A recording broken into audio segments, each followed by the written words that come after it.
In the heart of the neon nightlife of the underground black market of Qing City, a hooded young man amidst the crowded streets covertly observes his surroundings before entering a shop. He informs the owner about his intention to sell a kidney and also a cornea, both amounting to 27,500 yuan. As the shop owner marks the items being purchased, he questioned the young man if he was serious. Because in the past 6 months, the same person had already sold a kidney, a spleen, a gallbladder, a part of the liver, 1/3 of his liver, and a part of his small and large intestines. If he was to sell another kidney, he won't last for more than 2 days. Lying on the stretcher, the guy calmly stated that it was fine. To save his seriously ill sister, any sacrifice was worth it. The shop owner gave up on trying to advise the poor guy and picked up a huge butcher's knife. He raised it high in the air, and without hesitation, went through the procedure, causing our poor fellow to scream in agony. After that, the supposed dead man walking headed back home with a stick to guide his way. His eyes were covered with bandages. He removed the bandage and checked the people around. He smiled when he found out no one was paying enough attention to him to follow him. He then used a regeneration effect to heal his wounds.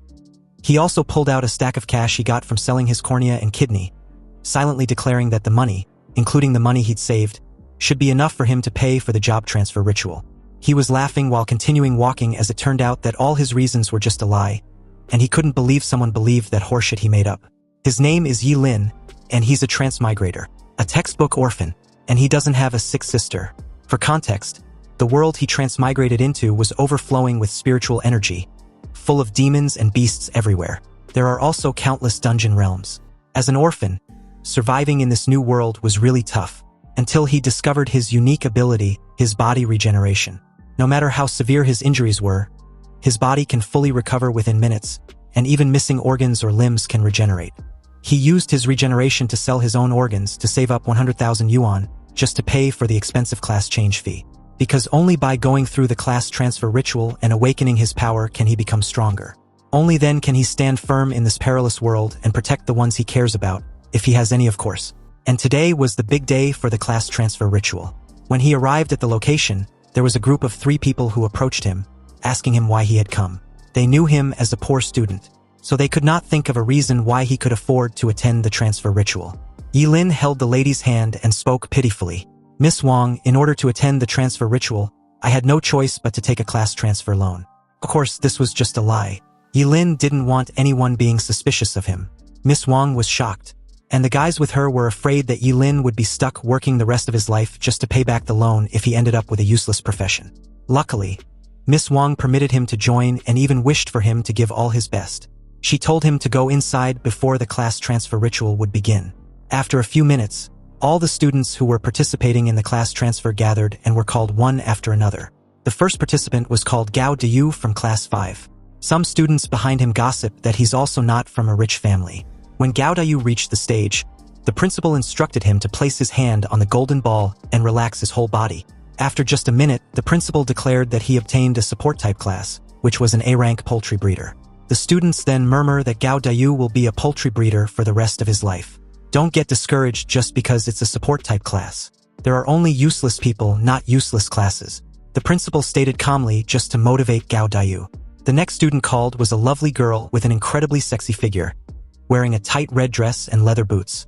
She was Zhuge Nini, and everyone admired her so much. The moment she reached the stage, the principal then wished her luck. She thanked him and immediately placed her hand on the golden ball. A phoenix then appeared. The principal was surprised as it turned out Zhuge Nini got an SSS rank fire mage. Now, Arching City Academy can finally hold its head high, he added. The other students were also impressed, including Yi Lin. He knew that an SSS level fire mage could rival an entire army.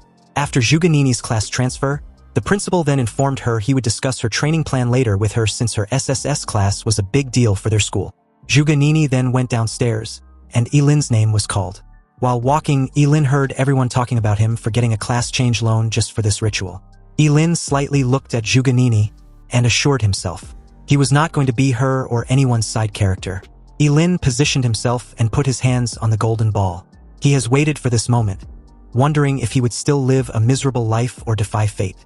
He was excited, waiting for his new class. Shockingly, a powerful azure dragon appeared. Yi Lin was shocked while staring at it, and a blue light wrapped his body, encasing him in a powerful glow. The students cannot believe that a student who got a class loan was lucky enough to get a powerful class. Zhuganini was also amazed, thinking that Yilin's class was another SSS rank. The principal was also glad, thinking that this was another anomaly. Yilin asked the principal about his class, and the principal then declared Yilin to be a combat class SSS level Forbidden Curse Master. Today, Yilin had also honored Qingqing Academy, and the academy was proud of him, the principal announced.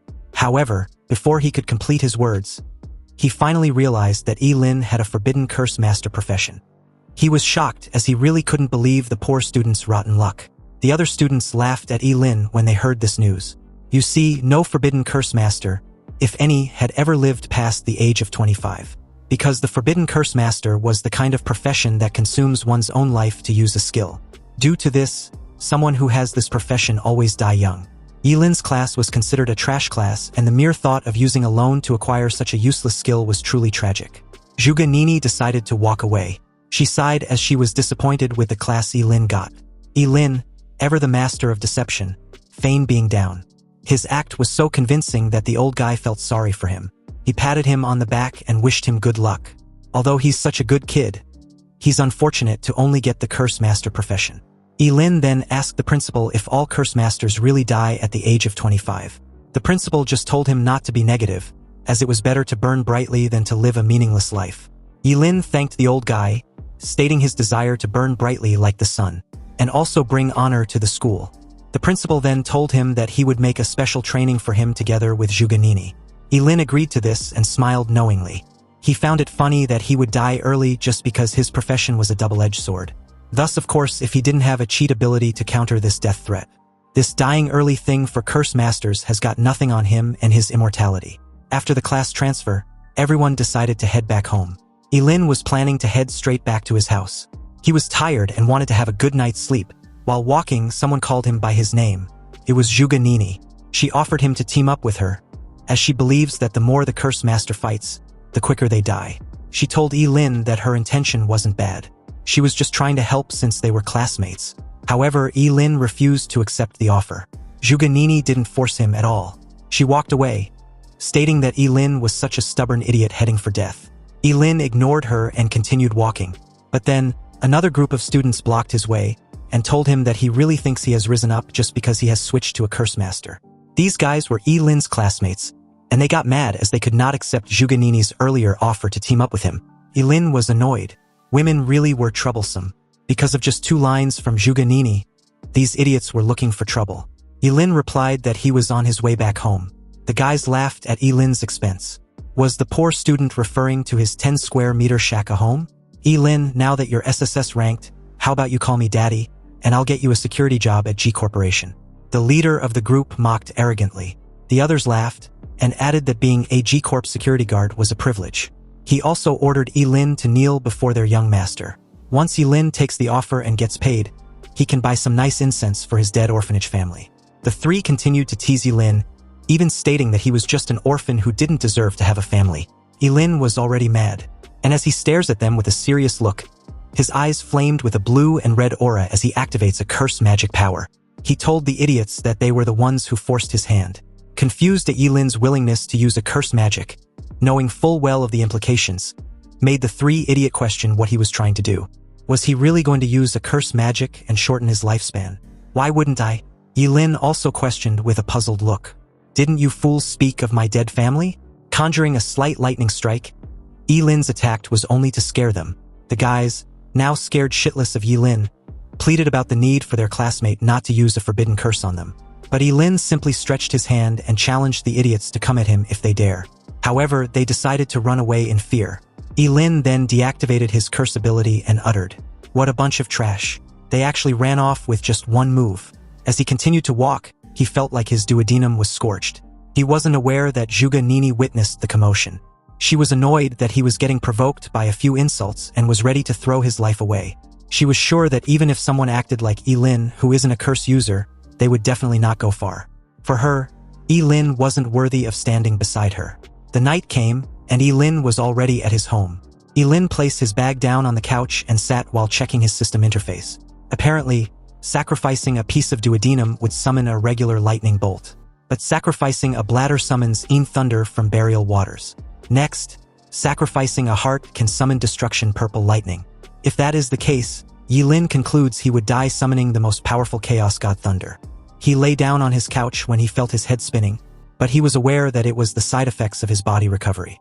At the same time, Ji Lingyu went to his father and asked to avenge him. He wanted his dad to send someone to take Yi-Lin out. However, his father reminded him that killing an SSS rank curse user was very risky, and there is no benefit in it for them. He's aware that someone who goes all out using forbidden spells, just because of a few insults, is clearly emotionally unstable. He snuffed out his cigarette on the ashtray and told his son not to forget that Yi-Lin is from a poor background. He wants his son to learn how to use his greatest advantage to target the enemy's weakest spot. Early the next day, Yi-Lin went to the Qingqing Academy. He kept yawning due to a lack of a well-deserved sleep.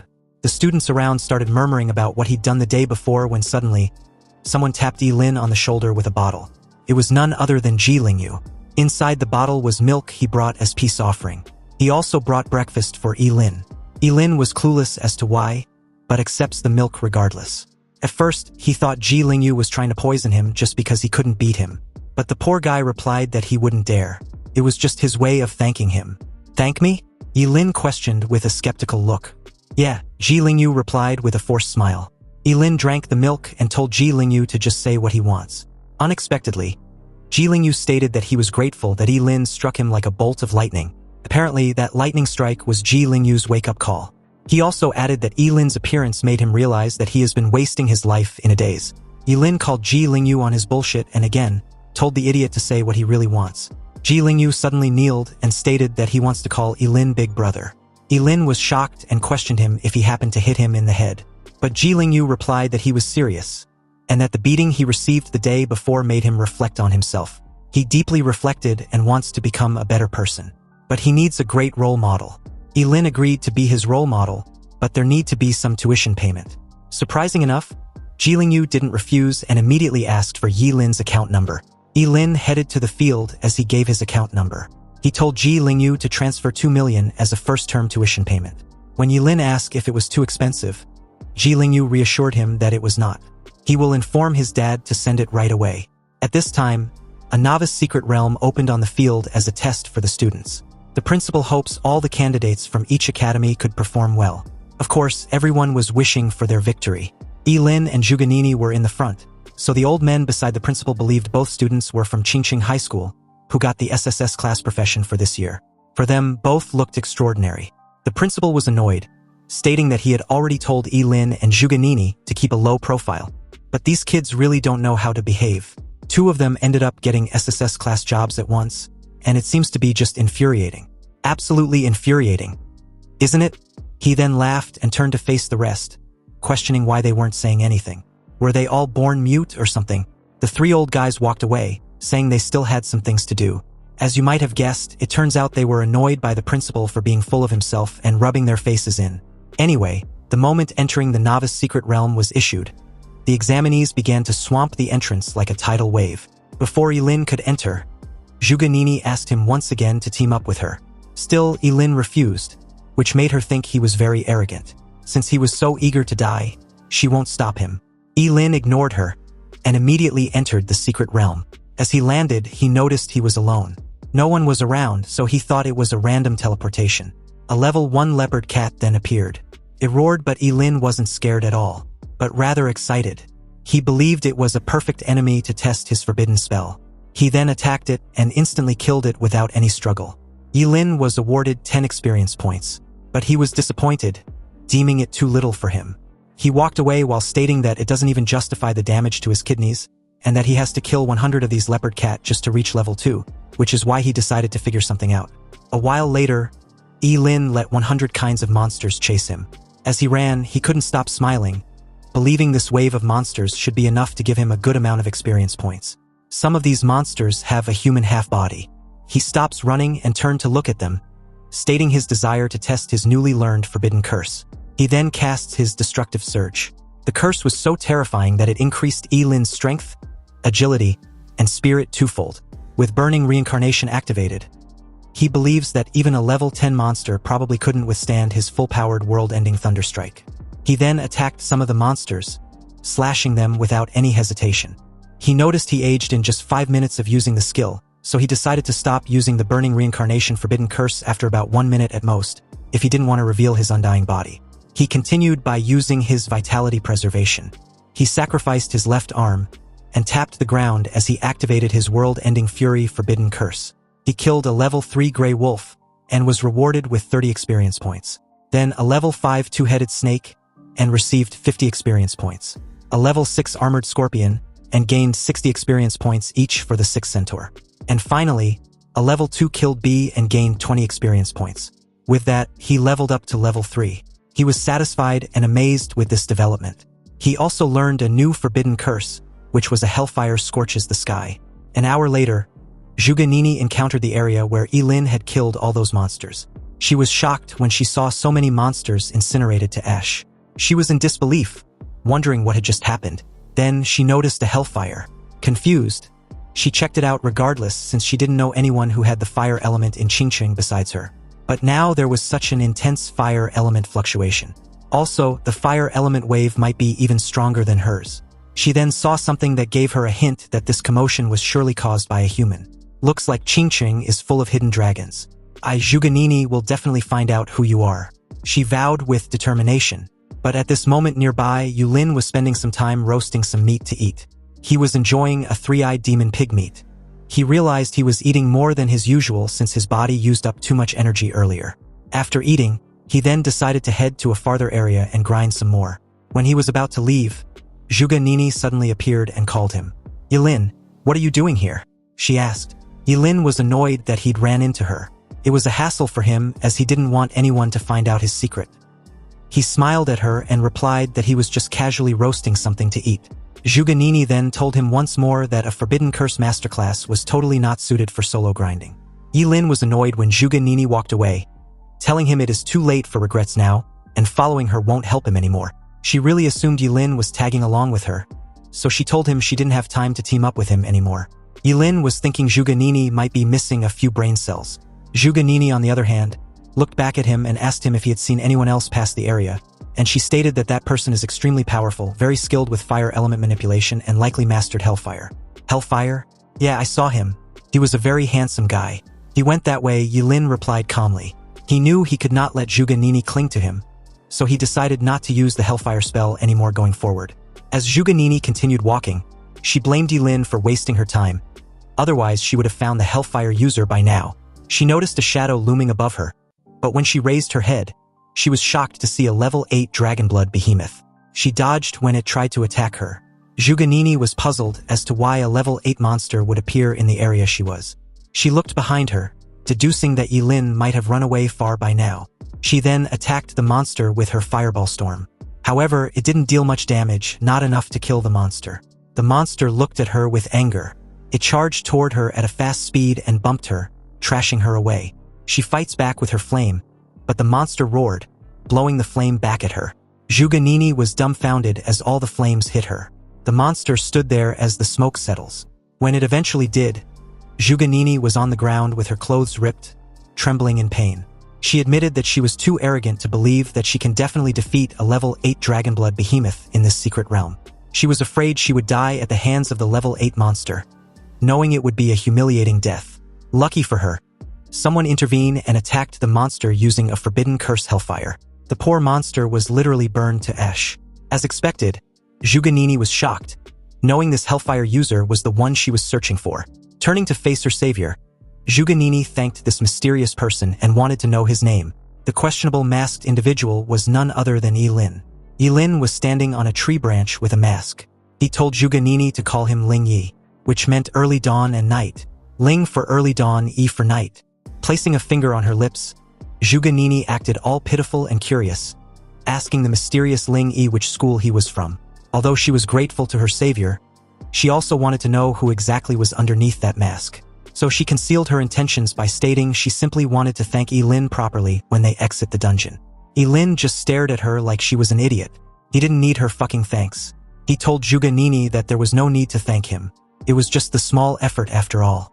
Anyway, the moment Yilin was about to bounce, Zhuge pleaded for him to wait. She tried to get on her feet, but Yilin told her not to follow him. There are even stronger monsters ahead, and it was definitely not a place for someone of her strength to step into. Also, she might want to put her clothes back on properly before anything else. This sudden revelation drew Juganini's attention to the current state of her clothes. She blushed in embarrassment and laid on the ground to cover herself, wishing the ground could swallow her whole. When she raised her head, she realized the mysterious Ling Yi was gone. Juganini shouts Ling Yi's name, vowing to catch up to him one day. She will stand proudly by his side. Yi Lin, on the other hand, seamlessly leaped from one tree branch to the next, and after putting some distance between himself and Juganini, he believes what just happened would keep Juganini from clinging to him. He'd wasted time on her and needed to hurry up and level up. Opening his status window, Yi Lin saw that he'd gotten a new forbidden curse named Undying. He needed to sacrifice 2.5 years of his lifespan to negate one fatal injury. Seriously, what the hell? The forbidden spellcaster really is a short-lived class, always screwing with a person's lifespan. But this skill was practically an added bonus for Yi Lin. With this forbidden curse, Yi Lin can negate one fatal blow. That also meant even if someone stabs him in the heart from behind, he wouldn't be bothered. What's more, with this, even forbidden curses that required sacrificing the heart or his freaking head, he can actively use them once. This was just too freaking good. Now, he can grind levels recklessly without restraint. Nobody can stop his leveling pace. 3 days later, which also happens to be the last day of the test, the old guys gather at the entrance of the novice secret realm. The principal of Qingcheng Academy greeted his old mates with his usual condescending demeanor. The short-hair man among them, Principal Su, questioned what the principal was showing off for. So what if he has 2 SSS rank job changers? Exactly, the other added. Level can be more important than class rank sometimes. The red-haired also agreed, adding that the highest record for Qingcheng's secret realm test was level 11, which still remained unbroken. He shifted his gaze towards Principal Su, stating that if he remembered correctly, that student was from Principal Su's Yutsai Academy. Principal Su replied that the red-haired principal was right. He also wondered if the record will be broken this year. The principal of Qingcheng Academy added that they will see. He believes his student can definitely surprise everyone. Just then, someone unexpected suddenly appeared at the scene and greeted the principals. He asked if he could join them. This person was Zhuge Qianxing, Juganini's father. Surprised to see Zhuge Qianxing, Principal Su stated that it had been a long time. The principal of Qingcheng Academy added that it was an honor.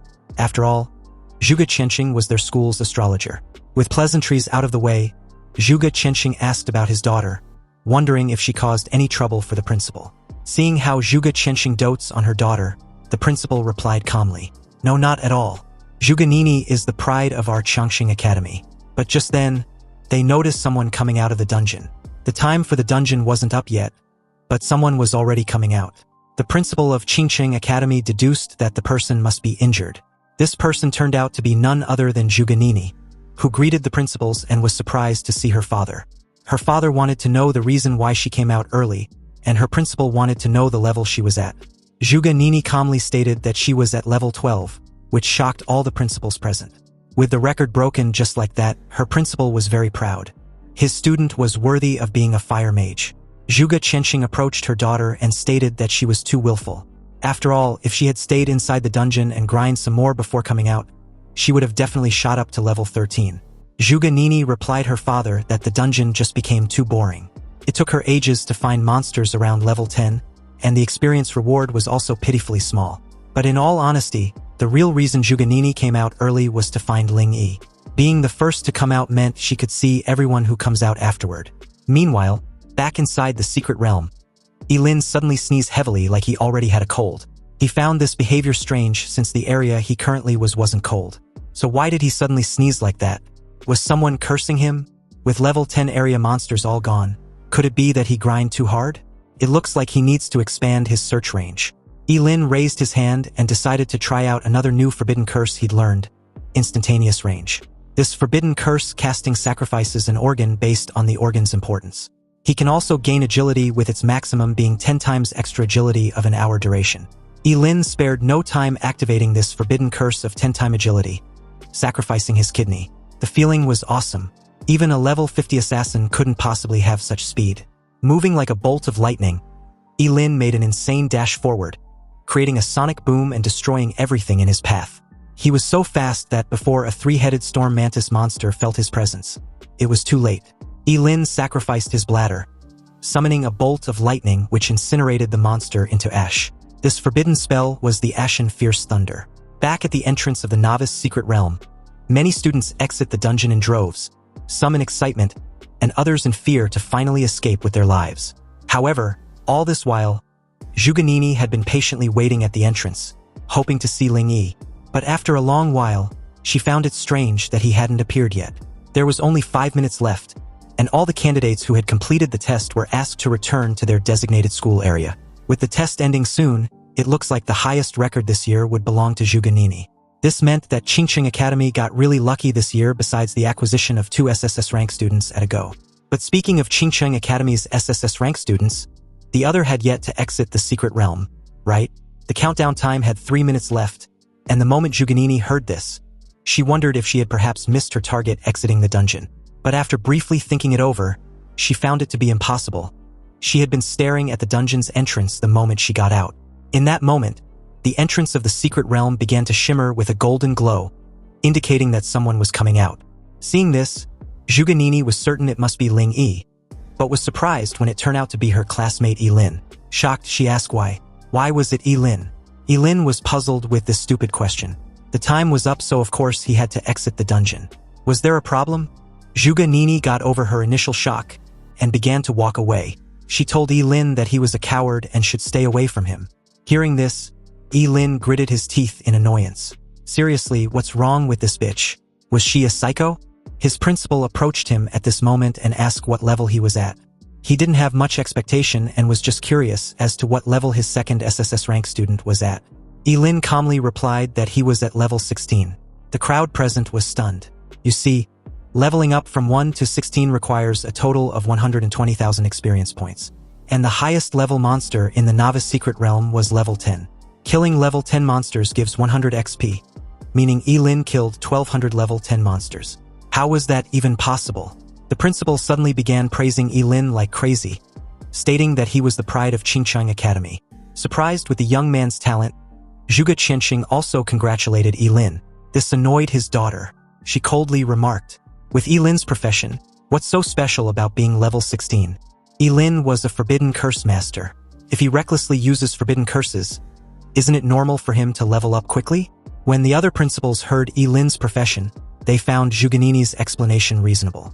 The rest of the crowd also believe Yilin must be crazy when they heard of his profession, frantically casting forbidden curses in the beginner's secret realm to level up. Other curse masters don't live past 25, and the way Yilin was leveling up meant he probably won't make it to 20. Seriously, trading one's life for empty fame, truly a foolish behavior. Some also believed Yilin was frantically leveling up just so they'll envy him. But he will pay with his life eventually, so they should let him have his glory for a few days. The long-haired principal approached Yilin and questioned earnestly, "Student Yilin, why bother? Tell me honestly, did Principal Gao put you up to this? It seems you've been deceived. Principal Gao is trading your life for the school's honor." Irritated, Principal Gao asked what nonsense his old mate was spouting. He was a person of integrity. How could he possibly joke with the lives of his students? Yilin finally spoke after putting on a pitiful act. He stated that nobody forced him. It was all voluntary. "I grew up in a poor family and was always looked down upon. Now that I have the chance to go all out, I won't be a coward. Even if I wither at my most brilliant moment, I don't care. I want everyone to know that I can do it." The moment Yilin finished his emotional speech, Zhuge Qianxing clapped and stated calmly, "Well said. This young guy truly has grand ambitions. In any case, he's the highest level student in this beginner's secret realm test. That's undeniable. Isn't it? He's number 1. Zhuge Qianxing introduced himself to Yilin as the father of Zhuganini. If Yilin needs anything in the future, he can contact him. Zhuganini was pissed off when she heard this, questioning her father why he believes Yilin was number 1. When Ling Yi comes out, his level will definitely not be lower than Yilin's. "Oh, is that so?" his father retorted, although his tone was smoothing. "Who is this talented Ling Yi?" Hearing this question, the principals began asking themselves if any of them had a student by that name. However, none of them seemed to have heard of this student. But Zhuganini still spoke confidently that Ling Yi was a true heaven's pride, and when he comes out of the dungeon, everything will be proven. Meanwhile, inwardly, Yilin was again insulting Zhuganini as a stupid bitch. She just couldn't keep her freaking mouth shut. Having enough of this farce, Yilin said his goodbye to Principal Gao and Zhuge Qianxing before taking his leave.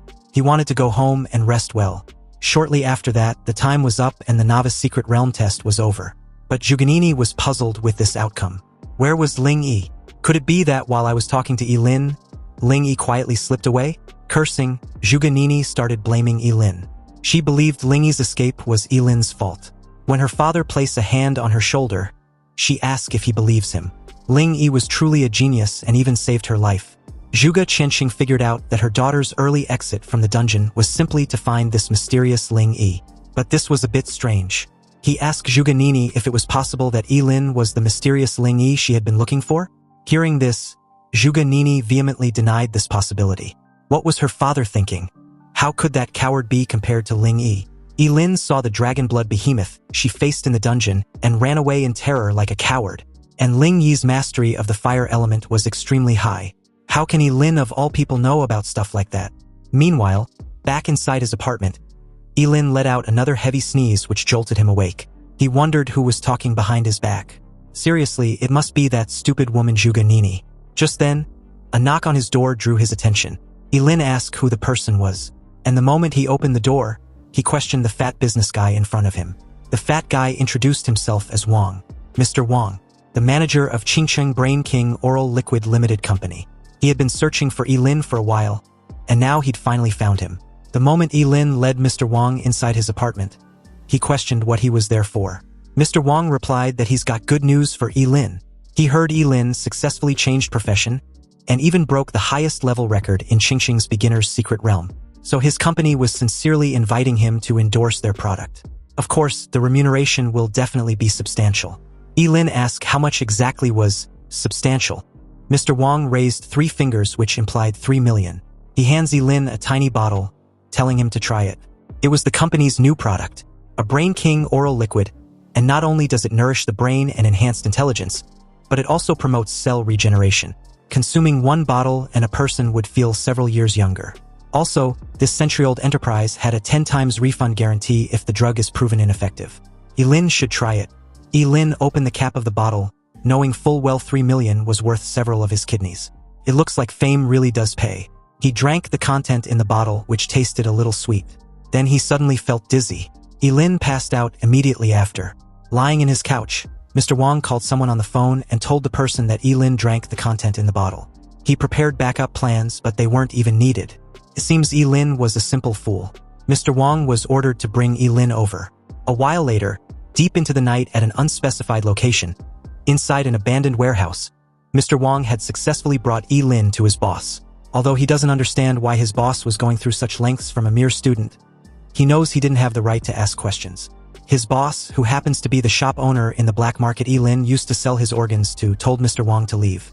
Without his orders, no one should be allowed in. If anyone violates this order, they will be killed. Mr. Wang replied he understands and left the warehouse. The greedy shop owner crouched beside Yilin, recalling how Yilin sold him his liver, coronary arteries, gallbladder, corneas, kidneys, spleen, large intestine, small intestine. And surprising enough, they've all grown back. The organs Yilin previously sold to him have all regenerated. Incredible. This is simply incredible. With Yilin, he can master the secret of organ regeneration. As he got drunk on his delusional fantasies, someone added that the old bastard will have supreme power and wealth. Even the most powerful people will kneel before him. Hearing this, the old bastard Ji Yuzhen agreed. Exactly. But the moment he said this, he realized what just happened. Turning around, he was stunned to find Yilin casually sitting on a chair with his arms and leg crossed. Ji Yuzhen wondered how it was possible. How was Yilin awake this early? His sleeping drug could keep even an elephant unconscious for 6 hours. But Yilin was not concerned about the stupid sleeping potion. He was more curious about how Ji Yuzhen managed to track him down.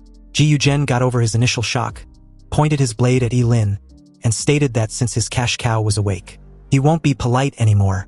He should surrender obediently, and he will guarantee Yilin won't lose any limb. Ji Yuzhen's profession was currently a level 20 phantom blade. Yilin realized Jiogans also had a job change with a higher level than his own. Left with no choice, he decided to get serious. He knew using fire element would easily burn this entire place down, so it was better not to cause too much commotion. Yilin decided to use his eternal freezing gaze. It was a forbidden curse that sacrifices his eyeballs to freeze everything within sight before becoming blind. Petrified, Ji Yuzhen was shocked to find the entire lower half of his body frozen. Lin kept the spell active as the ice around Ji Yujen started extending. Ji Yujen wondered what's going on. What kind of spell was it? He plunged his blade into the ice around him, but was unable to break it. His eyes widened when the ice finally encased his entire body, leaving only his head. Ji Yujen kept muttering that it was impossible. Lin was only at level 16 while he was at level 20. Even if Lin was a forbidden curse master, he couldn't possibly defeat him in one strike. What kind of monster was he? Now that Ji Yujen was trapped in place, Lin can have a proper chat with him. He asked Ji Yujen who else knew about his organ regeneration ability. Ji Yujen replied that besides him, no one knew. After all, with such amazing discovery, why would he tell someone else? Hearing this, Lin chose to believe the old bastard and decide to make his death quick and painless. He raised his fist and smashed the poor old bastard into broken ice lollies. Also, after consuming all the sleeping drug, he decided to sacrifice his stomach first. Sacrificing his stomach, Lin rained lightning on the guards outside. He left one alive for questioning. The poor fatty didn't want to die, so the moment Lin asked who was his boss behind the scenes, he initially tried to reason with Lin that he couldn't say, otherwise he would be killed. But after seeing Lin enveloped with lightning sparks, he spoke up immediately. Their boss was king of Qingcheng Underground Market, Kensen. The poor fatty was struck with a bolt of lightning the moment he was done talking. Grabbing his chin, Lin walked away, trying to recall where he'd heard Kensen. The name seems familiar. It didn't take much effort to recall that Kensen was one of Qingcheng City's top 10 outstanding philanthropists. This just got complicated. Meanwhile, elsewhere at Qingcheng's underground black market, a middle-aged man with a thick cigar lounged in a leather sofa as one of his men informed him about some urgent news. This fucker was Kensen, and with his brows furrowed, he was shocked upon receiving news that all contact with his agent, Jihu, had been lost. The bald fellow informed him that they hadn't been able to contact Jihu for half an hour, so they went to his farmhouse, only to find the entire area burned to the ground. And judging by the wreckage from the fire, it was done by a job holder. Kensen grew furious and stumped on the table in front of him, wrecking it. He ordered his men to find the culprit immediately, with no delay. The next day, Lin arrived at the grand residence of the Ji family, where he was warmly welcomed by Ji Lingyu, who had become a loyal follower after their previous encounter. As soon as he heard that Lin was visiting, he immediately sent someone to pick him up. Ji Lingyu shyly brought up the 2 million yuan that Lin had asked for earlier, adding that he'd already talked to his father. However, Lin interrupted him, questioning if Ji Lingyu was trying to disrespect him talking about money in that moment. Since he'd agreed to accept Ji Lingyu as an underling, money was just a small matter. Hearing this, Ji Lingyu placed an arm around Lin's shoulders and welcomed him wholeheartedly. From now on, Lin should consider his home as his as well. Inwardly, Ji Lingyu realized that his father was right.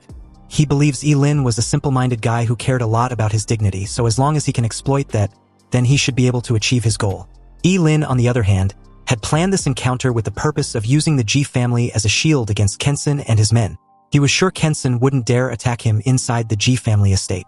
Lin entered the house and was surprised to find a large number of maids lined up, greeting him politely and respectfully, which left him a bit speechless. He looked at the maids and thought to himself how different life was when one had wealth.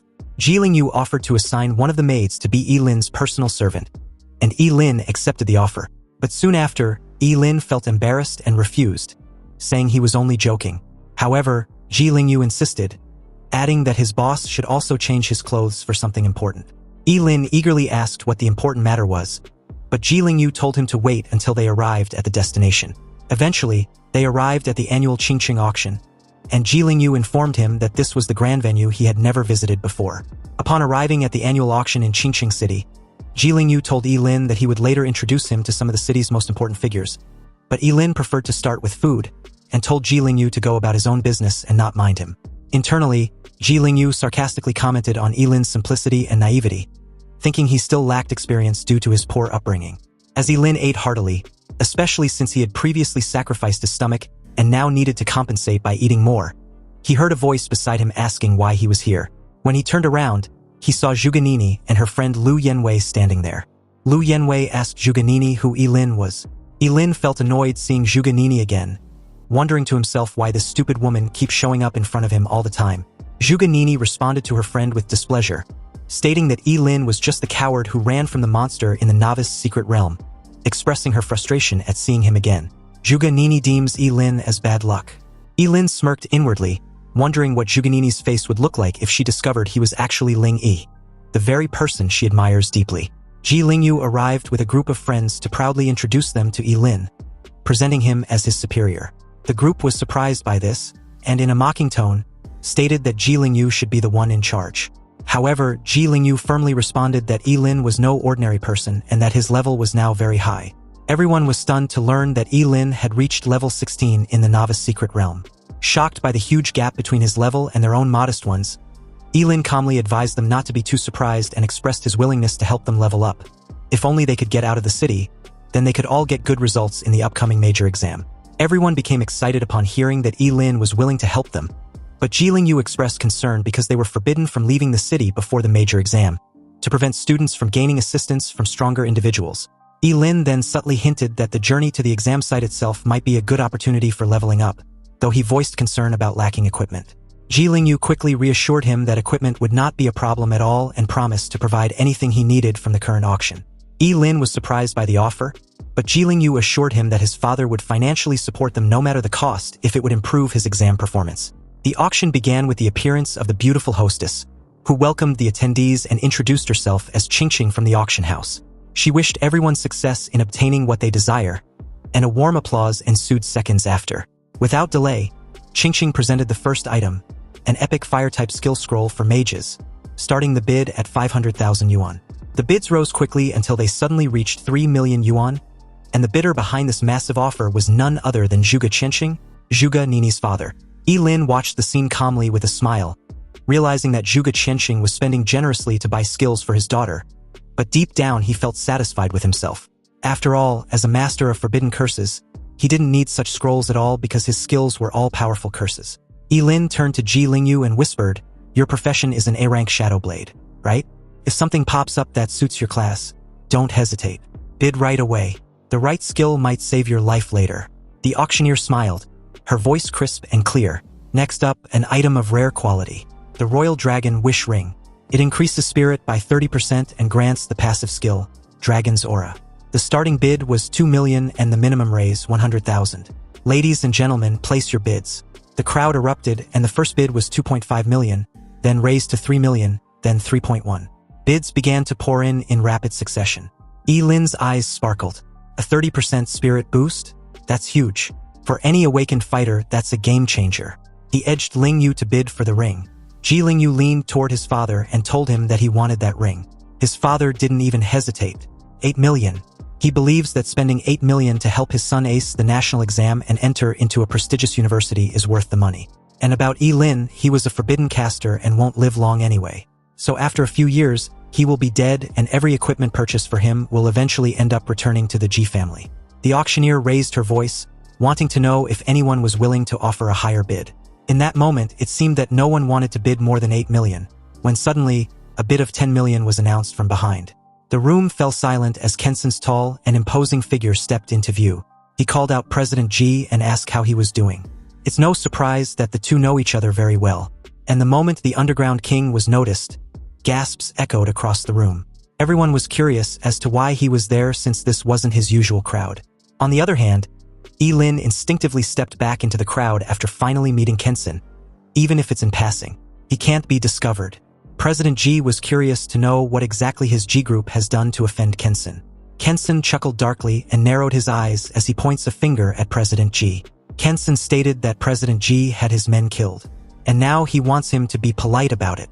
President Ji stayed calm and replied that he doesn't know what Kenson was talking about, but if he was looking for a fight, then his G group was not easy to bully. He then bids 12 million. Kenson's face twisted into a smile. He'd received the message loud and clear. They'll see who lasts until the very end. On his way out, he muttered to his assistant if he'd verified the car from the warehouse. The guy nodded and replied that there was no doubt that it was from G Group. They followed it straight back to G family's villa that evening. Kenson's face darkens upon this confirmation. He coldly stated that President Ji shouldn't blame him for what he's about to do. Moments later, the Royal Dragon Wish Ring was sold for 12 million. President Ji offered Yi Lin the ring and asked if he likes it. Yi Lin replied that he does and thanked him. Ji Lingyu leaned over and asked his father who Kenson was. His father replied that Kenson was the underworld king who's been trying to go legit. But now he'd suddenly set his eyes on their family's empire. Kenson didn't look like the type of guy to make idle threats. So Lin warns President G that although the G group was powerful and often attracts unwanted attention, it wouldn't hurt to stay alert and being careful. Hearing this, President G agreed. The Emperor Dragon Rui Ring increases spiritual attribute by 30%. The user of the ring was blessed by dragon energy, and their luck will increase by 10. Lin slipped the ring onto his finger and got a rush of energy surged through him. His spirit stats shot up by 30% and his luck also increased by 10. Excited, he assured President G not to worry. Even if he had to force his son, he will make sure Ji Lingyu gets into a prestigious academy. President G chuckled, stating that they were all family now, so Lin did not need to be overly formal. He and his son were practically brothers. Whatever equipment Lin likes, he should just tell him. Throughout the night, President G kept bidding like crazy. Ji Lingyu was completely exhausted when the auction came to an end, and it seems his father cleaned up this year's auction.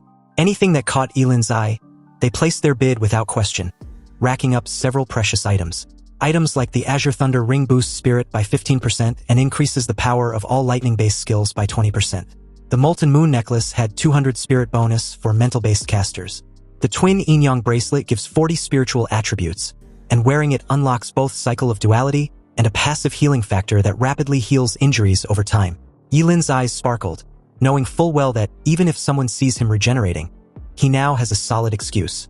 Then he picked up the prize of the night, the Falling Star Warblade. It has a 300 increase in strength, and under starlight its power stacks over time with an additional 100. Lin nearly shivered in excitement. With this blade, he can finally unleash the forbidden technique he had unlocked at level 10. Then there's the Lifespan Blade Arts. With every swing, 1 year of Lin's life would be sacrificed. Also, each strike was twice as powerful as the last. This stacks up to a maximum of 99.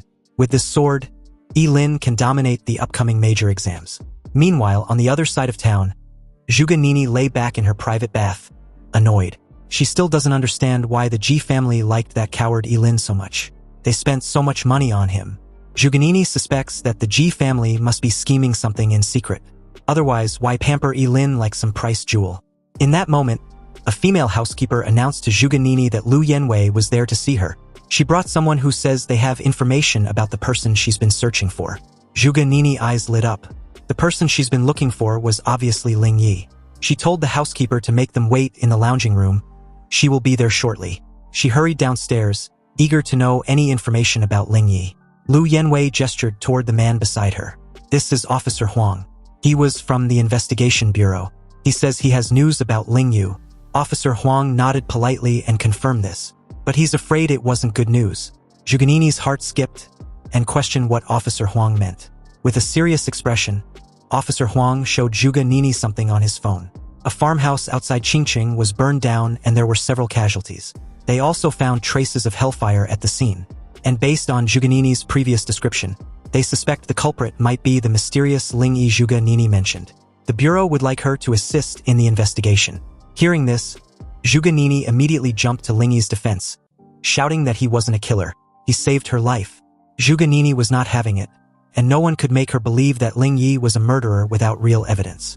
Besides, why would a murderer risk his life to save her back then? Lu Yanwei quickly moved to calm her friend, and Officer Huang continued calmly. He understands her reaction, but the statement she gave was that Ling Yi used hellfire to obliterate an 8th-tier beast with a single attack. But during their investigation, there was no trace of anyone named Ling Yi. However, there's one individual who caught their attention. Officer Huang's tone dropped lower, and based on what they've gathered, this person may very well be her mysterious Ling Yi. Officer Huang added that their investigation also showed a high possibility that Lin was Ling Yi. Zhuge Nini's eyes widened as the words sank in, but she immediately rejected this possibility. Lin, that coward? No way. That guy always run away at the sight of danger. How can that coward be Ling Yi? And besides, Lin wasn't capable of using hellfire. Activating his lie detection skill, Officer Huang's pupils shimmered with a faint blue light. He asked Zhuge Nini if she was absolutely certain. Without hesitation, Zhuge Nini answered that she was sure. She was the only one who's ever seen Ling Yi with her own eyes, and there was no way that coward could be Ling Yi. Officer Huang had never been wrong with his lie detection, so it seems Zhuge Nini was telling the truth. Lin might not be their suspect after all. He nodded politely and thanked Zhuge Nini for her cooperation. If anything else comes up, she should inform him immediately. Meanwhile, Lin had other priorities. It was time to test his new gear. Ji Lingyu led him to the official Awakened Association Center, the central training facility in Qingcheng. A receptionist welcomed them and questioned if they would like to conduct a training for that evening. Ji Lingyu confirms this, adding that his boss wants to test his new equipment. Hearing this, she asked Yilin what his level was. Yilin replied confidently that he was level 16. The lady then explains that the facility has standard training room for under 20 awakeners, priced at 100,000 yuan per hour. It also includes basic force analysis and mana calibration. Yilin told her he wanted a training room for level 40 or below. The receptionist was stunned for a moment, then nodded in understanding. Ji Lingyu waited outside as the receptionist led Yilin into the training room. The training room was very spacious, as big as a basketball court, with a row of dummies in the middle. According to the lady, the training room was made of special materials and was built by an SS-level builder. It can withstand the full force attack of job changers below level 40. This also applies to the dummies. It's extremely difficult for job changers below level 40 to leave marks on the dummies. The moment the door was locked, Yilin walked around and carefully checked the training room, and after confirming that there were no surveillance cameras, he visibly relaxed, then drew out his falling star warblade. Yilin made a dash forward, deciding to try Yangshuo sword technique, which consumes a year of his life with every strike. Yilin leaped high in the air, grasped the falling star warblade tightly, and instantly entered a mysterious state. The moment he swung the sword, his eyes became firm and deep. The first strike of the sword was followed by a deafening bang in the training room, as if something was completely torn apart. A bright light flashed on the blade of the falling star warblade, which was Yilin's burning life. After the first slash was made, the second slash that followed was even sharper and more powerful, and the air in the training room seemed like it's been slashed, forming an invisible sword energy. The third slash followed, then fourth and the fifth. Yilin's sword swinging speed was getting faster and faster, and each strike was more powerful than the last. When Yilin swung the sword for the 99th time, the entire training room seemed to be shaking, and strong energy fluctuations filled the air. At that moment, it was earth-shattering, and an unprecedented light burst out from the blade of the falling star warblade, illuminating the entire training room. An invisible blade energy gushed out from the blade and instantly slashed towards the dummies in front, tearing them apart. After stacking 99 layers of Yangshuo sword technique, each of his sword slash was extremely terrifying. At this moment, Yilin was like a god of war, after he'd slashed hundreds of times in succession. With a clang, the dummies that was said to be able to block the full force attack of job changers below level 40 laid broken on the floor. As Yilin carried on, testing the rest of the equipment together with his forbidden spells, a slight tremor could be felt outside. Ji Lingyu explained to the lady that there was a major exams approaching, so Yilin likes to get a little bit crazy when he starts training. The two were interrupted the moment Yilin walked out of the training room with satisfaction. With his two forbidden spells of Burning Reincarnation and Longevity Sword Technique, coupled with the sword and the rest of the equipment, he had a rough estimate of his current strength. Ji Lingyu was curious as to why Yilin came out so soon. Yilin replied that he was exhausted and needed to head back and rest. Also, he wanted to know if he doesn't need to pay for breaking things in the training room. The lady initially thought Yilin was joking. After all, the training room was suitable for job changers below level 40.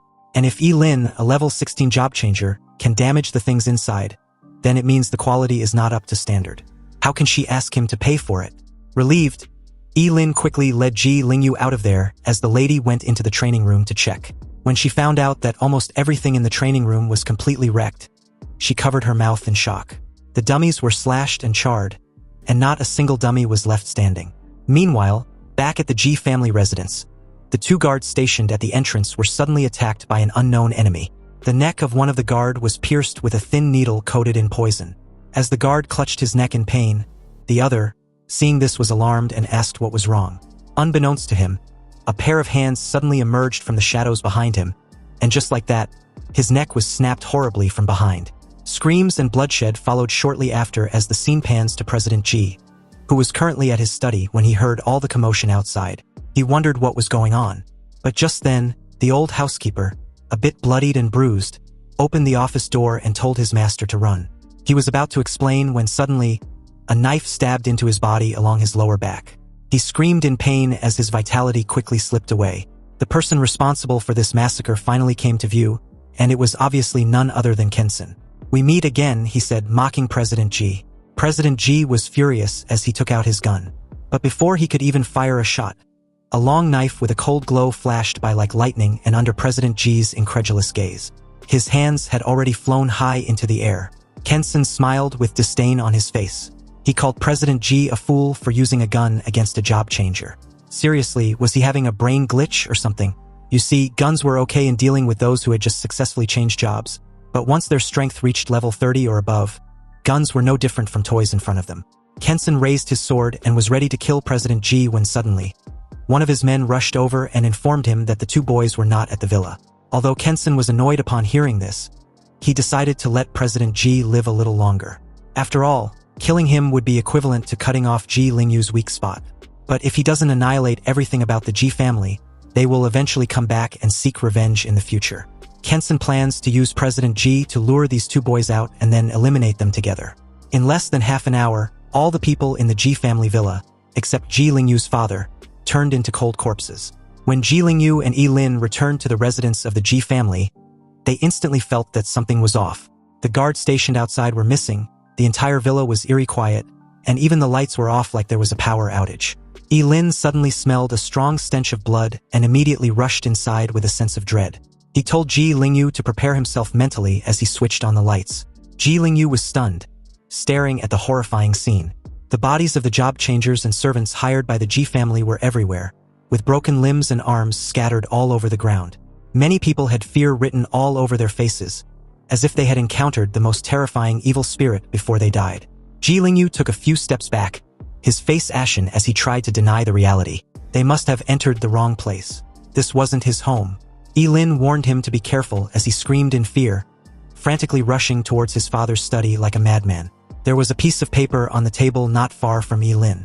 Picking it up, he called Ji Lingyu to come take a look. Ji Lingyu rushed over, seething with rage. The letter informs them that if Ji Lingyu wants to save his father, he should bring Yi Lin to the underground black market to find him. Also, with every 6 hours, he will cut a piece of flesh from his father. Ji Lingyu's anger was maxed out at this point. He tore the letter in half, vowing to kill Kenson with his own hands. Ji Lingyu was about to go find Kenson to fight him to the death when Yi Lin grabbed his shoulder. He stated that everything happened because of him, so he will go save President Ji while Ji Lingyu finds a place to hide. Ji Lingyu wasn't having it, so Yi Lin skillfully knocked him out. He apologized and promised to bring his father safely. Yi Lin laid the unconscious Ji Lingyu on the sofa and left the villa. Yi Lin promised to show Kenson how terrifying a cursed master who doesn't care about his freaking life is. Meanwhile, at the darkest heart of Qingcheng underground black market, Kenson's men were spread all over the place, alert and armed. A black shadow crossed the night sky like a ghost and landed silently without alerting any guard. Yi Lin was wearing black clothes and black shoes, and his face was wrapped in black cloth. Yi Lin completely blended into the night. Although the guards were many, if he could sneak in quietly and catch Kenson off guard, he might actually have a chance to kill him without any fuss.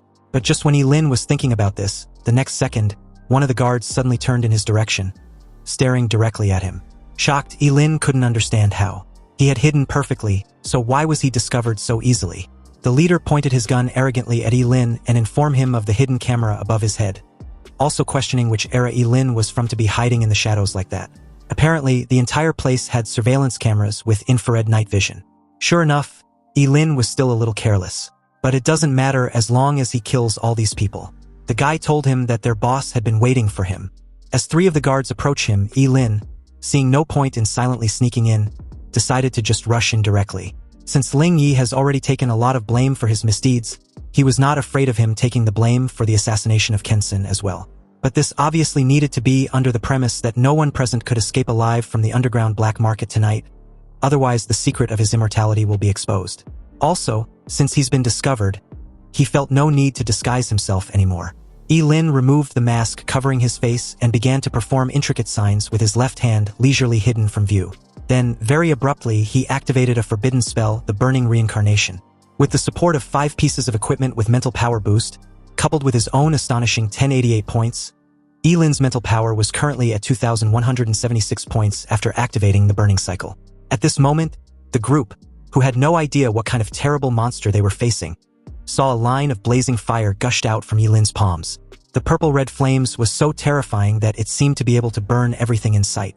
Seeing this, the 3, already aware of Yi Lin's troublesome nature, immediately opened fire. However, the shots fired were dodged by Yi-Lin with ease even though the bullet were ineffective against him. Activating another forbidden spell, the fire of karma burning the sky, Yi-Lin sacrificed his left kidney this time around since the right one just grew back.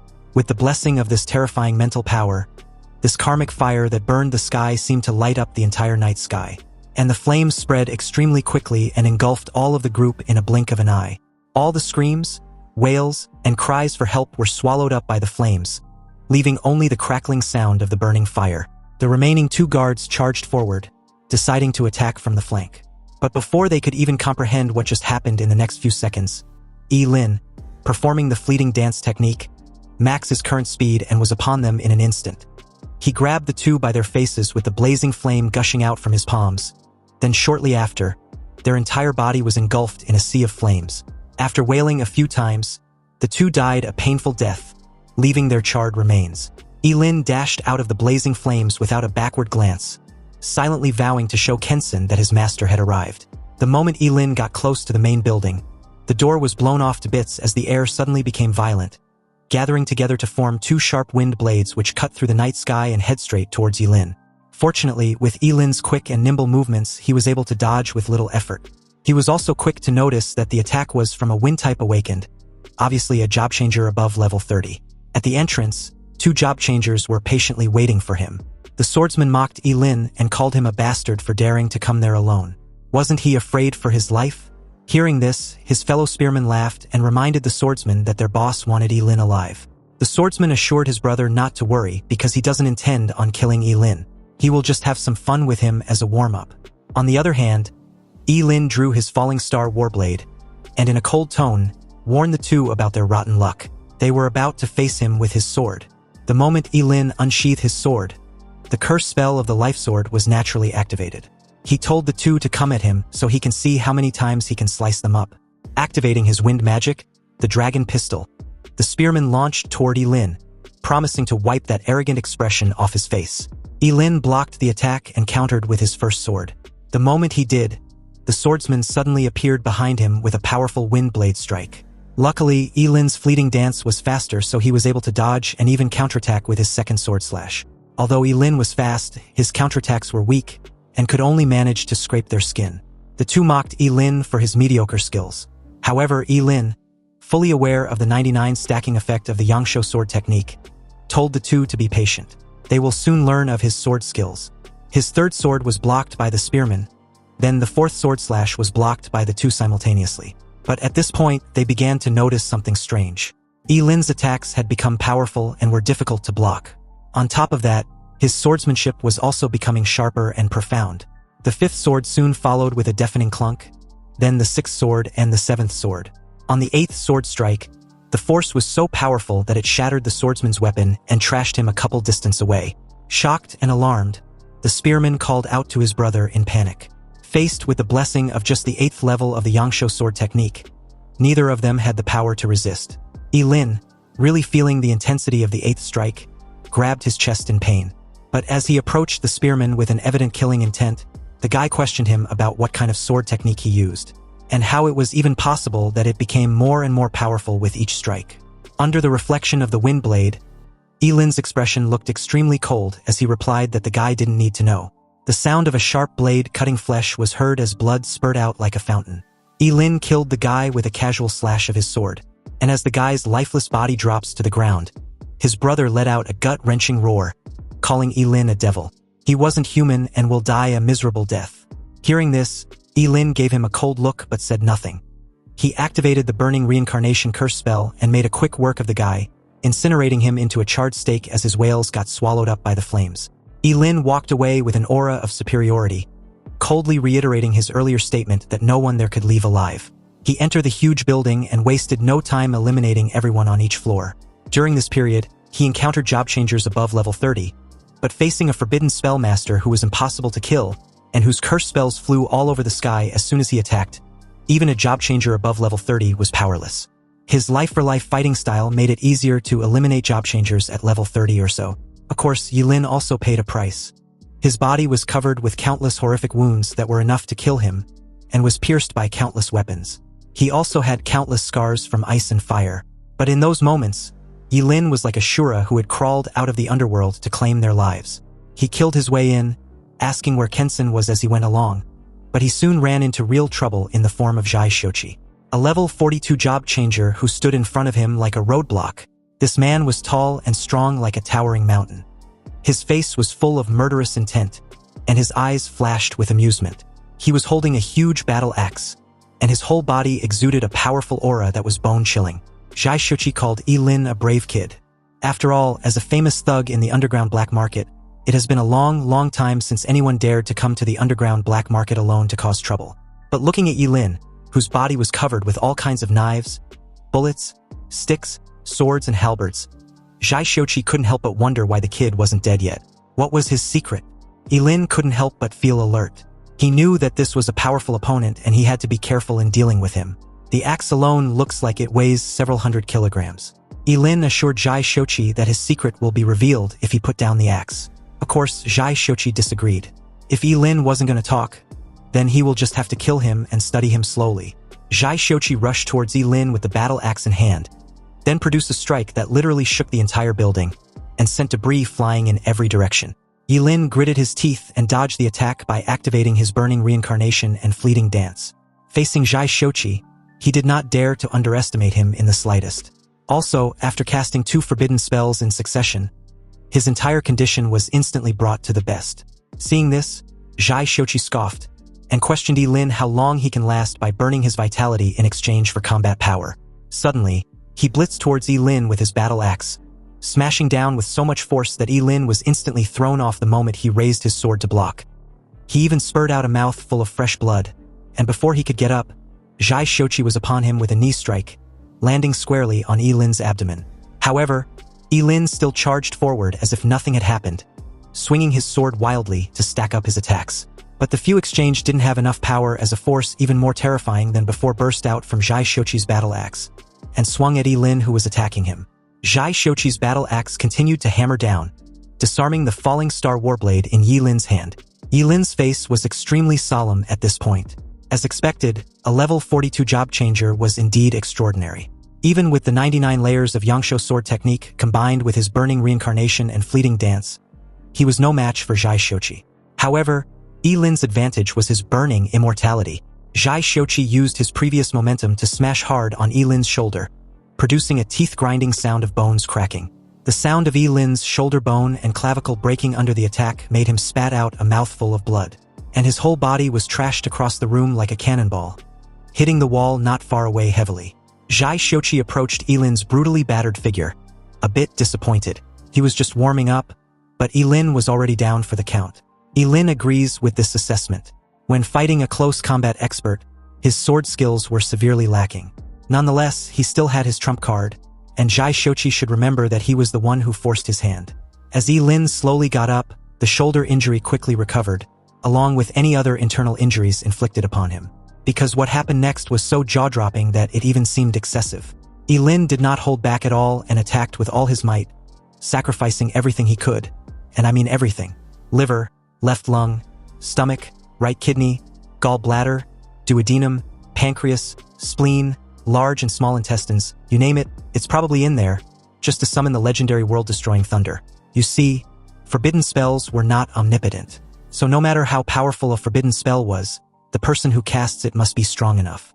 Yi Lin's actual level was only 16, so naturally, if it was an ordinary thunder, it would definitely be difficult to cause too much damage to Zhai Shochi.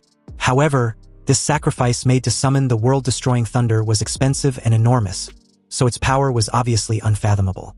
When the familiar chaos thunder came crashing down, Zhai Shochi's eyes widened with an overwhelming fear, and it didn't take a genius to know he was fucked in every way possible. Although he had his divine physique which could still resist a portion of the attack from the chaos thunder, it was definitely not even close to enough. The world-destroying thunder crushed into Zhai Shochi's body, wreaking havoc. It took less than a second for it to vaporize the upper half of his body to dust, leaving a hand on his battle axe and his lower half, which soon followed. Yi Lin's swordsmanship may not be good enough, but his chaos thunder summoning was a whole different matter. Now, if there was anything Zhai Shochi wanted to know, he can go ask the King of Hell. Groaning in pain, Yi Lin proceeded to the next floor, feeling a little lightheaded. Sacrificing too many organs at once really did a number on him. Meanwhile, in the presidential suite under the same building, Kenson, clearly unbothered, was leisurely having a fun time with one of his many women even though he'd been informed that there's been an intruder. He believes Zhai Shochi, being a mini-boss, was more than enough to deal with whichever nutcase dares to come to his domain, after the intruder happens to defeat all the men in the building, of course. Anyway, the important matter at hand was whether his little plaything wants to have a taste of something delicious he's got for her. The woman, Miss Chen, caught on what Kenson was implying and was fully on board. But before the two could get all naughty, Lin barged into the suite like an enraged bull, and like a Kenson's personal cockblocker, he spared no time demanding where President Ji was. Pissed off, Kenson got up and approached the little brat, a bit baffled that he was able to make his way to him. Kenson asked where Zhai Shochi was, but it was clear that Lin was done with the idle talk. With his sword in hand, he leaped high in the air and swung it down, declaring that his precious little pet was dead and he was next. Kenson just laughed at the sheer audacity of this little brat and casually grabbed the sword with his bare hands. After all, he wasn't the underground king of Qingcheng for show, and there was a long list of people wanting to kill him, but unfortunately, Lin wasn't worthy. Kenson then grabbed Lin by the neck and spared no time exerting his dominance. He told Lin to learn an important lesson to never fuck with him in his next life. Kenson activated a heavy power skill named the Breaking Gasp and crushed Lin's throat without breaking a sweat. He drops Lin's lifeless body to the floor without a backward glance, annoyed for wasting his time dealing with such worthless inconvenience. However, to his shock, the little fucker wasn't dead, but even had the energy to get back up. And on top of that, all the injuries on his body seems to have been healed somehow. Kenson questioned how it was even possible. Lin was super dead. He made sure of it. On the other hand, Lin just scoffed at Kenson's temper tantrum. Why would he be dead when he hadn't even had any fun yet? Lin sacrificed his left eye and activated the curse spell, the Eyes of External Freeze. He froze Kenson's legs within an ice prison, and this freaked the hell out of the so-called underground king of Qingcheng. He questioned what kind of curse spell Lin used and why he couldn't move at all. Obviously, Lin ignored the question and asked one of his own. He wanted to know where President Ji was. Kenson refused to reveal where he was keeping President Ji as a hostage, and Lin made him pay dearly for it. Activating his burning reincarnation, Lin set the poor bastard's arms on fire, and the flames burned them wildly as he wails like a woman in labor. However, during Kenson's wailing session, a dull thud sounded as knees hit the floor behind Lin. Miss Chen, pointing a loaded gun at the back of a tied-up President Ji, demanded that Lin let his lover go. Otherwise, she will kill President Ji. Seeing this, Lin casually remarked on how Miss Chen wants to be all righteous for her man. He extinguished the flames and suggested an exchange of hostages. Miss Chen immediately pointed the gun at Lin the moment he started to slowly approach her. She warned Lin not to come close or she will shoot. Lin questioned Miss Chen if she didn't want to exchange hostages. Arrogant as always, Kenson stated that he didn't need a woman to save him. However, he still wanted to protect Miss Chen, so he told her to get out of there. But the damn woman didn't listen and suddenly pulled the trigger, firing 3 shots that hit Lin squarely in the stomach, chest, and left shoulder. He drops to the floor as Chen rushed to Kenson's side. Kenson calls her a fool for not leaving like he told her. The little brat she just shot wasn't dead. This revelation shocked her greatly, and at the same time, Lin had already gotten up and made his way to President Ji's side. He then casually used the Eyes of External Freeze curse spell and froze both hands of Miss Chen together with her gun. She couldn't hide her shock as the only thing fueling her fake bravado got neutralized real quick. And the moment Kenson pleaded for her, demanding Lin come at him and leave her alone, his head was cleanly severed from his body. Lin's blade flashed with a starlight, and Kenson's desperate pleas stopped abruptly as Lin just coldly remarked that he was being noisy. The underground king of Qingcheng died with his eyes wide opened, and Miss Chen just stared at the scene in absolute disbelief, unable to comprehend what she was seeing. With tears in her eyes, she let out a scream. Lin just straight up ignores her as he made his way to President Ji's side with an expressionless face. Miss Chen, in a defeated tone, questioned if Lin plans on killing her too. Hearing this, Lin just sighed, carried an unconscious President Ji on his shoulder and walked off.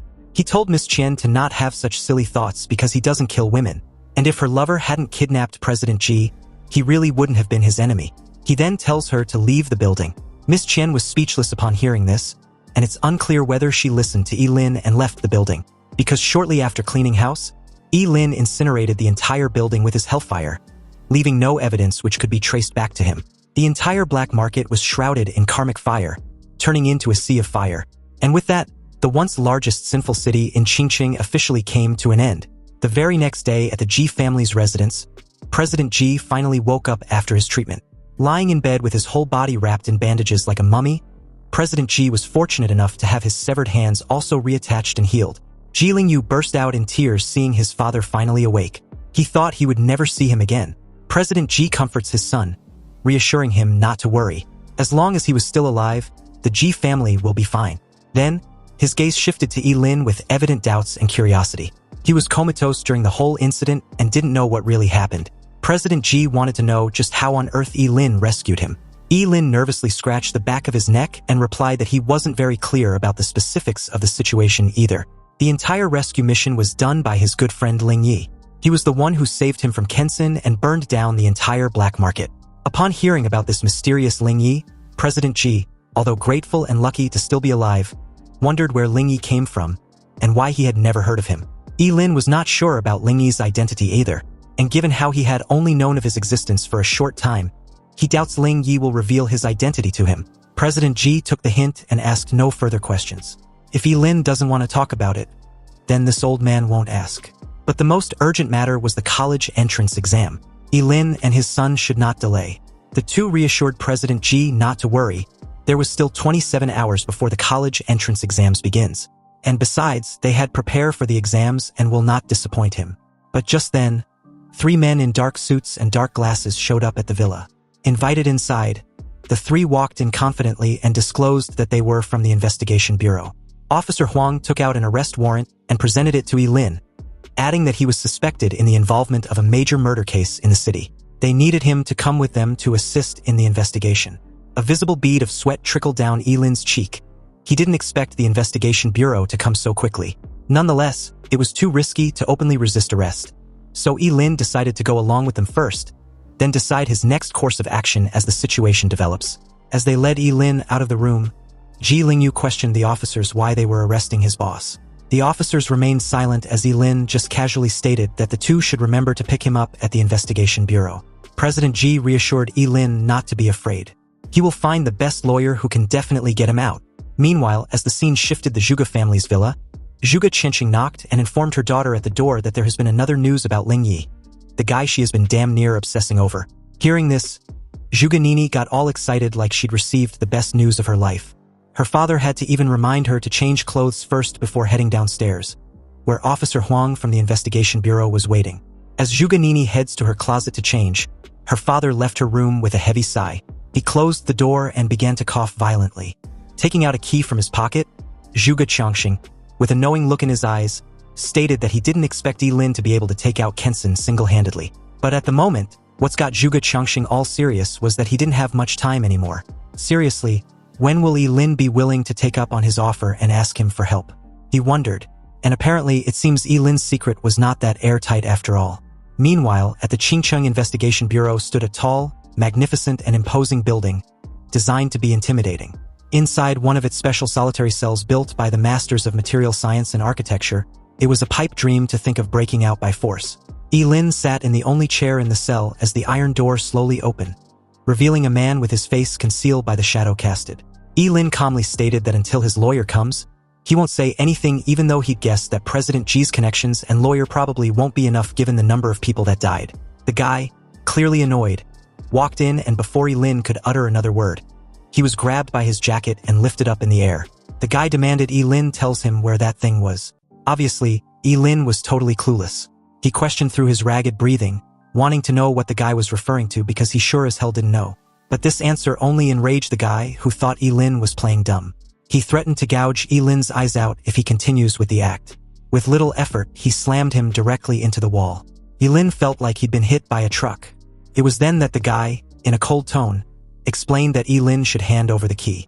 Kensen died by Yi-Lin's hands, so naturally, the key must be with him. Back then, Yi-Lin did not take anything from the underground black market in order to avoid leaving any trace or evidence. So even if there was a key, he burned it to ashes. However, he couldn't show any abnormality, otherwise this guy would definitely take ruthless action against him, which would either expose the secret of his immortality or be blind for the rest of his life. Since the guy didn't want to hear the truth, then he will play along. He told the guy that the key was with him but not with him, And if the guy continues with his ruthless behavior, he will make sure he never finds it. Originally, Lin planned to stay in the investigation bureau until the college entrance exams, but now it seems that the place he thought was the safest was actually the Dragon's Den. He never imagined that the deputy director of the investigation bureau was actually connected to Kenson. Realizing this, he still had the balls to demand that the guy takes him out of the investigation bureau before anything else. He gritted his teeth when the guy grabs him by the hair and gave him a solid punch on his left cheek. Lin spat out fresh blood as he silently comes to terms that the officer had no martial or moral ethics. The guy coldly asked if Lin was sure he wants to leave the investigation bureau at this time, because he will become a wanted criminal and definitely won't even be able to take the college entrance exams. Lin pursed his lips. It seems as if this was really a dead end with no chance of breaking out of it at all. In his opinion, the strength of the tall and thin man in front of him was even more terrifying than Kenson. Whether he fought or fled, he obviously wouldn't stand a chance. On the floor, he raised his hand for a timeout. He wants to make a call. The guy took out his phone and stated that if Lin had been this cooperative from the start, then he wouldn't have to suffer. Lin took the phone and started dialing. Inwardly, he vowed to pay back this grudge tenfold. 10 minutes later, someone walked inside the cell, and this person turned out to be none other than Zhuge Nini's father, Zhuge Changxing. The moment he entered the cell, he told the officer to pound sand with his flattering. Anyway, he brought the key he so desperately wanted. In Zhuge Changxing's hands was the key, and he spared no pleasantries as he handed it over. But on the way out, the officer wondered why he was helping the little brat. Zhuge Changxing just replied that it was none of his business. He'd already given him the key and their deal was done. So with that, the guy apologized and made his exit. Lin, although excited that his interrogation was over, wondered how Kenson's key appeared in the possession of Zhuge Changxing out of nowhere. Did he just entangled himself in some conspiracy? Lin just feigned an innocent demeanor and thanked Zhuge Changxing. If it weren't for his help, he would have been in danger. But Zhuge Changxing wasn't buying that bullshit act. He straight up explained that he saved Lin for his own selfish reasons and not for the goodness of his heart. Besides, if the secret of his immortality was made public, all the powerful people in the entire daxia, and probably overseas, will come to kill him. This revelation was like a sledgehammer hitting Lin in his freaking face. Zhuge Changxing actually knew about his immortality. What should he do? Should he kill him? After all, he'd never told anyone because he knew very well that an innocent man was guilty of possessing a treasure. At such a close distance, if he was to take advantage of Zhuge Changxing's unpreparedness and summon the Chaos Thunder with its strongest power, he should be able to severely injure or even kill him. But then what? What should he do after killing Zhuge Changxing? Feigning confusion, Lin tried to play dumb, but Zhuge Changxing wasn't buying it. Just now, there was a flash of killing intent in Lin's eyes. Was it directed at him? It seems that he guessed right. Lin was indeed immortal. Just when Lin was considering whether to take action, Zhuge Changxing continued confidently. As expected, if you eliminate all the impossible, whatever remains, no matter how unbelievable it is the truth. Lin had an immortal body, yet he was so weak. It seems that the legends were true. Lin asked what Zhuge Changxing wanted from him. And upon hearing this, Zhuge Changxing replied with a question of his own, wanting to know if Lin was willing to be his disciple. Hearing this, Lin was truly puzzled. He didn't even know what he needed to do as a disciple, and how would it even benefit Zhuge Changxing anyway. Zhuge Changxing gave a slight cough and explained that he didn't have much time left, and wants to take in a disciple he can entrust some tasks before he takes a permanent nap. Curious, Lin wanted to know what could be so important. Zhuge Changxing then took out a key exactly the same as the one he just handed over and gave it to Lin. Lin was stunned. Could it be that there were two keys? As if seeing Lin's confusion, Zhuge Changxing explained with a smile that he gave a fake one to the officer. It was made with great effort by an old blacksmith friend of his. Anyway, the key was the real ancient key of the apocalypse. Lin couldn't help but look at the key in his hand. The whole key was made of bronze and had spots of rust on it, but it contained an ancient and mysterious aura. You see, this world originally had no monsters or job changers, until the day the Gate of Apocalypse descended, and 7 ancient artifacts of origin fell out from behind the Gate of Apocalypse and scattered around the world. Each of them had completely different abilities. The first 7 people who obtained the ancient artifact of origin became an extremely powerful forbidden existence in their own rights. After the Gate of Apocalypse opened, changes began to occur in the entire world. Humans were able to change their jobs, and all kinds of strange and powerful monsters and copies appeared one after another. During this period, countless horrific wars broke out between humans and monsters, and between humans themselves. Even the ancient artifacts of origin were shattered. Now, the existence of the ancient artifacts of origin was just a legend. And this ancient key of apocalypse is the key to opening the door of apocalypse. Zhuge Qianxing asked again if Yilin was willing to be his disciple and help him. Yilin thought for a moment. Now that Zhuge Qianxing knows his secret, it was not like he had a choice. Yilin accepted to be Zhuge Qianxing's disciple, but he was not sure he could accomplish the task his master just asked. Zhuge Qianxing laughed and placed a hand on Yilin's shoulder. When did he become so humble? With his current strength, if he enters the Supreme Academy to further his studies, his future will be immeasurable. But before anything else, there was one more thing Zhuge Qianxing wanted to entrust to Yilin. What is it? Yilin asked with evident curiosity in his eyes. Zhuge Qianxing gave a slightly awkward smile and wants Yilin to take good care of Zhuge Nini after he dies. Yilin should protect her from getting bullied. Upon hearing such a request, Yilin was a little taken aback. He even wondered if there was anyone who could actually bully that female Tyrannosaurus-like daughter of this cunning middle-aged man. He scratched the back of his head nervously and tried to reassure his new mentor that he will definitely live long, possibly passing a 100-year-old mark. Zhuge Qianxing just laughed at this words of encouragement as he left the solitary cell, with Yilin following in tow. Yilin might not be aware, but he's quite older than he looks, which has many advantages if he was being honest. Anyway, Yilin was still young and his strength can be cultivated slowly, so there was no rush. What matters at present was the college entrance exams. He needed to get good results, and apparently so does her daughter. A while later, as the scene shifted to the Zhuge family's villa, Zhuge Nini was stunned to see the person she hated the most in her home. And to make the matter even worse, she just found out that her father had taken Yilin as his disciple. To her, this was impossible and only made her furious. How could her father accept a coward like Yilin as his apprentice? It seems that her classmate was not only a coward, but also full of lies. She insisted Yilin leaves her family's home, but obviously, her words doesn't carry that much weight. Yilin just casually folded his arms and was too lazy to explain anything to this spoiled princess. He would gladly leave if her father wants him to. After all, it wasn't like he wanted this arrangement anyway. If Zhuge Nini had any problem with him being there, she can go ask her father. Wondering why her little princess was throwing a fit the moment she got home, Zhuge Qianxing came downstairs. But the moment Zhuge Nini saw her father, she gave him a helpless look and asked anxiously why Yilin of all her classmates was doing inside their home. He was a coward and full of lies.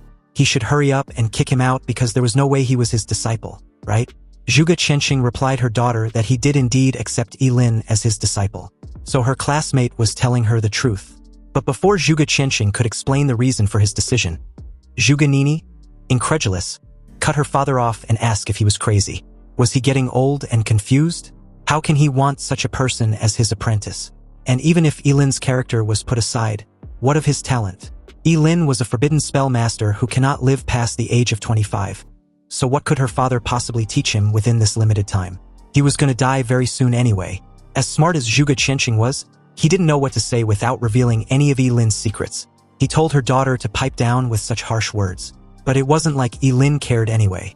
And besides, he added that Yilin was actually powerful and was the Ling Yi she had been looking for.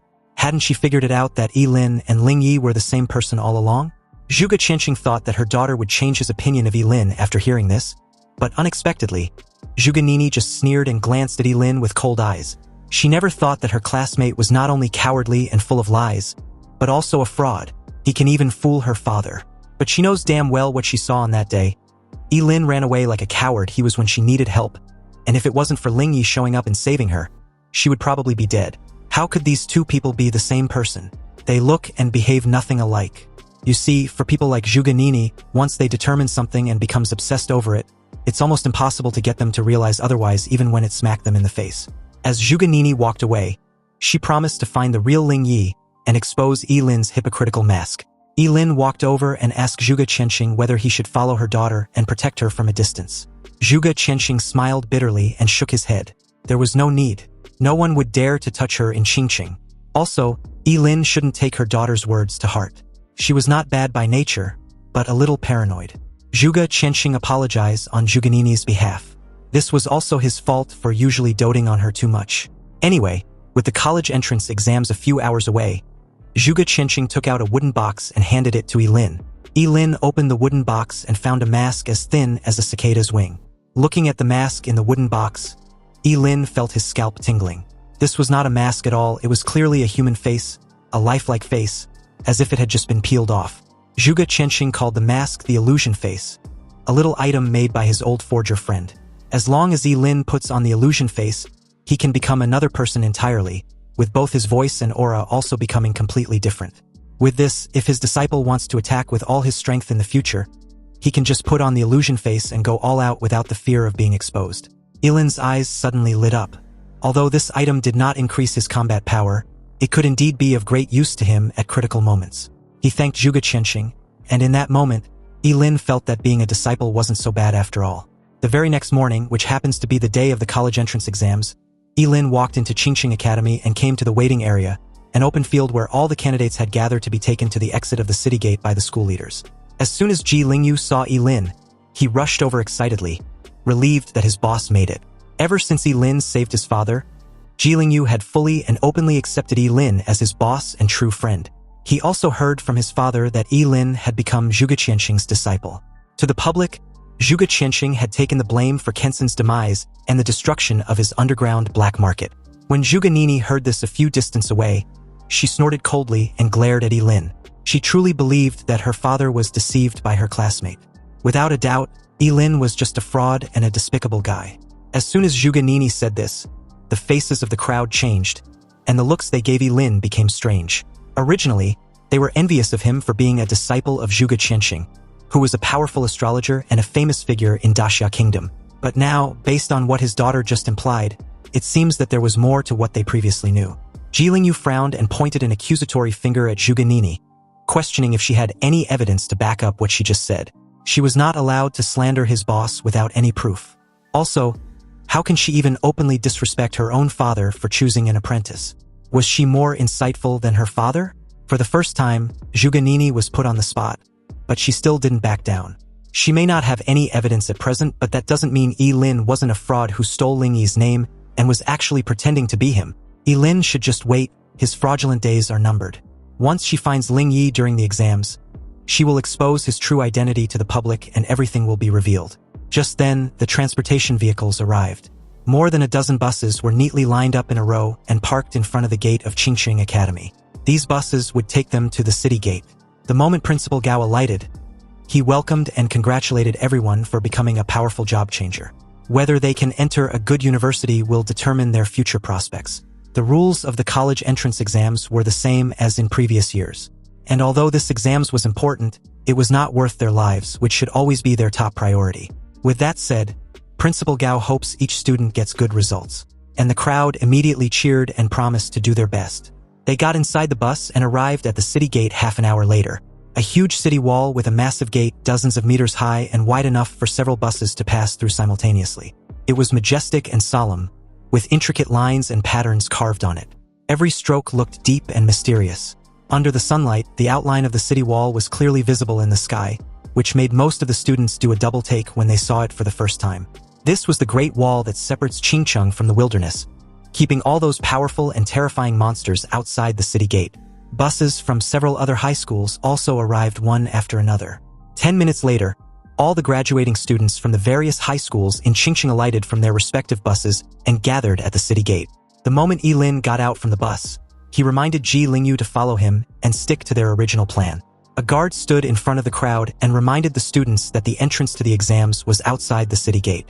Once the city gates are open, all the candidates needed to cross about 10 kilometers of uninhabited wilderness to reach the entrance to the college entrance main exams.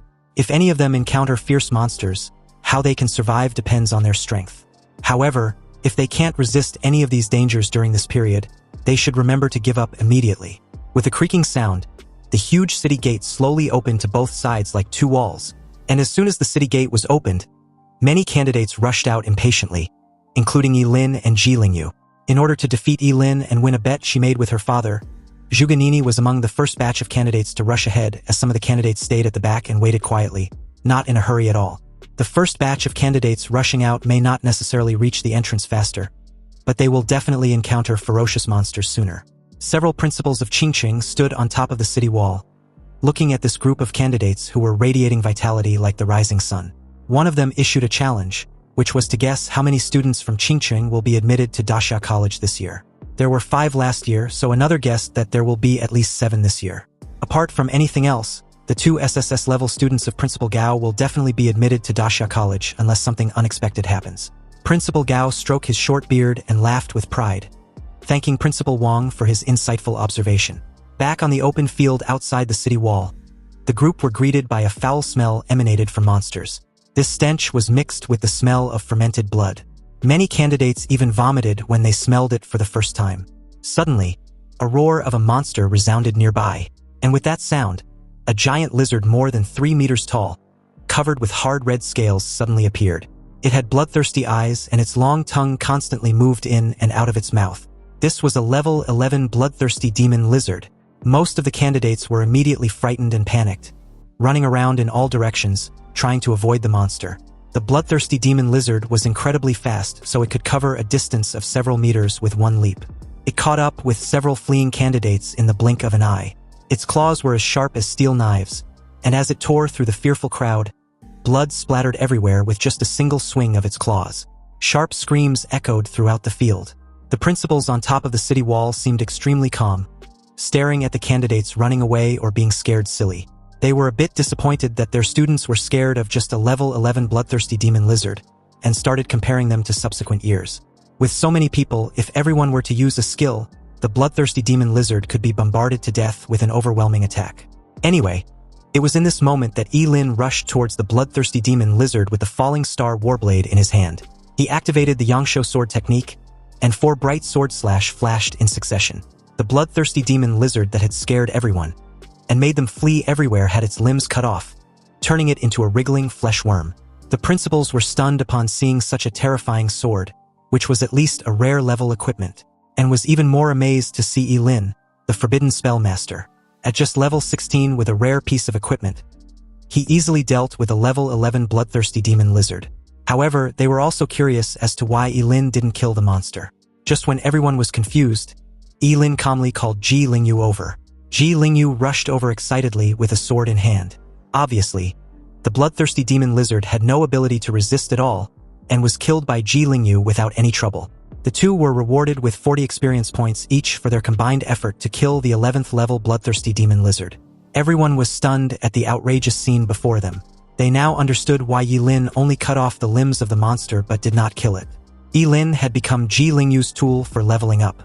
In that moment, most of the candidates had an impulse to rush up and hug Lin's thighs tightly, and beg him if he needs another lackey. Under the envious gazes of the crowd, Lin and Ji Lingyu did not rush into the college entrance examination training hall, but swept all the way to the right. Meanwhile, Zhuge Nini watched the two nearby with a calculative look. Since the experience points will be shared if a candidates choose to form a team, she was sure she could surpass Lin this time around. In her opinion, the reason why she was crushed by Lin in the novice secret realm was purely because she was not serious enough. But she would not give Lin a second chance. Whenever Lin encountered any monster on the road, he was able to deal with it after a few sword slashes, leaving it incapacitated for Ji Lingyu, who has been following behind and cooperating very tacitly. When any of the monsters was seriously injured, he would go up and deliver the final blow with his sword. So far, the two had teamed up and killed a 12th level chimera with 50 experience points, an 11th level seahorse warrior with 40 experience points, and a level 13 skeleton archer with 60 experience points. Under Lin's leadership, Ji Lingyu's level improved very quickly. He reached level 8 in a short while. Ji Lingyu was ecstatic. From now on, Lin didn't need to say anything. He will gladly be his loyal lackey. At this rate, he would be able to reach at least level 12, or even level 13 before the sun sets. The entrance to the college entrance exams will be opened till sunset, so they can farm and level up as long as they arrive before the closing time. Lin glanced around and there were obviously fewer monsters left. He told Ji Lingyu not to get too excited. There aren't many monsters near the city wall, so they had to go deeper into the forest. Upon hearing this, Ji Lingyu pointed out the obvious question. If they go deeper, they will encounter monsters of level 20 or even level 30, right? Lin agreed with this assessment, and he was confident that he could handle a level 20 monster without any issue. But they will definitely have to run away if they encounter a level 30 monster. Lin held the sword and led Ji Lingyu deeper into the wild. Ji Lingyu wasn't the only one who wants to upgrade his level. Lin also wants that as well. After all, his goal was the Supreme Academy. Meanwhile, as the scene shifted back to the top of the city wall, Principal Gao had a frown on his face. He wasn't particularly pleased with the young curse master's decision to enter deep into the wild with Jilingyu. In his opinion, Lin was acting way too reckless. With his level, it was a foregone conclusion that he would be admitted to Dasha College. So what on earth did he want to achieve? His fellow principal tried to reassure him not to worry. There were already invigilators surrounding the area, so no major accidents could happen. Hearing this made Principal Gao feel just a little bit at ease, even though his right eyelid kept twitching wildly. He didn't know why, but he'd suddenly had a bad feeling. He just hopes his friend is right. As the scene cuts back to Lin and Jilingyu along the way, they've killed several different kinds of monsters, but none had been any real threat. Lin didn't even need to release other forbidden spells. With just the Yangshuo sword technique, he had been able to deal with every monster they've encountered, which were all below level 20. At most, it would just be a matter of a few sword slashes. Jilingyu followed behind him and had leveled up to 9. But on the other hand, Lin was still at level 16. They soon encountered 2 level 20 monsters. Lin warns Jilingyu to be careful. One wrong move from him and any of these 2 monsters could kill him instantly. Jilingyu promised to stay clear so Lin shouldn't worry. He valued his life too much, so he will leave everything to him. The Yangshuo sword technique cannot be used indefinitely, and had already consumed too much of Lin's lifespan. So he decided to sacrifice an organ to summon the Chaos Thunder.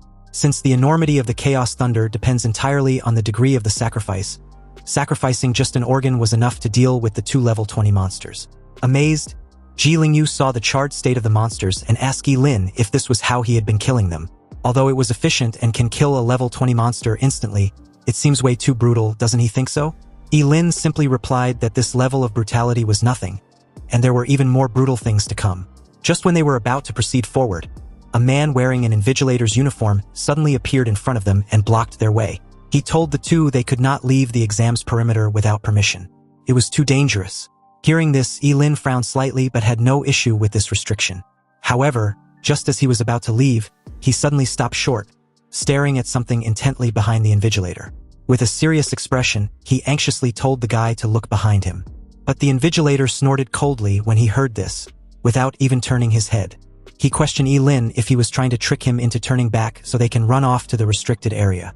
If he wasn't mistaken, Lin and Jilingyu had arranged to meet up with someone outside the exam perimeter to help them level up.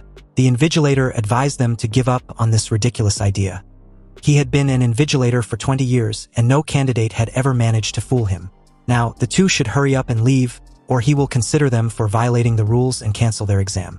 Lin still insisted that the guy should turn around as a huge shadow was cast on the 3. And before the invigilator could get any more words out, a low growl suddenly sounded from behind him. The invigilator's face changed the moment he finally turned around and saw a huge monster which was a level 33 goblin warrior, who had suddenly appeared behind the guy at some point. The goblin warrior was 4 meters tall, covered in hard armor, and holding a huge mace. It swung its massive mace on the poor guy, who narrowly managed to react in time to avoid the attack. However, he was trashed more than 10 meters away like a cannonball. Lin and Jilingyu, on the other hand, evaded the attack without any difficulty. Jilingyu was so frightened that his face turned pale, and the moment Lin suggested he run while he leads the monster away, Jilingyu replied that it won't work. A level 33 monster, unless it reveals its immortality and attacks with all its strength, Lin cannot defeat it. They should rather run away and leave the injured invigilator to handle the monster. Lin was already very upset. He had told the invigilator several times to turn back, but this guy just wouldn't listen. And now, Jilingyu, out of concern, didn't want to listen to his instructions either. He's even faster than him, so what will he do if the goblin warrior decides to come after them instead? Lin kicked Jilingyu on the butt, which sent him flying. And in that moment, the invigilator reappeared. Just as he was thinking of how difficult it was going to be to deal with the goblin warrior without being exposed, the huge mace loomed a few inches away from turning him into a meat paste. Lin only sacrificed his appendix and a piece of large intestine in exchange for 3 times the agility, and effortlessly evaded the huge mace with his fleeting dance. The invigilator struggled to stand properly, and with a pale face, he instructed Lin to leave the goblin warrior to him. He had already sent out a distress signal, and he doesn't plan on letting any student get hurt under his watch. Before the guy could insist on his earlier demand for the 2 to leave that place, the huge and heavy mace was upon him in an instant. Lin had to save this blockhead for the second time, and at this point he'd passed out. The invigilator had already been seriously injured by the goblin warrior's sneak attack, so the fact that he was still alive was a sign of his strong will. Fortunately, the distress signal had been received, And in that moment, 2 other invigilators suddenly appeared and rushed over to subdue the monster.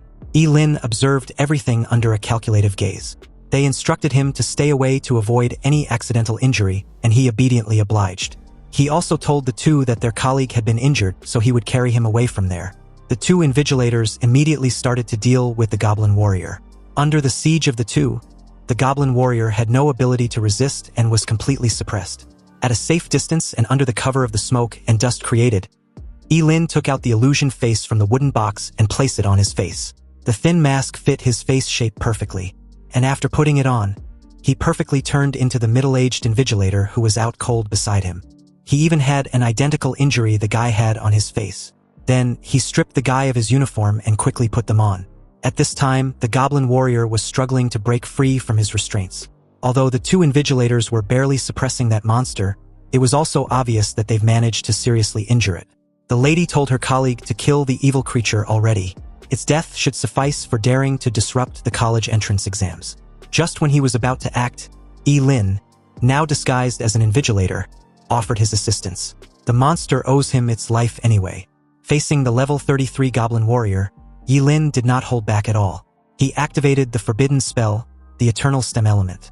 Golden energy suddenly formed and gathered in his palm, then condensed into a golden spear exuding an ancient and mysterious aura. Lin raised his hand, grasped the spear, and threw it directly at the goblin warrior's head with a whistling sound. The golden spear obliterated the head of the seriously injured goblin warrior, killing it instantly. He received a reward of 220 experience points for killing a level 33 goblin warrior, and an item named the Symbiosis Talisman also dropped. Lin was a little surprised, because the chances of an item dropping after killing a monster was extremely low. The 2 invigilators weren't particularly pleased with Lin's involvement in killing the goblin warrior. They didn't fight the monster and subjugate it just for their fellow colleague to suddenly swoop in and steal their kill. It was simply outrageous. The guy questioned who the hell Lin was, and which department he was from. How can he just steal his colleague's kill like that? Lin simply replied that his act of kindness didn't warrant his name or info. The 2 should just call him a kind man and shouldn't beat themselves up. So with that, he walks off. The guy was still pissed off about the entire encounter when the lady told him to forget about it for now. They needed to maintain order until the exams was over. Then they can settle the score with him. Obviously, Lin wasn't the least bit bothered when he overheard the 2. After all, they wouldn't be able to find him once he takes off the mask. Lin's current location on the map's layout showed he was still deep within the uninhabited wilderness, with just about 1/3 of the journey to cover. He returned the clothes and exam certification badge to the unconscious invigilator, then changed into his usual outfit as he keeps reeling about how great the illusion face mask was. The item drop was also incredible when used properly. The Symbiosis Talisman can only be used on 2 job changers with a level difference of less than 10. They're supposed to interlock their fingers to activate it. Once activated, the experience points gained by hunting monsters will be completely shared by the 2 for the next 6 hours. Although the Symbiosis Talisman was a single-use item that binds to only one person, Lin's eyes lit up. This was the same as getting double experience. He had originally planned to abandon Jilingyu after he reached level 10, but with the Symbiosis Talisman, he could still get full experience points even if Jilingyu kills a monster. In that moment, he heard someone frantically yelling to be saved. This person was none other than Jilingyu, who was being chased by a level 13 Anubis soldier. The Anubis soldier was clad in a dark shadow with a huge scythe as its weapon. The moment it closed in on Jilingyu, the Anubis soldier swung the massive scythe at its target. But before the long curved blade could cleave Jilingyu in 2, he was suddenly whisked away as the swift sound of the scythe cuts through the air. The toe even got embedded in the ground with a loud puff of dusty smoke. Jilingyu's whole body trembled for a moment, and his pupils shrank sharply. When he saw Lin, he was instantly overjoyed, and also glad he was okay. He asked where the goblin warrior was. Lin told him not to worry, the goblin warrior has been killed by the other 2 invigilators. Lin reached out with the Symbiosis Talisman in hand, and told Jilingyu not to move his hand under any circumstance. He interlocked his fingers with Jilingyu's, clasping them tightly. Jilingyu completely misunderstood the situation as a blush creeps on his cheeks. No wonder Lin didn't like any of the maids when he was at his villa. So this is what his boss likes? Jilingyu was struggling to comprehend this when Lin snapped him out of his thoughts. When he was done using the Symbiosis Talisman, Lin was stunned for a moment when realization dawned on him. Looking at Jilingyu in surprise and suspicion, he cursed loudly and told him to scram. Seriously, What the hell was he spacing out for at a time like this? Even the Anubis soldier on the opposite side seemed stunned, trying hard to comprehend what was happening. Yilin unsheathed his sword and slashed at the Anubis soldier, killing it in one swift motion. Only the scythe was left on the spot. Under the effect of the symbiotic talisman, Yilin and Ji Lingyu both gained 130 experience points. Ji Lingyu was overjoyed, amazed at how incredible the symbiotic talisman was. Where did Yilin get this item, because it was a treasure that money couldn't buy? Anyway, now that the symbiotic talisman was in effect, Ji Lingyu should leave and hunt monsters by himself. Because Yilin sure as hell ain't gonna hunt monsters with someone who has such disgusting thoughts. Yilin couldn't even look in Ji Lingyu's direction.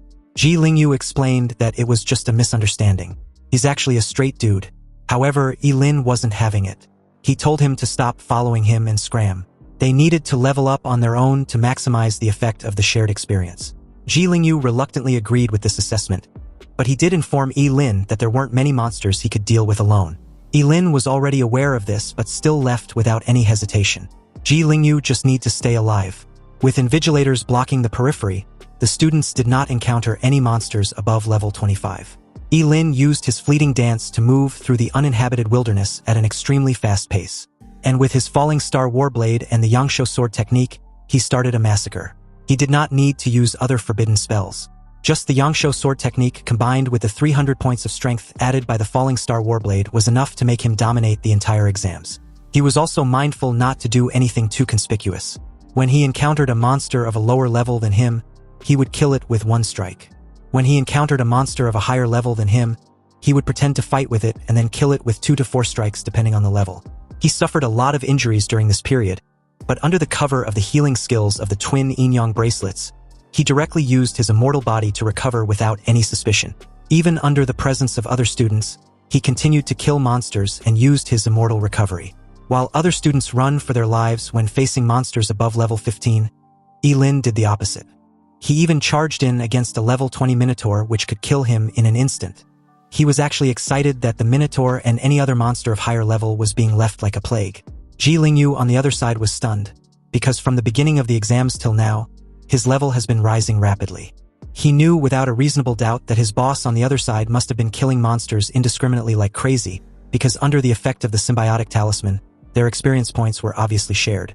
Meanwhile, as the scene shifted back to Principal Gao and the other important figures of Qingcheng, they were currently watching Yilin's battle with the level 20 Minotaur. Although they've seen some strong candidates who choose to brush up their levels before entering the teleportation gate of the college entrance exams, this was the first time someone had actively searched and chased monsters relentlessly to annihilate. Principal Gao had a regrettable expression on his face. He was sure if only Yilin wasn't a forbidden spellcaster, the city of Qingcheng would have had another peerless genius. Seriously, a job changer who can sweep away monsters in the uninhabited wilderness would have surely been a powerful existence who could suppress any opponent as long as he grows up. But a forbidden spellmaster would never live past the age of 25. His fellow principal told him to look on the bright side. Since all the monsters inside the test area were almost killed by Yilin, he'd actively made sure the number of candidates from Qingcheng taking the main exams this year had increased significantly. At this time at the city's gate, the students who waited patiently for the eager candidates to clear the outskirt forest looked at the empty field outside the city's wall with a smug expressions on their faces. A young man who was waving a fan even grinned and comments on the benefits of leaving the city at this point. Once the monsters had been dealt with by those who rushed out quickly, they can leave much more easily. The entire journey from the city gate to the teleportation gate of the main exams was 10 kilometers. They had already walked halfway and had not run into any monster. Now, they just need to hurry and hope they don't encounter anything unexpected. Yilin, on the other side, was done hunting monsters when he failed to spot a single monster in sight. He decided to head inside the teleportation gate. Although his level was now at 18, he was a bit disappointed he couldn't get to level 20 before the main exams. Anyway, the portal for the college entrance examination was like a huge gate of light, quietly suspended in the sky, emitting a soft light. As he approached the portal, he could feel a mysterious force fluctuating. It was the fluctuation of space magic, which could instantly teleport anyone to another place. Yilin stepped in, and the scene in front of him disintegrated. When everything came back into view, he had appeared in a huge blue stone square. 10 towering stone pillars stand around the blue stone square, each of which is engraved with ancient runes, revealing a sense of vicissitudes and mystery. In the center of the square, there was a huge stone tablet with the words, College Entrance Examination Training Ground, largely engraved on it. The handwriting was simple and ancient. Yilin looked around and saw that the square was crowded with so many people. When Jilingyu saw Yilin, he rushed over, all excited, and even tried to hug him. Yilin immediately pushed him away with disgust. But Jilingyu didn't care. He was so excited that he was incoherent. His current level was 15. Yilin would always be his one and only dear boss. He was just so awesome. If nothing unexpected happens with his current level, it was almost certain that he will be admitted to Daxia College. A while later, Zhuganini appeared there with a gloomy expression. Her current level was 14, so she thought she was only 2 levels short when compared with Yilin. Anyway, it wasn't a big deal because she could make up for it with her skills and abilities. As time passed, the sun cast its last rays of light, and the teleportation gate was closed completely. At the same time, hundreds of invigilators appeared in every corner of the square, monitoring the movements of all candidates in there. As a middle-aged man appeared silently in front of the stone tablet in the center of the bluestone square, he ordered everyone to pipe down. He then warmly welcomed all the candidates to the 886th college entrance examination. He was the chief examiner, Lin Yuan. His tone wasn't loud, but everyone in the bluestone square could hear him clearly, and his words seemed to directly resonate with the candidates. He confirmed what the examinees already knew, that the outskirt forest was just an entrance pass to the final exams, and only those who survived the journey and made their way there were allowed to take the final test. Anyway, the college entrance exams was divided into 2 parts, the comprehensive ability assessment and the ring battle, which will be carried out within the day.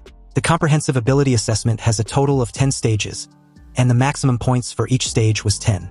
Also, each candidate will be assigned different assessment content according to their profession. They can quit early or complete all of them. The examiner will give scores based on their performance in each level. Only candidates who have passed with a score of 85 points or above are eligible to participate in the ring battle. A victory in the ring battle will earn the candidate 10 extra points, with a maximum of 150 points. The competition will determine the top scorer in this year's college entrance examination. In the comprehensive ability assessment and the ring battle, they can use any equipment, but they are not allowed to use any special item.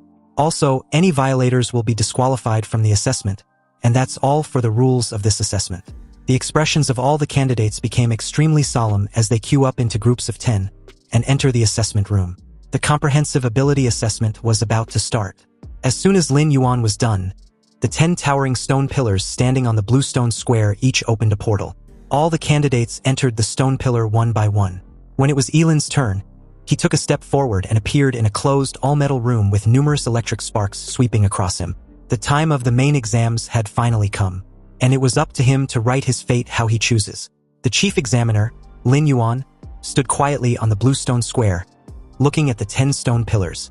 Behind him stood several middle-aged men with powerful auras. They were all deputy examiners of this year's college entrance exams. Among them was a woman in a blue long dress. Although she was old, the woman was well-maintained, with a slender figure and a short hair which gently fluttered in the wind.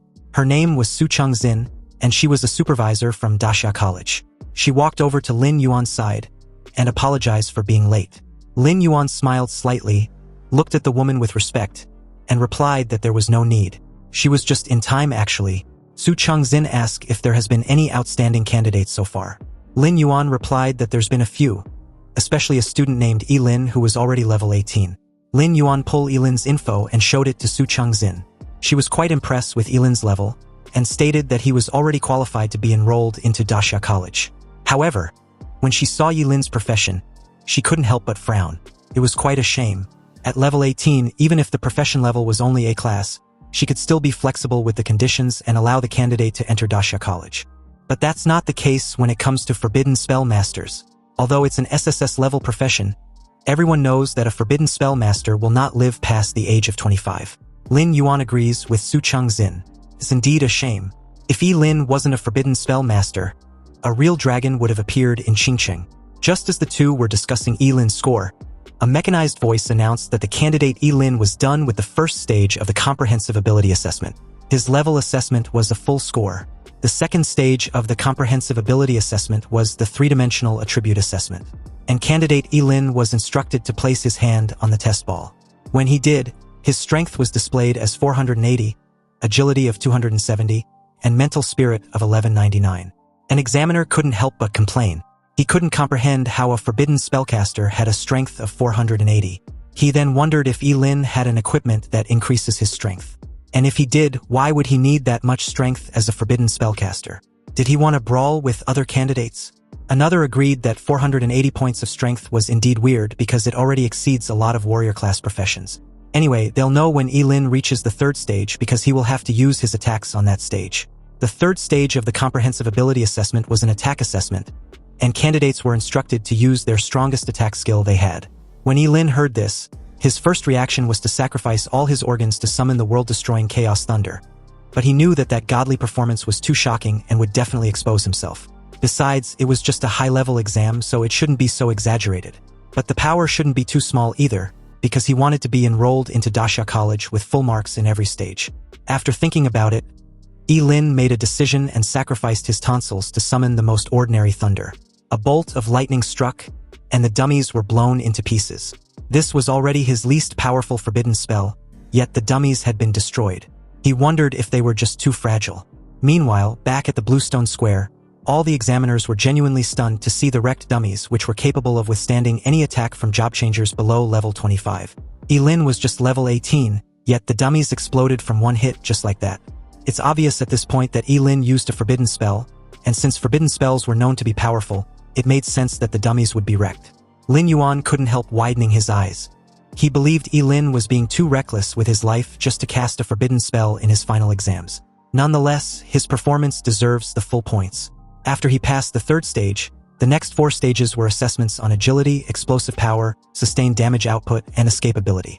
But none of these stages could stop Lin at all. Under the astonished gazes of the examiners, Lin quickly passed all the stages with full marks. Lin Yuan continued to watch Lin's performance with a regrettable expression. He was truly baffled that Lin was still using forbidden spells like they were nothing. At this point, it will be a miracle if he even lives up to 20 years old. An examiner asked him if he wants to raise the difficulty level of the final stage for Lin. Lin Yuan wanted Su Chengxin's opinion on whether Dasha College will accept Lin if he could get all full marks after increasing the difficulty. If Su Chengxin agrees, then there will be no problem increasing the difficulty. Lin Yuan was even curious to see where Lin's limit was, because he seems to be able to handle the exams with ease so far. However, Su Chengxin was very cutthroat. She apologized to Lin Yuan, but she's not on board with that assessment when it comes to Lin. From her perspective, Luo Jun, Wang Zhengguang, Zhu Ganini, and Ji Lingyu were more qualified to enter Dasha College. Her reason was simple: a forbidden spellcaster's strength is gained in exchange for his life, so Dasha College will just be wasting resources on him. Lin Yuan sighed in agreement. It was truly a shame. After passing the last level, Lin came out from the Comprehensive Ability Assessment Chamber to find other candidates doing the same. The Bluestone Square was bustling with students who were so excited that they shared their test results with their friends.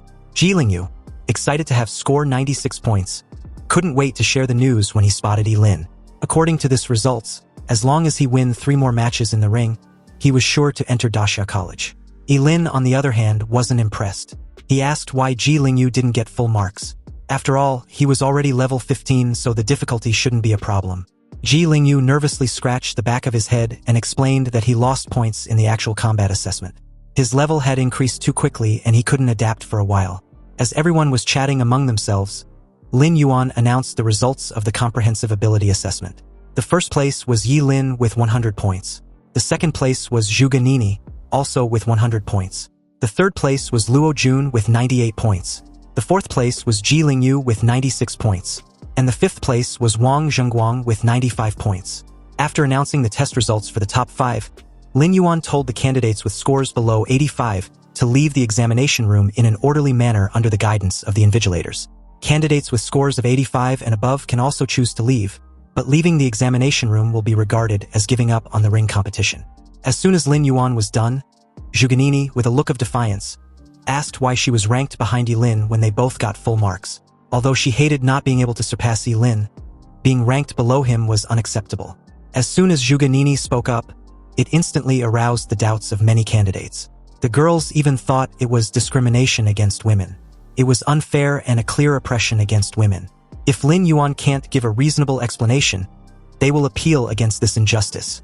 Facing the excited emotions of the examinees, Lin Yuan's expression did not show any trace of worry. He just played the passing videos of Zhu Ganini and Lin respectively and told the crowd to watch them carefully. It was the last stage of the comprehensive ability assessment where candidates were supposed to fight against a level 25 demonic flame wolf. Although Zhuge Nini's level of skill and adaptability was top of the line, she struggled a lot before killing the monster. But when it came to Lin, he killed the level 25 demonic flame wolf using just one skill, and the monster died under a second. Seeing this, everyone suddenly understood why Zhuge Nini was in second place even though they both got full marks. Lin Yuan turned towards the crowd and asked if there was any more objections about the final test result. The Bluestone Square became silent with no one daring to speak, not even Zhuge Nini. She couldn't argue after seeing the video. Lin Yuan told the crowd that the ring battle would begin half an hour from now, so they should rest and prepare for the tournament. The results of the comprehensive ability assessment were soon announced to the outside world. And the moment Principal Gao and his fellow principals saw the results, they were surprised that Lin and Zhuge Nini got full marks. The other principals began to congratulate Principal Gao. His Qingcheng Academy was striking it big this year. What's even more shocking was Ji Lingyu, who scored 96 points and got 4th place. He was certainly a dark horse. At this point, Principal Gao couldn't contain his excitement and laughed in sheer delight. With 3 students being in the top 5, Qingcheng Academy would surely become a popular school for admission next year. Anyway, just as Principal Gao was basking in all the praise, Principal Su from Yutsai Academy reminded him not to get too excited this early in the exams. After all, the ring tournament, which was the real highlight of the exams, would start in half an hour. Principal Gao wasn't the least bit concerned when he heard this. His students had been the best since the exams started, so securing first place in the ring tournament wasn't a stretch. Or did Principal Su seriously believe that Luo Jun could deal with a level 18 forbidden spellcaster? Principal Su simply replied that since nothing was certain, anything was possible. Back at the Bluestone Square, Lin unexpectedly ran into Zhuge Nini. The encounter was extremely brief, but before Zhuge Nini walked away, she informed Lin that she won't lose to him in the ring tournament. Lin said nothing, but inwardly, he wondered what was wrong with her now. Half an hour passed, and all the qualified candidates gathered at the Bluestone Square. Lin Yuan explained the rules of the tournament, which was pretty simple. It will be held based on a lottery format, and winning a match earns a candidate 10 points. Then he or she would be promoted to the next round. Before the lottery starts, there are a total of 104 candidates. So the sum between 2 candidates' serial numbers, which tallies to 104, will be fighting against each other. By some coincidence, Lin drew the number 18 and was matched up against a female candidate named Bei Bei Bei, who was number 86. Ji Lingyu was relieved to know he wouldn't face Lin anytime soon.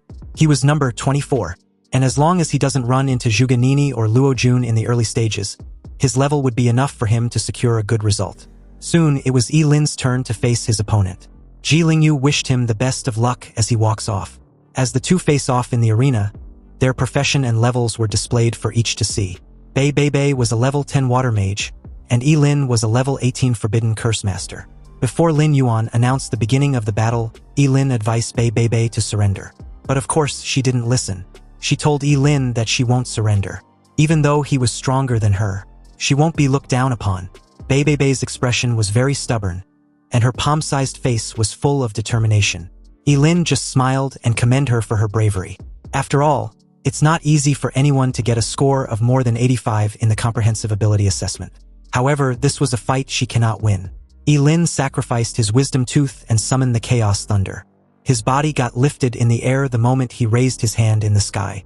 Suddenly, several surge of thunderclouds gathered together, and countless dazzling silver-white lightning arcs shuttled through the clouds like spirit snakes. With a loud boom, a violent thunder dragon as thick as a large python swooped in from the clouds and hovered over Lin like a protective guardian. At this moment, Lin was like a god who controlled thunder. This horrifying scene not only caused the rest of the candidates watching to break out in a cold sweat, but left them dumbfounded. After all, casting forbidden spells in the final exams arena was outrageous and unheard of. Seeing that Lin had no intention of stopping, the invigilator overseeing the match intervened. In horror, he warned Lin that killing anyone inside the tournament was strictly prohibited. If he still goes through with it, he would be disqualified from the final exams. Lin didn't wish to kill Bei Bei Bei, but only wished to make her surrender. And about the issue with him casting forbidden spells, it's because he really didn't know any other spells except forbidden ones.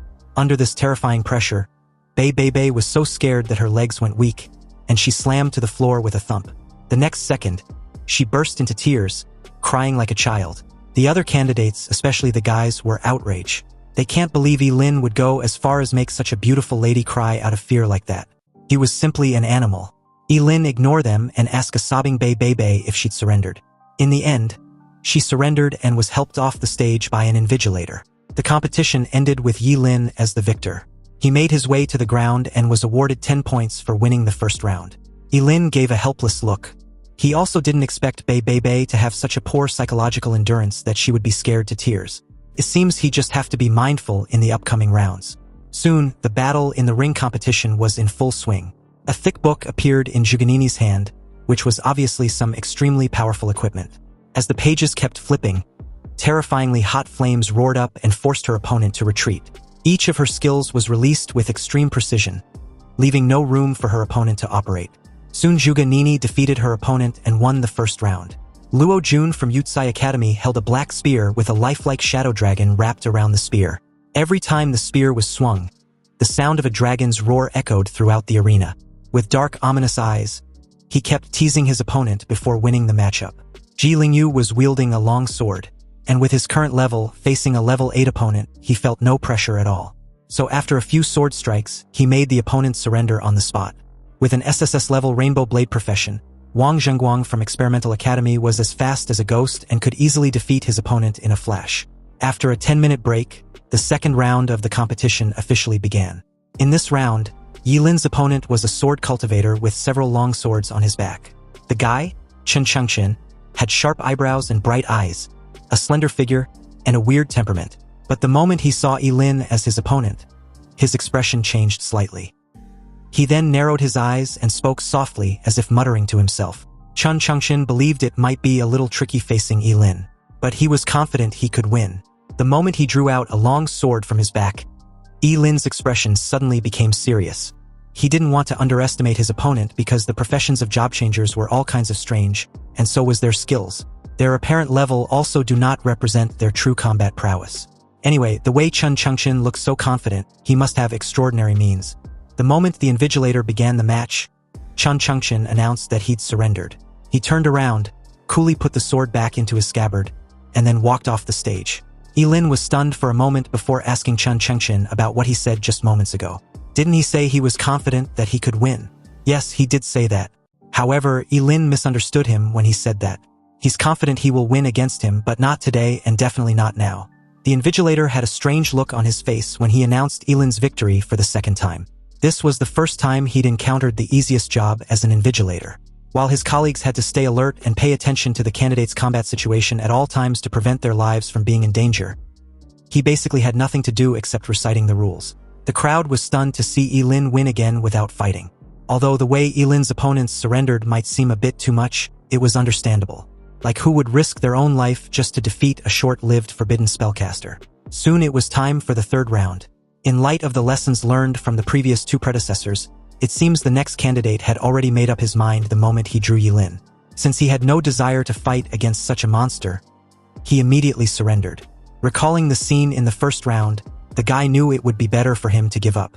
At this point, Yilin was frustrated for not being able to do a damn thing. He had advanced to the fourth round without lifting a finger, and his score had also reached an astonishing 130 points. The dumbfounded crowd began to lose interest and decided to watch other test takers. Yilin's matchups were a total rip-off. He just used a forbidden spell in the first round, yet he had won 3 rounds in a row. Some even believed Yilin's final test was too easy, and wondered if he would get a perfect score without doing anything. The scene shifted to the match between Luo Jun and Wang Zhengguang, both of SSS-level profession. Luo Jun had a level 14 Shadow Dragon Spear, and Wang Zhengguang had a level 13 Rainbow Blade. The moment the fight began, Wang Zhengguang, wielding 2 daggers, disappeared on the stage like a ghost. His speed and movements were that of an assassin, but Luo Jun's sharp eyes were able to easily keep up with his movements. He waved the black spear in his hand, which clashed with Wang Zhengguang's daggers with a reverberating clang. Then what soon followed was Wang Zhengguang's fast movements, the occasional dazzling sparks of their weapons, and the clanging sound of metal clashing repeatedly. Wang Zhengguang warned Luo Jun to prepare himself. He was going to be added to the list in the loser bracket, but Luo Jun scoffed at the absurdity. To him, Wang Zhengguang didn't have the strength to defeat him.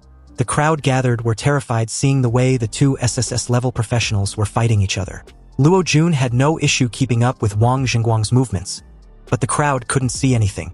It was obvious that none of them would have been able to last a second if they were facing either of them. Although they were both job changers, they can clearly see that those two were on a completely different level.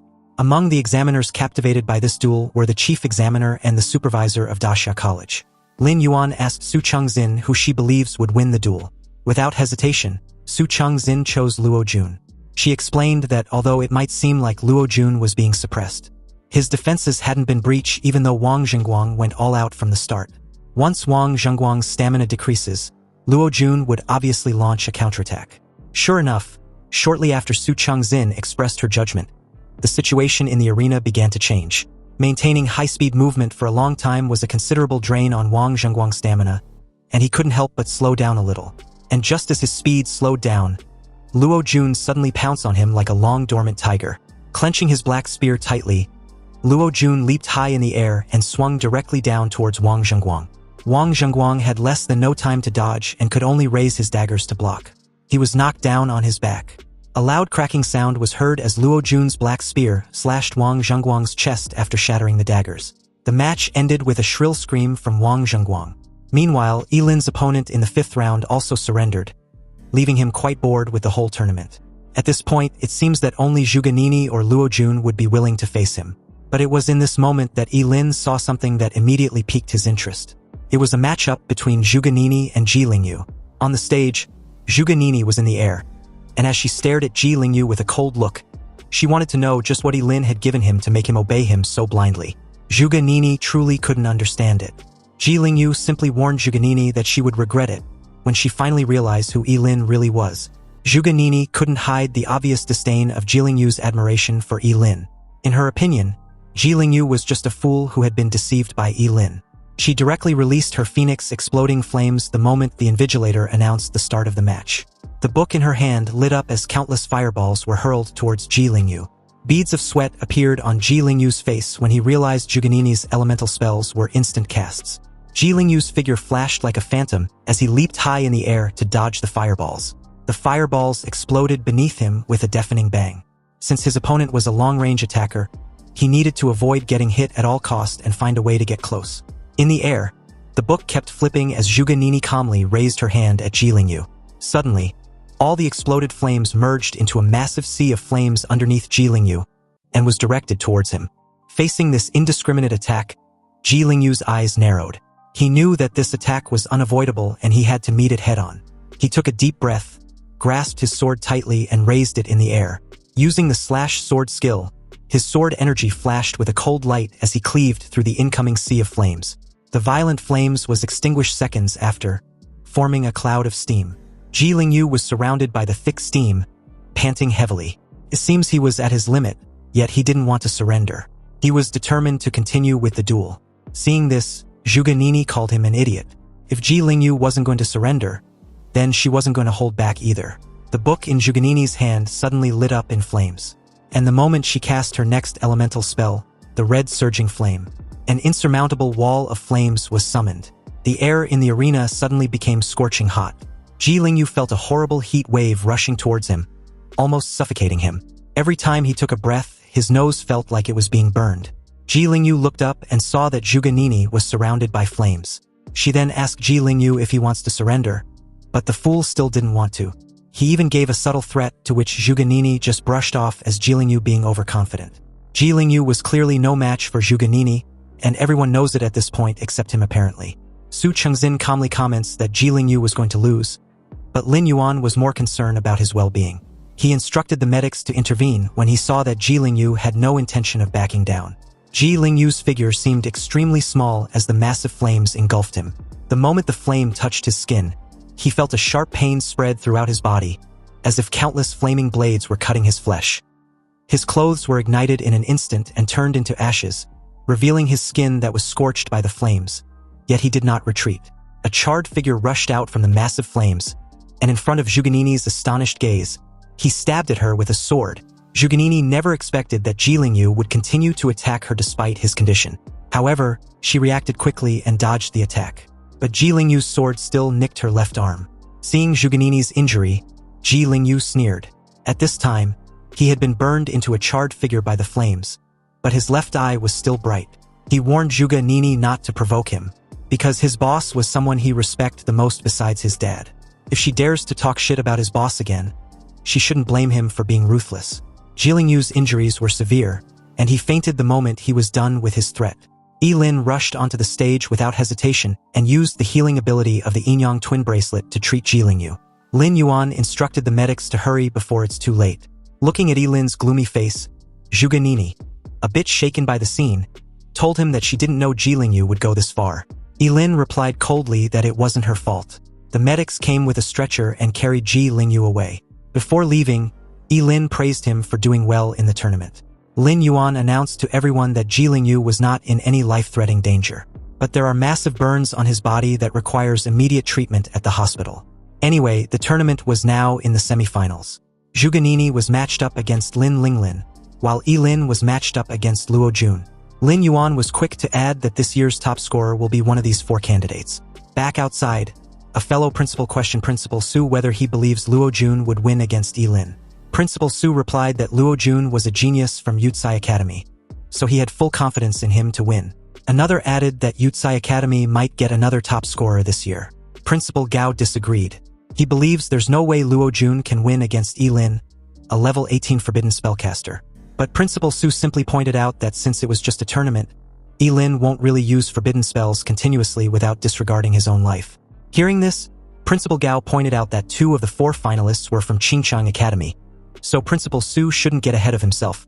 And besides, a single spell would be enough to deal with Luo Jun. Principal Su wasn't the least bit concerned when he heard this. They will soon see who gets the last laugh. The 2 finally stopped arguing when someone announced that the match was starting.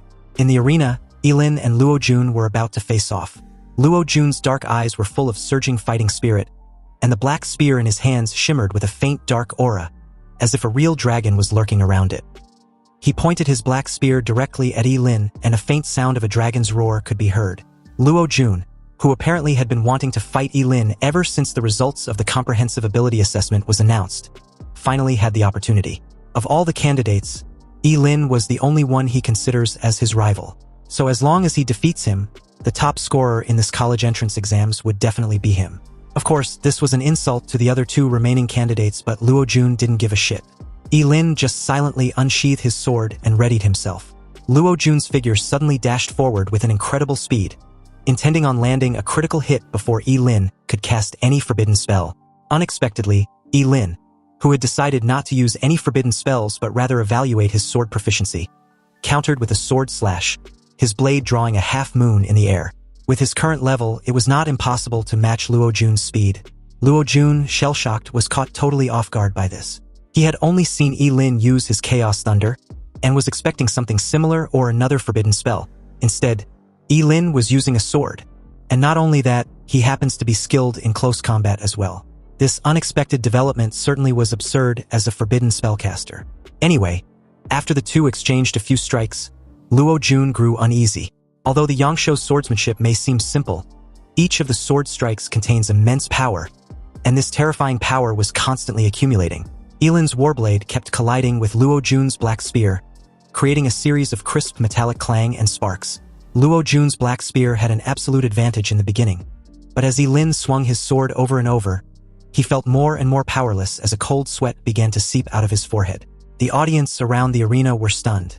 The duel clearly didn't look like a forbidden spellcaster fighting against a warrior, but a warrior fighting against another warrior. One of them questioned if all forbidden spellcasters fight like Lin, and another replied that they don't. Although Lin was indeed not using any spells unlike what a forbidden spellcaster should, it was still unclear whether he planned on winning against Luo Jun with this strategy. They all expected Lin to be casting forbidden spells like crazy, but the situation they were witnessing was so confusing that no one had an answer.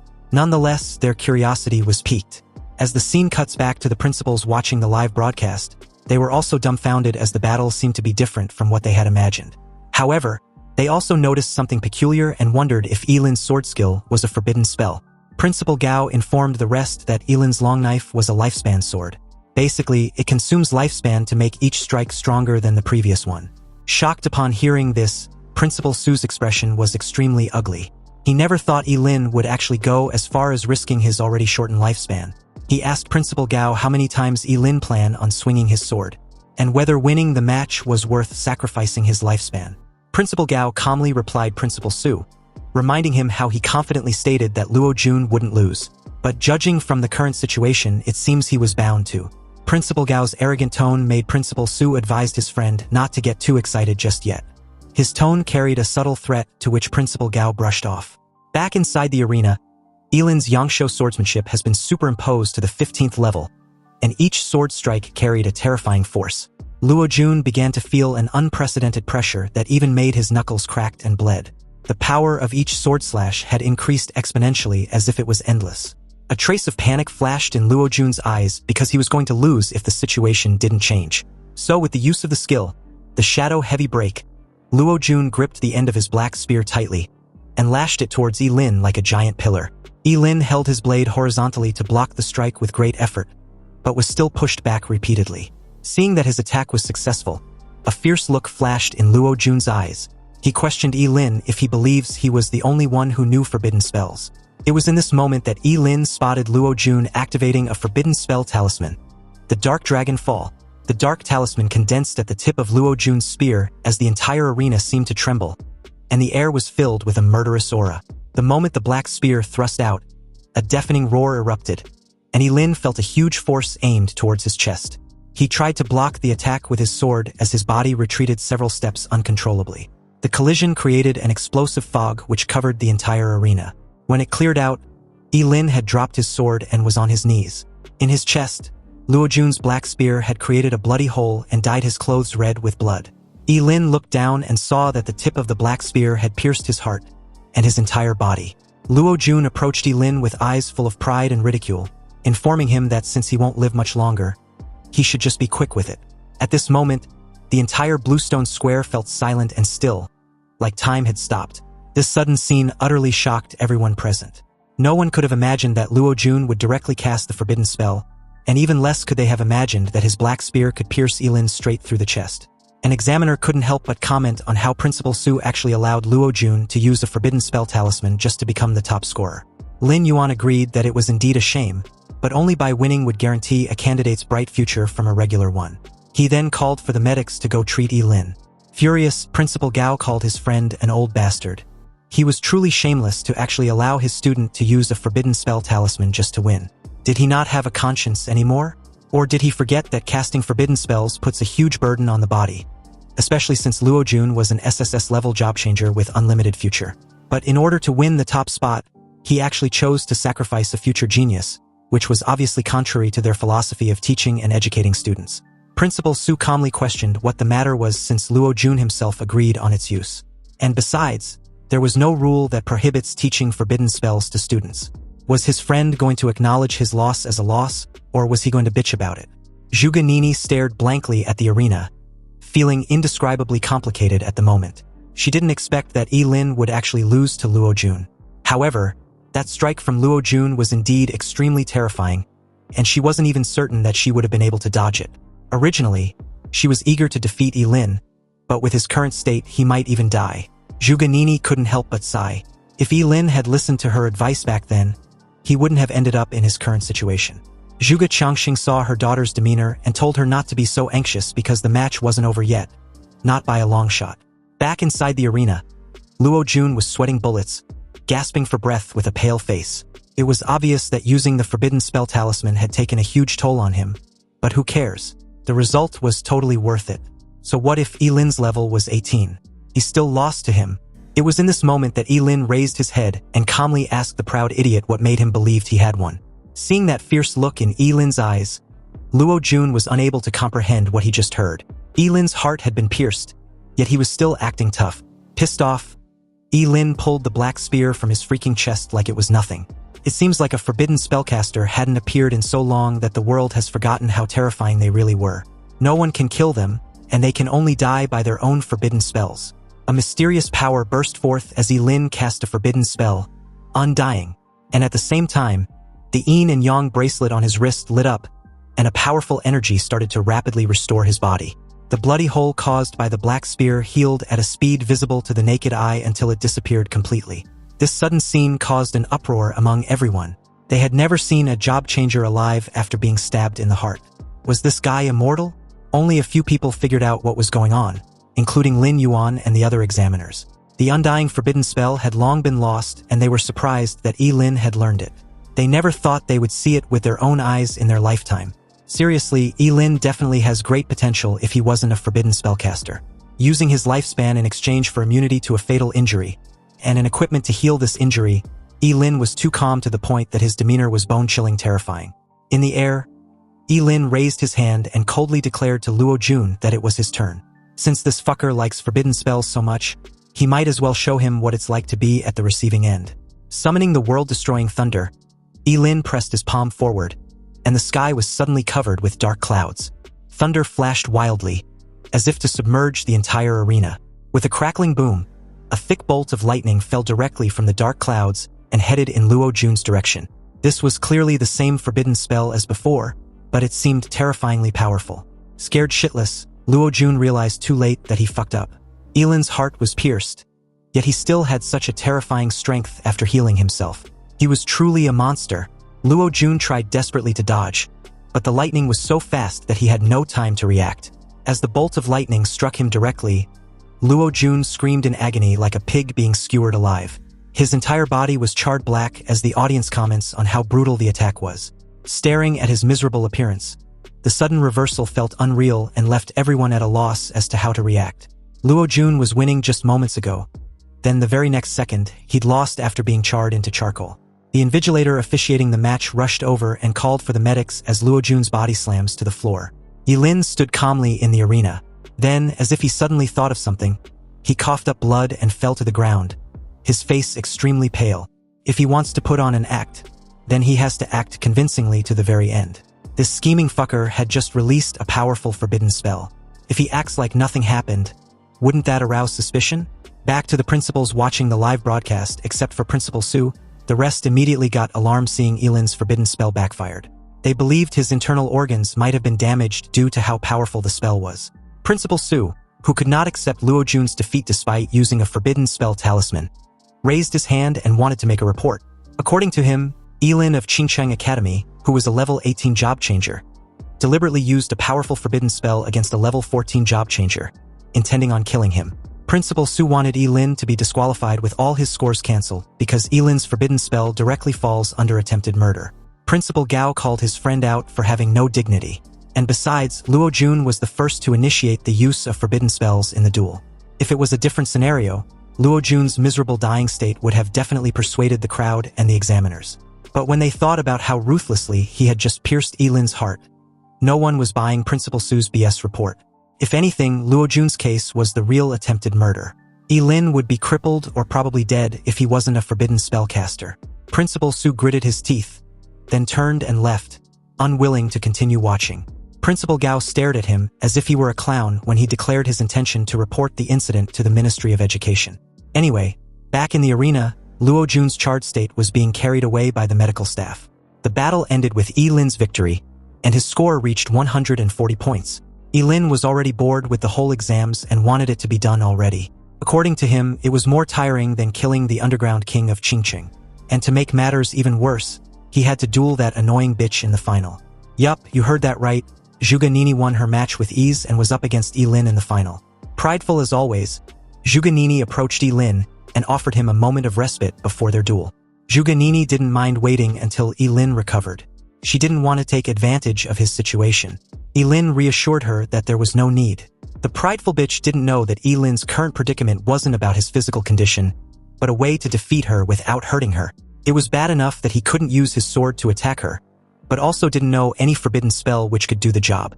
And on top of that, he was keenly aware that the bitch wouldn't give up either, even when it's blatantly obvious she should.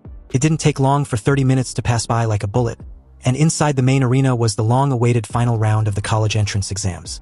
Obviously, the winner would become the top scorer of that year's final exams. The moment the invigilator officially announced the beginning of the duel, Zhuge Nini's book opened as she was lifted up in the air. The fight between Lin and Luo Jun had made her realize that forbidden spells were extremely dangerous. And while Zhuge Nini was thinking of how she couldn't afford to be hit by any forbidden spell, Lin was visibly distressed, still thinking of a forbidden spell to use. He was sure that Zhuge Qianqing wouldn't let him off if he badly hurts her daughter. A look of determination flashed in Zhuge Nini's eyes the moment she initiated the first attack. The exploding phoenix flame. In the air, Dozens of flames were instantly conjured up and turned into balls of fire with terrifyingly high temperatures, whistling towards Yi-Lin. Facing the incoming fireballs, Yi-Lin immediately sacrificed a kidney to use his fleeting dance with fivefold increase in its agility. Since he couldn't fight without hurting her, he planned on dragging the fight out until Zhuganini's mana was exhausted. Yi-Lin's figure flashed quickly in the whistling fireballs like a ghost, his movements extremely fast as he kept changing his position every time. His body accurately evaded everything Zhuganini launched at him. This scene amazed the crowd who were watching.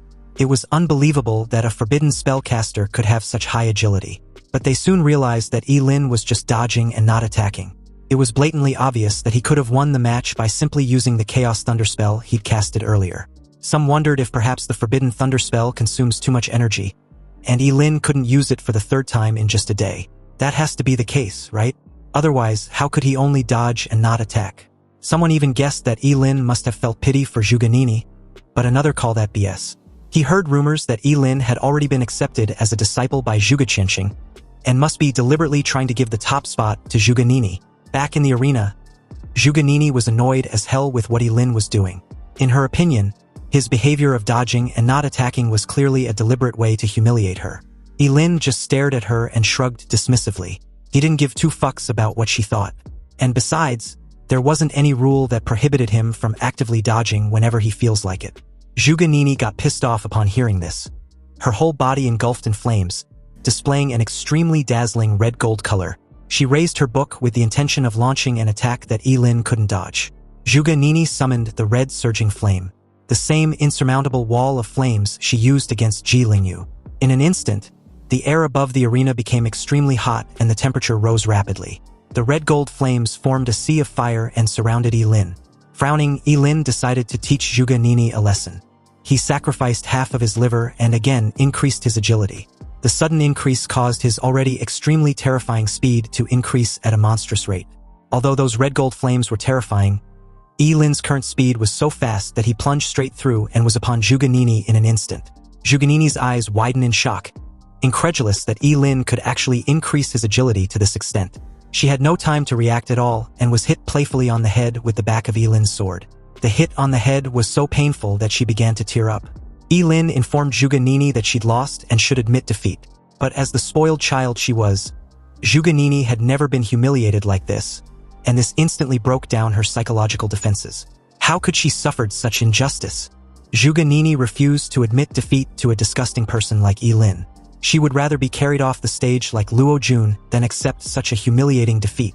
She instantly conjured several fireballs and hurled them at Yi-Lin, who dodged effortlessly. Yi-Lin frowned slightly.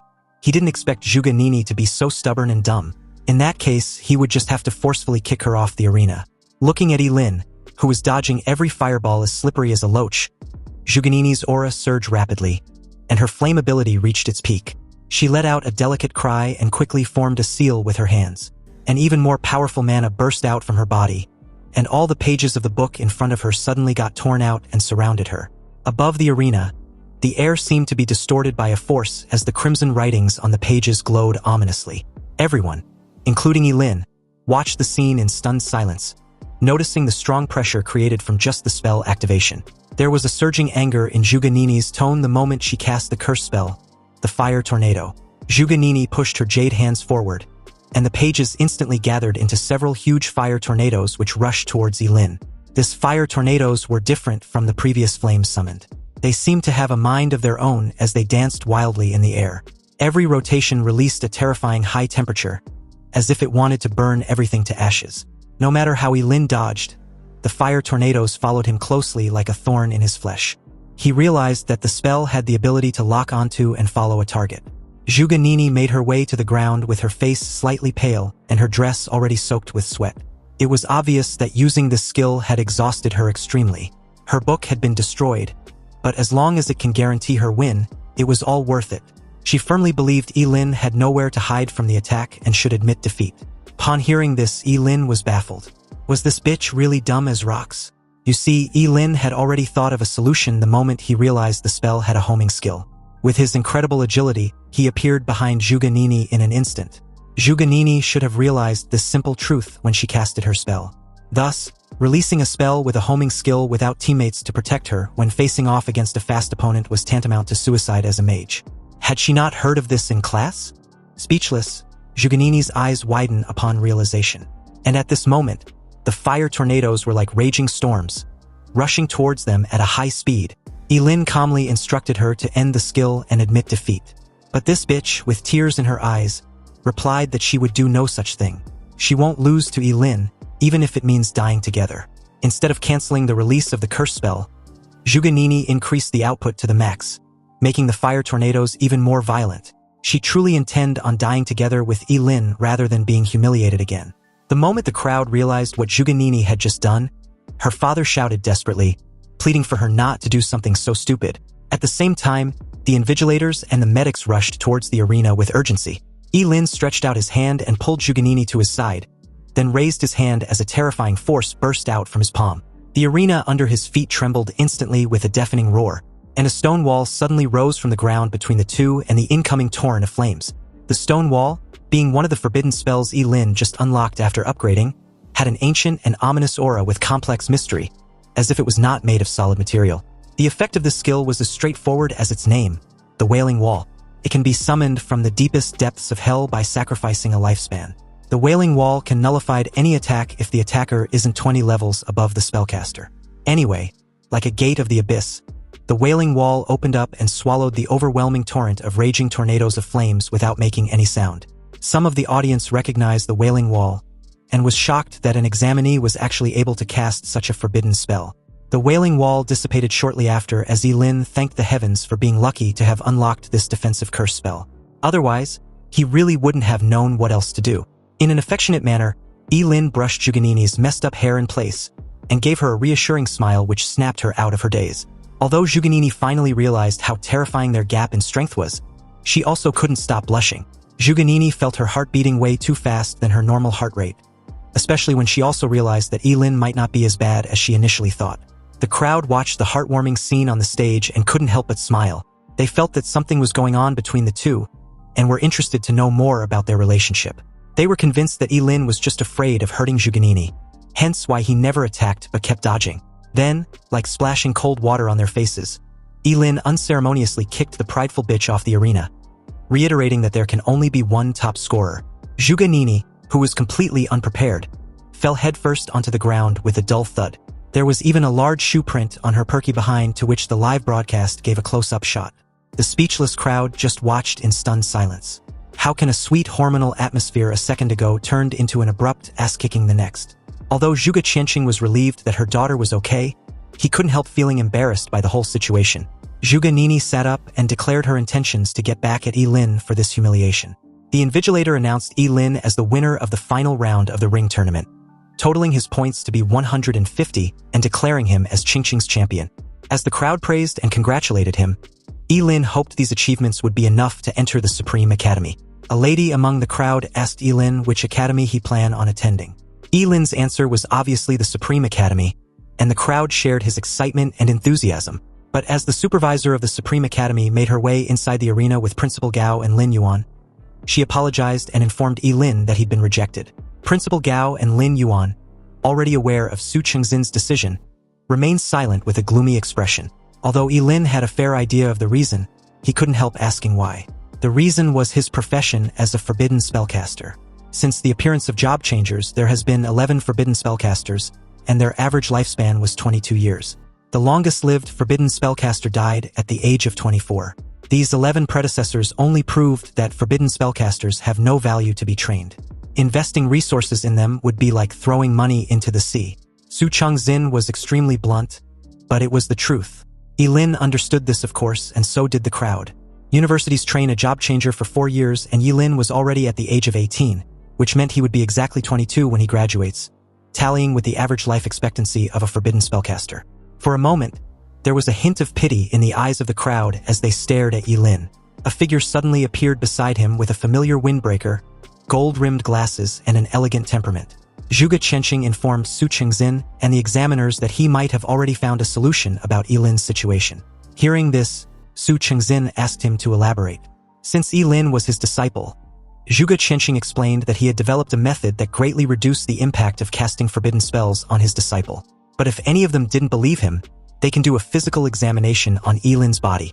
With the exception of Su Changxin, everyone, especially Lin Yuan and Principal Gao, were shocked. If Zhuge Qianxing can really reduce the impact of casting forbidden spells on the forbidden spellcaster, then Yilin will really become a rising star.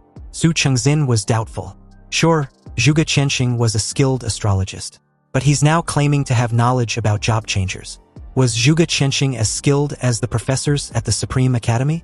If Yilin still didn't live past the age of 25, would Zhuge Qianxing compensate for the lost resources? Faced with Su Changxin's aggressive questioning, Zhuge Qianxing frowned slightly, then pleaded with her to put her personal emotions aside and just do the checkup. She shouldn't ruin a genius's future because of him.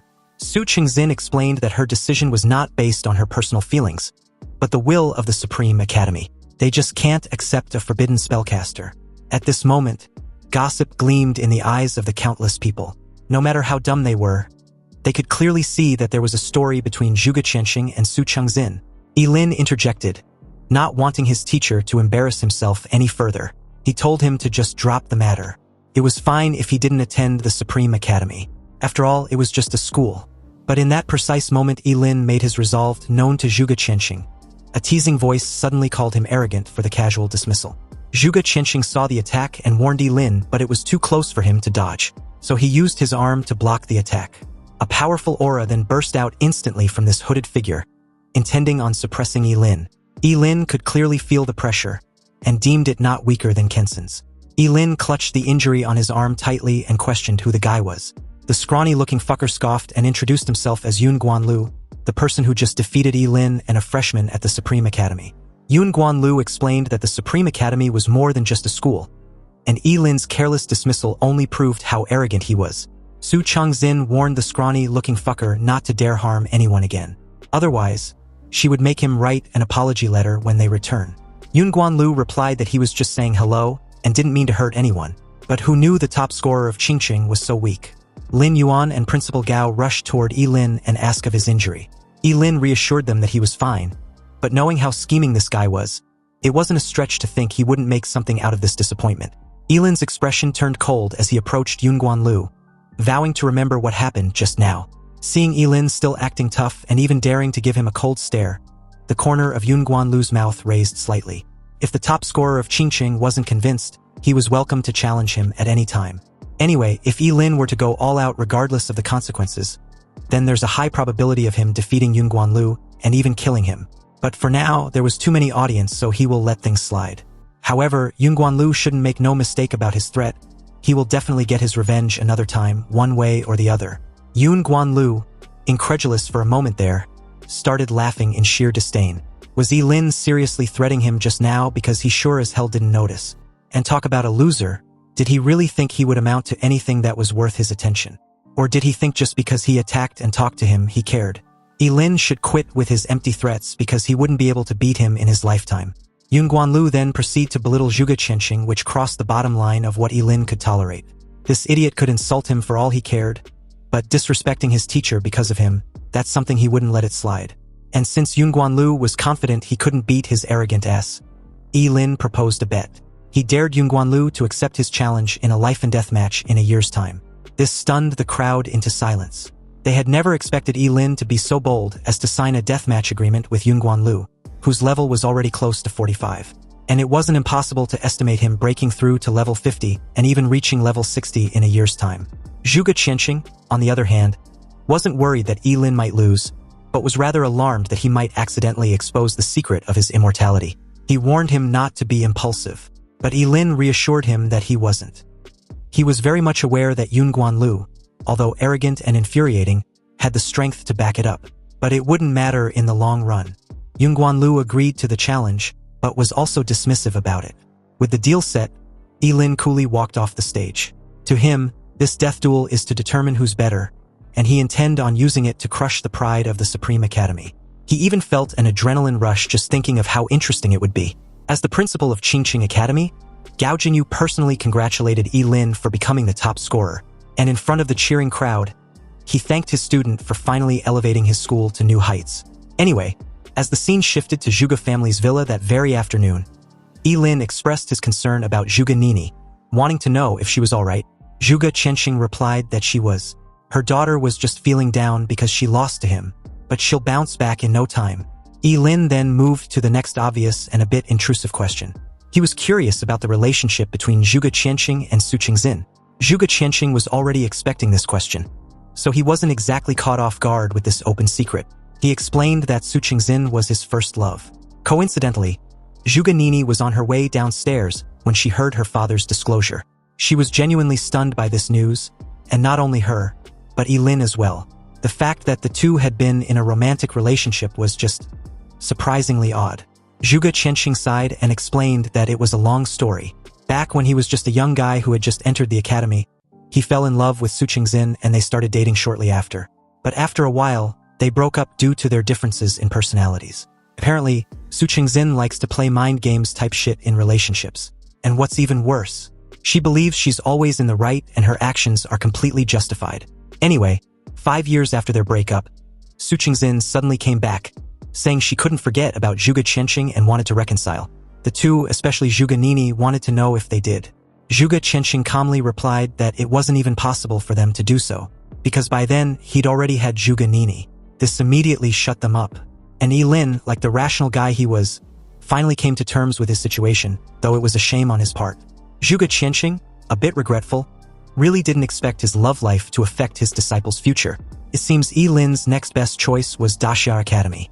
And as for Zhuge Nini, her strength and talent were enough to enter the Supreme Academy, so she shouldn't worry about it too much and just try to do her best there. Lin agreed with this assessment since enrolling in Daxia Academy wasn't a bad alternative, but his next ideal option. With that settled, Zhuge Qianxing told the two to go rest.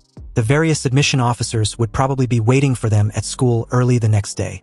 Lin and Zhuge Nini did as Zhuge Qianxing suggested and got some needed rest, because the very next morning, the entire Qingxing Academy was abuzz with excitement, and Principal Gao couldn't help showing off the two geniuses of his academy to the press. But the surprising thing was the presence of the City Lord and the Supreme Academy's supervisor. After exchanging pleasantries, Su Qingxin officially invited Zhuge Nini to become a member of the Supreme Academy. Zhuge Nini thanked her, then turned in Lin's direction with a smug look. Inwardly, Zhuge Nini was excited to have finally gotten one over Lin. She didn't give a shit about how ridiculously unfair her win was. Anyway, Principal Gao, still on cloud 9, suddenly clasped Lin's shoulder and guided him towards the City Lord, Huang. It was time for him to receive his 5 million yuan prize. Upon hearing such an amount for a prize, Lin, visibly shocked, rushed over and shook Huang's hand. Huang then praised Lin for his exceptional temperament as a top scorer. And the press were eating all this publicity up like they were having a field day. Anyway, like the money-hungry hyena he was, Lin couldn't help asking when he was supposed to receive his 5 million. And although Huang reassured him that not a penny less would be given to him, Lin still informed the media of how he was scared of still being poor after living in the slums for years. So everyone should bear witness to his reward. But to his amazement, the 5 million was just one of the many rewards. There were also skill scrolls. Hu Wang, as a representative of Qingxing, not only prepared 5 million but also an epic grade self-selection skill scroll for Lin. And on top of that, a precious admission qualification for the top scorer realm, which was the secret realm only the top scorer from each city could enter. At this point, Lin couldn't believe his luck. Although the epic grade skill scroll was useless to him as a forbidden spellcaster, the admission to participate in the top scorer realm was like hitting the jackpot. You see, this secret realm was special because it grants anyone immunity to all damages when entered, meaning the participants can ignore everything else and focus on killing monsters. Not that it's any huge advantage for Lin, but the idea of challenging any monster regardless of the level was an edge he might need to raise his level to 99 before leaving. Upon hearing this, Principal Gao informed Lin that even though the top scorer realm is not that exaggerated, the monsters inside were limited. But immunity to all damages were indeed suitable for him. The City Lord then mentions how they have high hopes for him. Apparently, the top scorer realm was also a test for Lin to excel. Scoring first place would grant him the title of the national top scorer. Lin, who initially had no idea such a title exists, was assured by his principal that there's indeed such a title, meaning the champion of Xia Nation. If he obtains the highest level from the top scorer realm, then he would be the nation's top scorer. Excited and confident as hell, Lin told everyone to rest assured. He'll definitely become the nation's top scorer. So with that, the three took a group photo to commemorate their city's top scorer for the year. When everything was said and done, Zhuge Qianxing and his disciple went for a walk. When they were finally alone, he informed Yilin of a crucial detail he needed to keep in mind when he participate in the top scorer realm. Zhuge Qianxing warns Yilin to never use any of his lifespan-consuming skills inside the top scorer's secret realm. But surprising enough, Yilin had figured this out a while ago, so he was very much aware of this predicament. And the reason was simple. Although the secret realm gives immunity to damages, it can't stop age progression. Zhuge Qianxing confirmed this assessment. Yilin was indeed a smart kid. Zhuge Qianxing informed Yilin that he has other urgent priorities to deal with in Qingcheng, so Yilin would have to be careful on his own. Also, he should return to Qingcheng the very moment he comes out of the top scorer's secret realm. Zhuge Qianxing was recently informed that those researchers may soon find the Gate of Apocalypse. With the help of the city's teleportation array, Yilin arrived in the city of Shenzhen without any hitch. But as he traversed through the streets of this big city, he couldn't help being amazed as to how different and refreshing everything seems. This was his first time outside the city of Qingcheng, and it was a shame he didn't have time to explore. Yilin made his way to the registration building to report in. There, at the entrance, he met a female receptionist who introduced herself as Bai Lin. After confirming Yilin's identity, Bai Lin instructed him to follow her. Hu Wang had already made preparations. On the way, Yilin was informed that the top scorer realm hadn't been opened yet, so he had time to rest. Also, if he encounters any problems during his stay, he can contact her at any time. Bai Lin brought Yilin to a high-rise building where he completed his registration and check-in procedures at the front desk. Shortly after, he found his room and flopped onto his bed with his skill scroll in hand. Since the top scorer realm hadn't been opened yet, he might as well go and explore this city he had never been to before.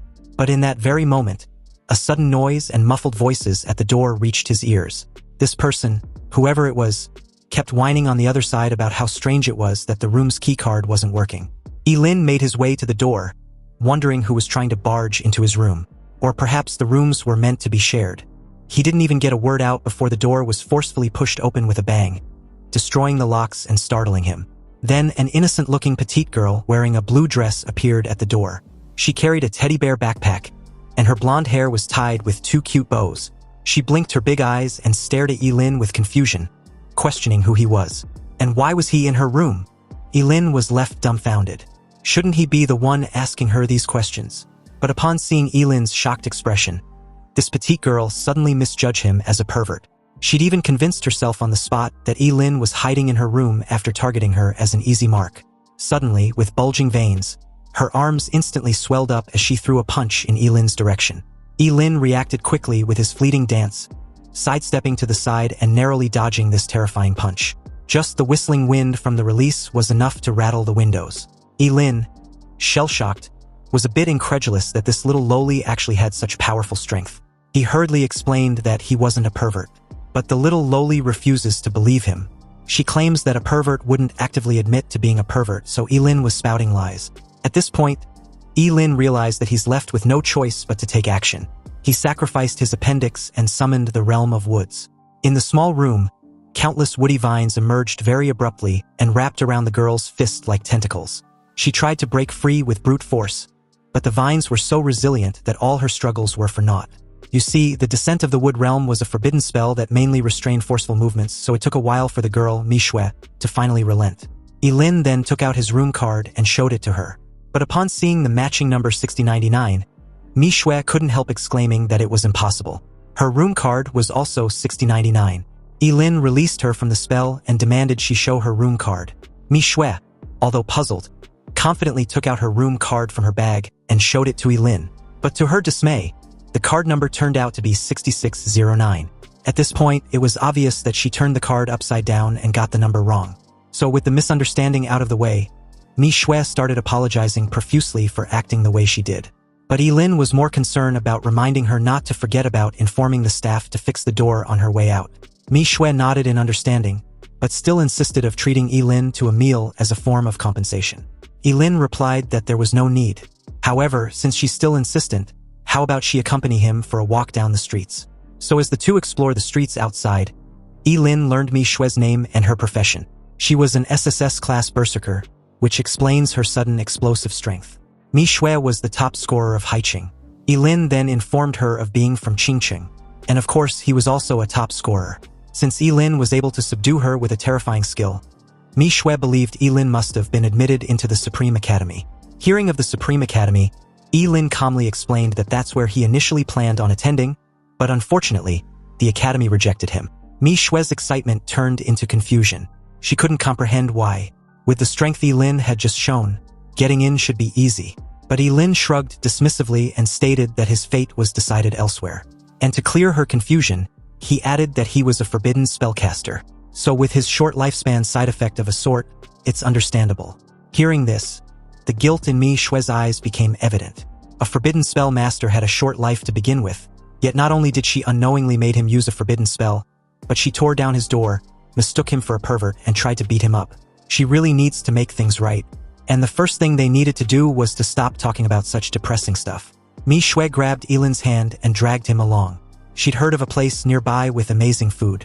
It was Xinqing's most famous restaurant, a well-established place with amazing view and high-end service. Yilin took a good look around and was impressed. The place indeed looks amazing. But just before the two could find a spot to take a seat, someone suddenly called out to Mi Xue and coldly remarked about how a brute like her was able to find a guy to eat with. Mi Xue's face suddenly darkened the moment she turned and saw Yi Ningning, her half-sister. Yi Ningning was in a black revealing strap dress, her high heels creating a clattering sound as she walked towards them. Beside her was his boyfriend Wu Shaoqi. Yi Ningning mocks her half-sister for finally being in a mating season, yet still having nothing to offer. So she wondered what exactly Yilin likes about her anyway. Mi Xue, visibly upset, warned her half-sister that she wasn't interested in fighting her. However, her concern was dismissed as Yi Ningning informs Yilin that she could introduce him to some of her beautiful friends, but only if Yilin agrees to come with her right now. Yilin told the intrusive bitch to back off his personal space because she had a very bad breath. Mi Xue had to hold back her laugh upon hearing this, whereas her half-sister kept murmuring what she just heard on repeat.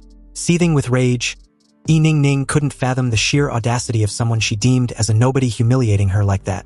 Moving past Yi Ningning, Yilin suggests they go eat somewhere else.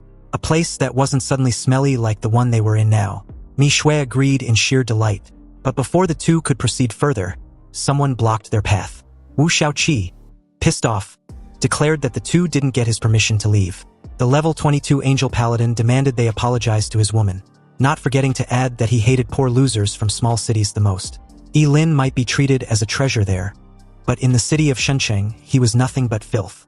Anyway, as Yi Ningning urged her man to teach them a lesson, Mi Xue, visibly worried, admits that they were no match for Wu Shaoqi. Yilin brushed this off, highlighting how much of a coincidence this entire farce was, because he also happens to hate rich punks such as Wu Shaoqi who reek just as bad. Wu Shaoqi's aura suddenly condensed, and a powerful pressure emanated from him, instantly filling the entire restaurant. Behind him, a brilliant angelic figure slowly condensed into shape, bathed in holy aura. Subsequently, Yilin raised his hands slightly, condensed lightning arcs gathering around him. He expressed his intention to fight Wu Shaoqi. The atmosphere became tense as a crowd immediately gathered to watch the scene. The two were moments away from throwing hands when an investigator reminded them that job changers weren't allowed to fight in the city, and violators would be fined 30,000 yuan and detained for 30 days. With the top scorer realm just hours away from its grand opening, Mi Xue reasoned with Yilin that fighting with Wu Shaoqi wasn't worth it. Yilin agreed, and so did Wu Shaoqi, who warns Yilin as he walks off. Yilin better not cross path with him inside the top scorer realm. Although he may not be able to kill him in there, he sure as hell can make him suffer a fate worse than death. Quite pleased, Yi Ningning gave a smug look as Wu Shaoqi took her hand and led her out of the restaurant. The moment the two were far from earshot, Mi Xue lets out a heavy sigh and apologized for the trouble. Yilin eventually asked who Yi Ningning was and why she was so against her. He learned that she's Mi Xue's half-sister, born to her stepmother, and always been trying to compare herself to her in everything, and she means everything. Career level, skills, equipment, looks, body, you name it. She was even afraid of being outclassed by Mi Xue in the final test, so she demanded to be transferred to a smaller city. There, she met Wu Shaoqi for some reason, and has been acting arrogantly ever since. A bit down, Mi Xue reiterated her apology. She just wanted to repay Yilin by treating him to a meal, but she'd inadvertently gotten him into trouble instead. Yilin reassured her that it was fine. He even feels a bit hungry all of a sudden, so they should just find a spot to eat. Mi Xue was a bit surprised that they were still going to eat there after what just happened. But Yilin reminded the little loli that she was the one who recommended the place, so why let those two idiots ruin their appetite?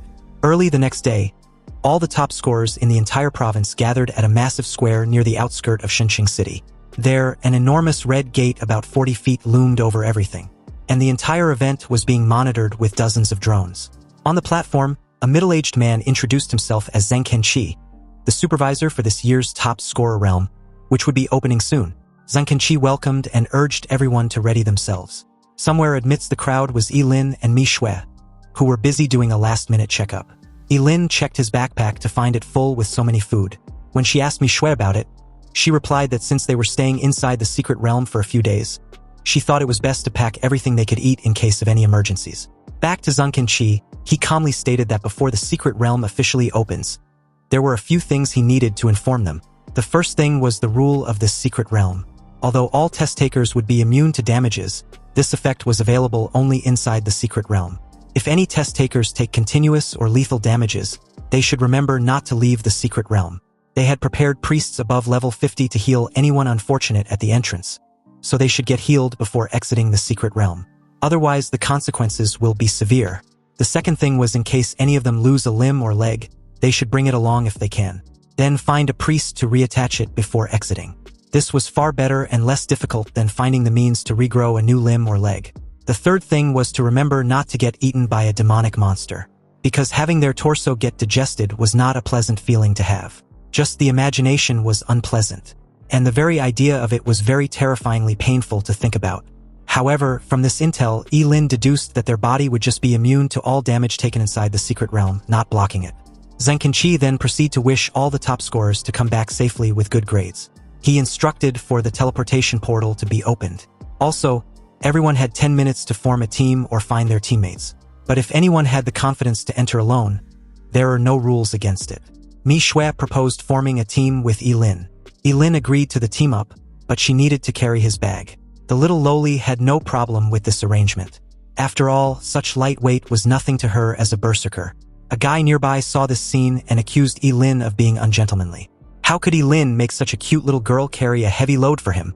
He then offered to team up with Mi Shui. With him, she definitely won't be doing menial work. Mi Shui suddenly showed him her swelled fist, and questioned the idiot what he's worth was to even propose a team-up. He should scram before she beat him into a pulp. Nearby, Wu Shaoqi proudly showed off his profession and level as Yi Ningning announced that they were accepting job changers above level 20. So anyone who wants to live should join them. They soon spot Yilin and Mi Shui and approached with their minions in tow. In earshot, Wu Shaoqi informed Yilin that he had him investigated. And he's got to say, it's quite rare for a job changer to reach level 18 from a small county town like Qingqing. But a redneck will always be a redneck because he won't be able to climb any higher. Wu Shaoqi offered Yilin one last chance to kneel down and kowtow to him 3 times. Only then will he forgive him for what happened the day before. Otherwise, when they enter the secret realm, who knows what will happen. Yilin just laughed and basically told the idiot to fuck off. Pissed off, Wu Shaoqi was about to throw hands when Zhang Kenqi appeared from nowhere and intervened. He warned Wu Shaoqi that they weren't in the Wu family, so if he dares to cause any trouble, his examination qualification would be revoked immediately. Zhang Kenqi raised his voice and reiterated what he said about breaking the rules to all the test takers. With the secret realm now opened, any violation would immediately get the culprit disqualified. Wu Shaoqi walked off with a murderous look, vowing to settle the score with Yilin eventually. Anyway, as countless top scorers rushed inside the red gate in an orderly fashion, Mi Shui warns Yi of Wu Shaoqi's recklessness. And from the looks of it, they would have to be extra careful once they enter the secret realm. Yilin assured her not to worry. He's already aware and knows what he's doing. Soon, it was their turn to enter, and the moment they did, Yilin and Mi Shui arrived in a completely new world. The top scorer realm was located in a forest, surrounded by towering ancient trees, singing birds and fragrant flowers. But beneath this alluring scenery lies countless deadly threats hidden in plain sight. And speaking of these threats, a level 20 gargoyle suddenly rushed out of a fog nearby and pounced towards the two with a hungry gleam in its eyes. Yilin warned Mi Shui to be careful and was just about to release a forbidden spell when she dashed forward with her muscles bulged all over, creating a strong contrast with her cute face. The gargoyle let out a deafening roar, but this didn't do shit as Mi Shui tried to punch its face in. Luckily for the ugly bastard, it managed to block the punch with its hand.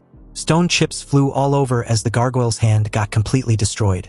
Evidently, it was only a matter of time before Mi Shui killed the gargoyle, But this strategy in killing monsters was way too slow for Yi-Lin, so he decided to intervene to speed things up. Suddenly, the sky was covered with dark clouds, and a thick bolt of lightning struck down, directly blasting the gargoyle into stone fragments. Seeing this, Mi Shui gasped in surprise, her eyes full of shock. After all, instantly killing a level 20 monster was only possible by a level 25 job changer or above. The two received 70 experience points for defeating a level 20 gargoyle. Mi Shui turned in Yi-Lin's direction, wondering how his magic skills was so powerful. But the answer to this question was pretty obvious, wasn't it? He was a forbidden spellcaster. Yi-Lin then feigned being slightly in pain and added how it was pretty convenient that he had damage immunity in the top scorer realm. Otherwise, his kidneys wouldn't survive that spell. Mi Shui was completely sold with the act after being reminded how brutal forbidden spells casted through sacrifice were. Anyhow, time was short, so Yi-Lin suggested they head deeper into the secret realm. But this only made Mi Shui a bit worried. Instantly killing a level 20 gargoyle was pretty cool and all, but what about stronger monsters? Because that's exactly what they would be up against the deeper they head into the forest. They would also need to be alert at all times. Yi-Lin, once again, reassured her not to worry. She only needed to stick close. Thinking of how powerful and confident Yi-Lin was, Mi Shui felt that it was quite a shame the Supreme Academy rejected him. But Yi-Lin remained unbothered with this rejection, or the fact that he was destined to die young. He stated that as long as he accomplished what he wants in his lifetime, then dying young wasn't a bad way to go. Sure enough, the two had not gone far when a gigantic monster covered in indestructible carapace slowly rose, its dark shadow looming over them. The giant poison centipede growled, its eyes locked on them with a predatory green glow. Then it lunged towards the two with gray saliva dripping from its two huge jaws. This saliva was highly corrosive and emits a white smoke. Yi-Lin grabbed Mi Shui, used his fleeting dance to quickly evade the corroded surroundings the moment the giant poison centipede came crushing down. But unfortunately, part of his lower abdomen and his left leg and arm was still corroded to the bone when he shielded Mi Shui. At a safe distance, Yi-Lin, calm and composed, instructed the little lowly to leave the battle to him since she'll only be a hindrance. He then calmly raised his hand and summoned the world-destroying thunder. The familiar blue thunder dragon appeared and struck down, and the giant venomous centipede, which seemed to be extremely terrifying in Mi Shui's eyes, didn't even have time to put up any resistance before it was burnt into a charred corpse. Mi Shui was in a daze when Yi-Lin pulled her along, facing wave after wave of monsters. The first was a level 22 poisonous scorpion, then a level 25 skeleton blade shield swordsman. The two monsters were killed in the same manner after being struck by a bolt of lightning. Mi Shui was left speechless watching Yi-Lin instant kill one monster after the next with his lightning attribute without breaking a sweat. Then, out of nowhere, a level 28 Abyss Ratman suddenly grabbed his leg and tried to launch a sneak attack from underground. Yi-Lin swiftly freed himself, raised his hand and cast the forbidden spell, the Eternal Thunder Element. Golden energy suddenly formed and gathered in his palm, then condensed into a dazzling golden spear. Yi-Lin grasped the spear and threw it directly at the Abyss Ratman, killing it instantly. Yi-Lin was ecstatic to have finally leveled up to 20. But after killing the level 28 Abyss Ratman, Mi Shui suddenly realized something and looked surprised, as if she had solved a historical problem. Since Yi-Lin was a forbidden spell master, he was immune to any damage inside this secret realm, which was why he could use forbidden spells at full strength. Yi-Lin was a bit baffled. Hadn't she known this until now? It seems this girl has well-developed muscles, so her brain doesn't seem to be very useful. Anyway, after reaching level 20, it was time for him to unlock his second talent. Scrolling through his attribute window, he learned that his second talent was the ultimate sublimation. With this talent, he can sublimate all the skills he'd used into forbidden spells. This was a massive upgrade since he previously couldn't use skill scrolls, whether they were common, rare, epic, or legendary. Yi-Lin instructed Mi Shui to hand him the dropped fireball spell skill scroll. Although it was just a regular spell, Yi-Lin, eager to test out this new feature, learned it without any moment of hesitation. Immediately after doing so, the class talent Ultimate Sublimation was automatically activated, upgrading the regular fireball spell to Flame God's Breath. This new forbidden spell burns Yi-Lin's life force to summon the flame of the god's divine fire, capable of incinerating everything in its path. Accompanied by a dazzling golden light, a powerful energy wave spread out instantly. The surrounding air seemed to be ignited by this energy. The temperature rose rapidly, and a huge fireball was formed. The fireball continued to expand, emitting blazing golden light and high temperature the moment Yi-Lin injected his own fire into it. He then hurled the massive ball of fire into the air, and with a deafening boom, The sky was lit up with a thunderous explosion so destructive that it felt like an actual sun had exploded. Yilin curled his fist excitedly. After all, having more forbidden spells will undoubtedly allow him to have more adaptability and tactics when facing opponents stronger than himself. And now, with this new talent, no matter what type of forbidden spell he wants, he can just find the corresponding type of low-level skill scroll which cost a few thousand yuan. In a good mood, Yilin and Mi Shui left that place to continue leveling up. Meanwhile, on a massive tree branch somewhere nearby, Yi Ningning and Wu Shaoqi saw the explosion and were baffled.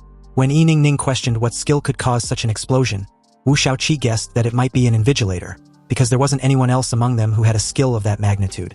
Elsewhere, Zheng Qinqi was also watching the explosion through his monitoring screen, wondering what could have happened to trigger a skill with such destructive strength. It was soon nightfall, and Yilin proposed they find a place to settle and eat. Hearing this, Mi Shui had no issue with this suggestion since she was basically the one responsible for everything else besides hunting monsters. Nonetheless, she enjoyed her role since she'd been leveling up like crazy.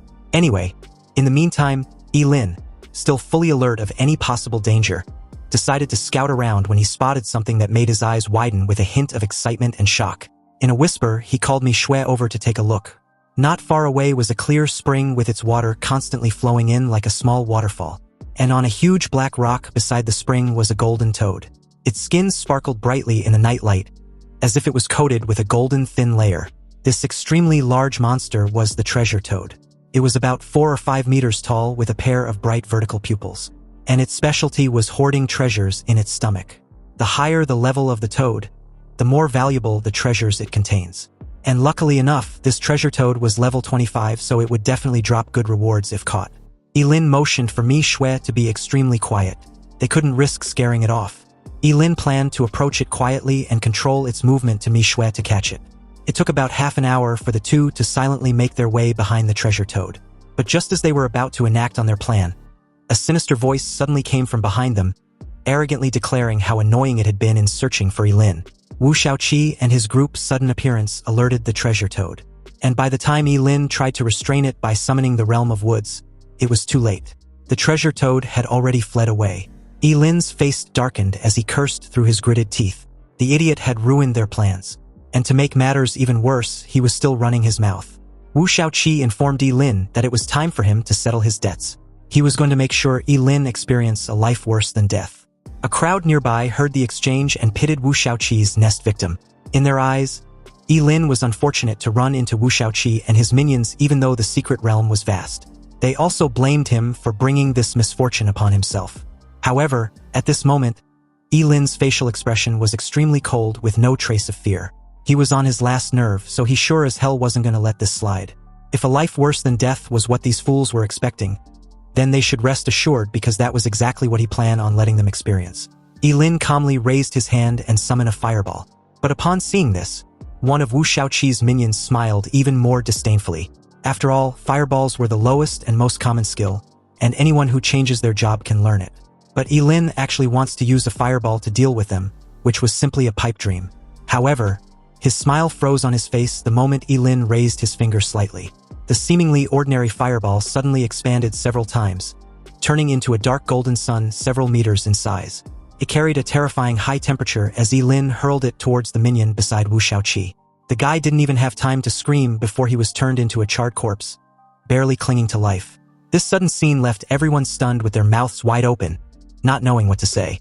With horror, Wu Shaoqi reluctantly pieced together the person responsible for the massive explosion a while ago. But how was it possible? Yi Ningning, realizing the shit they were in, pleaded with Yilin. They were all future of Daxia prospects after all.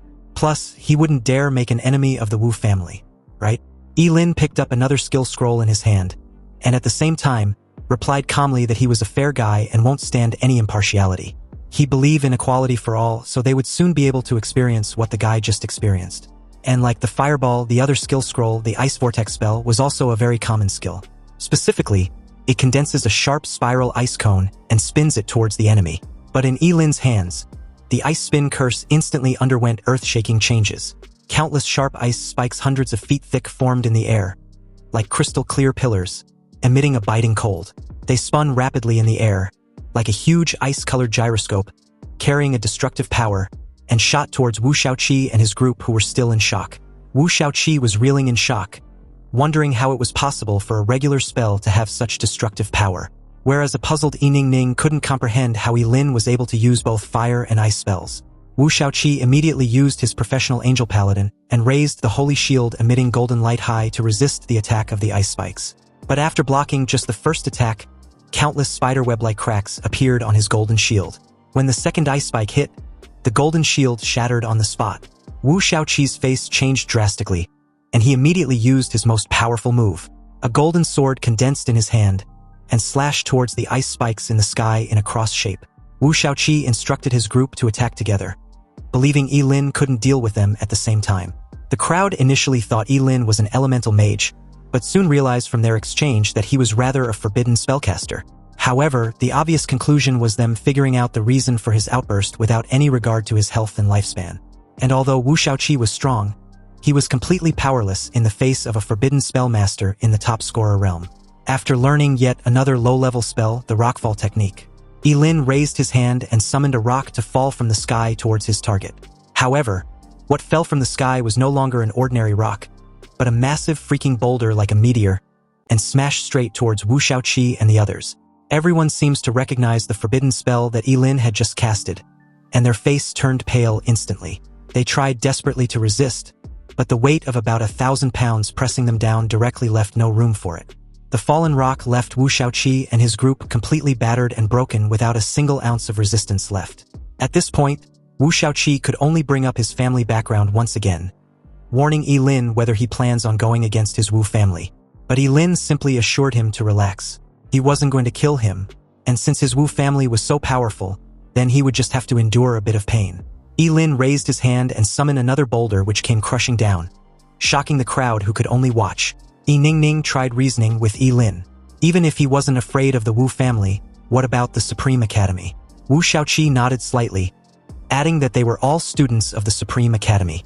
So was he really going to be this extreme to his own colleagues? But unexpectedly, hearing the Supreme Academy only managed to inflame Yi Lin's frustration even further. The Supreme Academy had rejected him, so there was no way in hell they were going to be colleagues in the future. The moment he was done talking, he waved his hand and dropped the massive boulder. A loud bang reverberated through the forest, as if the sky had fallen, splitting the earth apart. The entire scene was so terrifying that the crowd kept wondering if Yi Lin was even human. As the dust and debris subsides, the crowd was shocked to see Wu Shaoqi and his entire group in a miserable state. They had been smashed deep into the ground. But under the influence of the rules of the top scorer realm, they were still alive. At this moment, the whole place was silent, and those who had been watching even begun to regret why they came. They held their breath and dared not even fart, for fear that Yi Lin would target them. Yi Lin called them over, instructing them to send Wu Shaoqi and his group to get healed. They cautiously used their abilities to excavate the bruised bodies beneath the rumble. Yi Lin felt that the secret realm was finally quiet after he dealt with the flies. Now they can go hunt the treasure toad. Meanwhile, near the exit of the secret realm, the supervisor of this year's top scorer realm, together with 3 priests and more than a dozen professional medical staff, were patiently waiting on high alert. Zheng Kenqi believed the top scorers this year were strong, and although it hadn't been long, not a single person had approached them for medical treatment. One of the priests agreed with this assessment. After all, in previous years, they would have been very busy by now. But in that moment, a group of students urgently rushed in with some severely injured. Zheng Kenqi examined the wounds, and after ordering the priest to heal their injuries, he asked what happened. Did they encounter a high-level monster? One of the students replied sheepishly that it was actually an encounter against one of their own. He explained that Wu Shaoqi and his entire group fought against a forbidden spellcaster. Zheng Kenqi couldn't believe what he just heard. How can a single student be responsible for such brutality? Back to Yi Lin and Mi Shui, they have been busy following the direction in which the golden treasure toad fled, but to no avail. If Wu Shaoqi and the others hadn't caused trouble, the multi-treasure golden toad would never have been able to escape from their hands. In resignation, Yi Lin had to give up the idea of continuing to pursue the treasure toad. And besides, it was already nightfall. He didn't even touch his meal, and explained that he was already full. He just wanted to rest as much as he can because he plans to level up more the next day. Mi Shui had never met anyone who levels up as fast as Yi Lin does, so she also vows to work harder. However, when she lifted her head, she was shocked to see 3 pairs of red eyes staring at her from afar. Then a huge dog figure leaped out from the darkness. It was burly and covered with red flames. Its red eyes flashed with a ferocious glow in the dark, and had a foul-smelling and corrosive saliva dripping from its mouth as it exposes its fangs. This beast was none other than a legendary three-headed hellhound Cerberus, a true high-level monster. The level 36 Cerberus spurt out a corrosive green liquid from its mouth. Luckily, Mishue was quick to act. She grabbed Yilin's arm and dragged his sleeping figure out of the way. Yilin was a bit stunned to have encountered such a high-level monster for the first time, and didn't expect it to be this terrifying. Yilin took the lead and directly used his Flame God's Breath skill. A huge dark golden flame was hurled towards the three-headed dog of hell. But the middle head of the hellhound opened its mouth wide and bit the dark golden sun released by Yilin. And with a gulp, it actually swallowed it. Both Yilin and Mishue couldn't help but gasp. The freaking beast swallowed the forbidden spell in one gulp. There was even a hint of mockery in the eyes of the three-headed hellhound as the first head opened its mouth and spewed a thick green foul-smelling liquid towards them. The two managed to dodge to the side as the extremely corrosive fluid destroyed everything it touched. Yilin suddenly felt an attack from behind and quickly leaped sideways with his fleeting dance activated. He barely avoided the fatal blow, and while in the air, he raised his hand as bits of golden light gathered in his palm, condensing into a bright and dazzling golden spear. The golden spear was like a meteor streaking across the night sky, stabbing fiercely at the three-headed dog of hell with unstoppable power. The three-headed hellhound growled, then opened its bloody mouth and spewed out green foul-smelling liquid, trying to resist the attack. However, the spear penetrated the corrosive fluid and pierced into the bloody mouth of the hellhound, taking one of its head off. A shrill scream was heard, and the hellhound's body trembled violently, as if it was suffering unimaginable pain. Completely enraged, the first head of the now two-headed dog of hell opened its bloody mouth and spewed out yet another extremely thick green foul-smelling liquid. Only this time around it covered a vast range. Yilin raised his hand and quickly summoned the Wailing Wall. Since the level difference between the beast and himself was below 20, the Wailing Wall blocked the corrosive flames effortlessly. He then countered with another dazzling spear, hurling it and piercing the first head of the Cerberus. With only a head left, the beast could only let out a painful roar before Yilin summoned the world-destroying thunder. With a loud boom, the three-headed hellhound was struck by lightning and left in a charred and a sorry state. However, it wasn't dead, and the moment Mishue questioned Yilin about it, he realized that something was wrong. Alarmed, he instructed Mishue to make a run for it. Yilin had to grab her hand and bolt for cover because apparently the Cerberus was about to self-destruct. And if they're caught within the explosion of its corrosive fluids, the damage might be unimaginable. It didn't take long for the explosion to cover a vast range of the forest. But fortunately, the two were fast enough to escape the blast range. Anyway, the reward for killing a level 36 high-grade Cerberus was 720 experience points. And unexpectedly, it seems they weren't the only one within that vicinity that escaped. Apparently, the infamous treasure toad they've been chasing all day just happens to cross path with them. And unlike last time, they have no intention of letting this treasure trove escape for the second time. They soon apprehend the poor bastard, and the first item it spat out was the dragon scale gold, or it was an extremely rare crafting material. If Yilin were to hand it over to a blacksmith, he can definitely create an epic-grade equipment with it. However, this item was a mere junk compared to the epic items in its belly. The treasure toad was heavily restrained, and even under the countless threats, this golden fucker dared to spit out an ordinary stone as its next item. Obviously, this only managed to piss Yilin off, who struck the head of the treasure toad with the hilt of his sword. Back at the medical center near the Secret Realm's exit, Zhengqianqi was patiently waiting when the three priests came out of the tent and announced delightedly that the surgery was a success. Wu Shaoqi and the others were almost fully recovered. Expressing his gratitude, Zhengqianqi assured them not to worry. He would report their deeds to the higher-ups for a hefty compensation. Wu Shaoqi came out of the tent shortly after, but the moment he did, Zhengqianqi instructed him to go rest until he was fully recovered. However, Wu Shaoqi wasn't having it. He gritted his teeth and cursed under his breath, then screamed in frustration, vowing to avenge the humiliation in a way that Yilin wouldn't be able to recover. As the scene shifted back to Yilin and Mishue, the treasure toad was now tied to a tree, still unwilling to hand over any epic item. Its belly was even bruised by Mishue's beating, but this golden toad was still very stubborn. Anyway, since it was unwilling to cooperate, Yilin planned on giving it a quick death. The treasure toad immediately shrieked in fear upon hearing this, but Yilin didn't relent, summoning a bolt of lightning in his palm. Seeing this, the treasure toad, overwhelmed with fear, let another shriek and spat out a staff with a faint golden glow. The staff was carved with exquisite patterns, and every detail revealed a mystery. Yilin was stunned. He didn't expect the treasure toad to have such an item in its possession. He quickly checked the properties of the staff, which was an epic-grade magic staff that increases psychic strength by 50% and make fire-type spells less costly and stronger. Yilin's attitude did a complete 180 as he praised the treasure toad for its cooperation. If it had done this earlier, it wouldn't have suffered so much.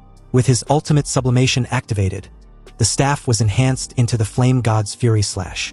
Yilin waved the red flame staff with a smile, and a destructive flame gathered at the tip, transforming into multiple giant blazing blade that slashed forth, cleaving through everything in its path. The aftermath was so terrifying that the two were left speechless. The treasure toad, on the other hand, showed a trace of fear in its eyes. It hoped Yilin would keep his promise now that he had gotten what he wanted. The two decided to let the treasure toad go for its honesty. Then they left to hunt for more higher monsters before the time runs out. Yilin brought Mishue close to the exit of the secret realm, but upon seeing no monsters, he wondered why there weren't any left. Mishue, blunt with her reply, even questioned why Yilin was insinuating they both took part in the monster slaughtering. Apparently, it's been a couple days, and Yilin had killed almost all the monsters inside the top scorer secret realm. With no more monsters left to kill, Yilin suggested they head out to the exit even though the secret realm exam wasn't over yet, because staying inside there will just be wasting time. Meanwhile, at the exit of the secret realm exam, countless top scorers had already gathered, each facing the same predicament. With 2 days left, it was a bit unprecedented that not only were there many top scorers early at the exit area, but there really weren't any monsters left to hunt. You see, some started hunting in the outer area for a day, but when they went into the inner area after they got their levels up, there was nothing left except fire scorches on the ground. Anyway, in that moment, someone remembered Wu Shaoqi and his group, wondering if they were able to level up unlike the rest after recovering. But a sudden commotion caught his attention, and apparently, it was just Yilin who was evidently being avoided by everyone after learning what he did to Wu Shaoqi and his group of minions. They were absolutely terrified of the guy. Zheng Qinqi approached him, wanting to know if Yilin was really sure about leaving the secret realm. After all, the top scorer secret realm would only close in 48 hours, and exiting means that he had officially finished his trial. Yilin, without any hesitation, replied that he was sure. However, before exiting, every top scorer had to record their level. The assistant supervisor nearby asked him to show his level so she can record it. Yilin proudly displayed his level and profession, but downplayed this achievement as nothing. However, to the crowd and the officials, this was completely mind-boggling.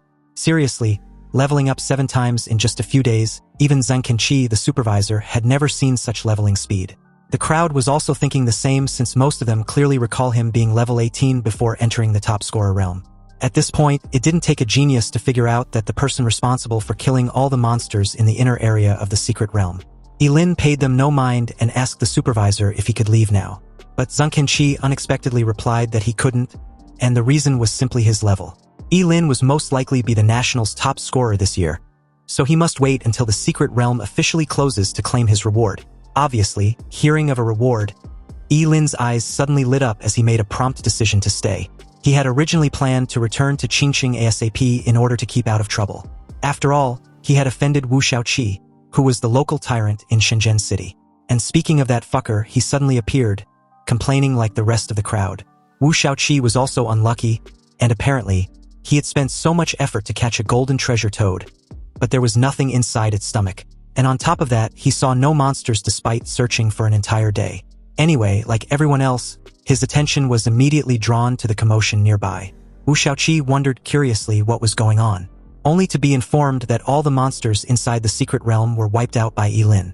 And to make matters even worse, Yilin was now level 25. Wu Shaoqi's face instantly morphed with an expression of eating a huge chunk of shit as he cursed loudly. And upon seeing this reaction, Mishue spared no time rubbing his face in.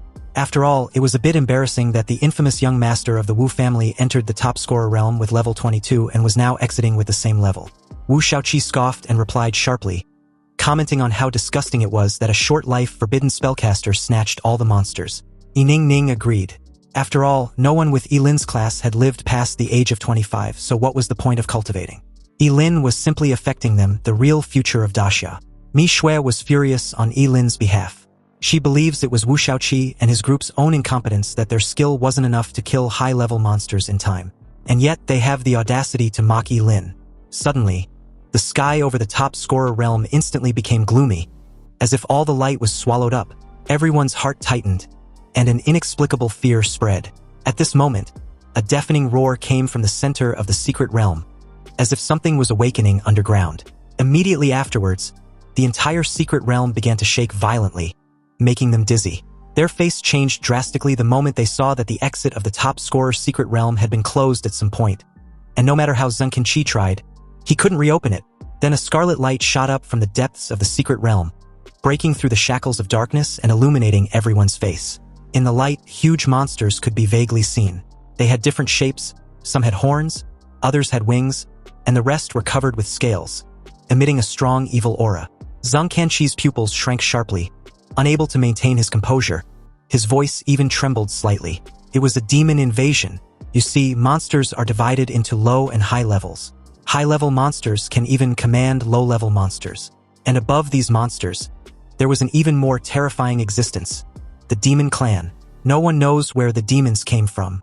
The only thing known was that every demon was extremely terrifying.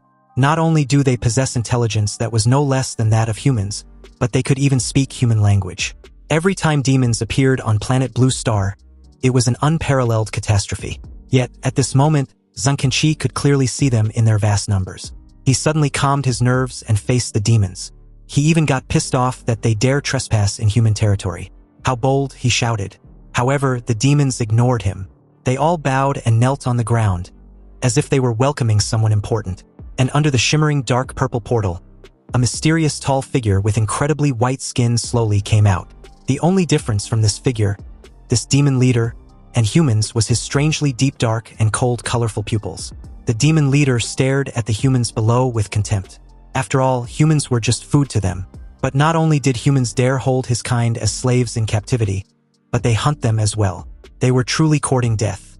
The cold and sharp tone of the demon leader created an invisible fear which seeped deep into the bones of every human present. And although Zheng Qi also felt this deep fear in his heart, it was not for himself, but for everyone present.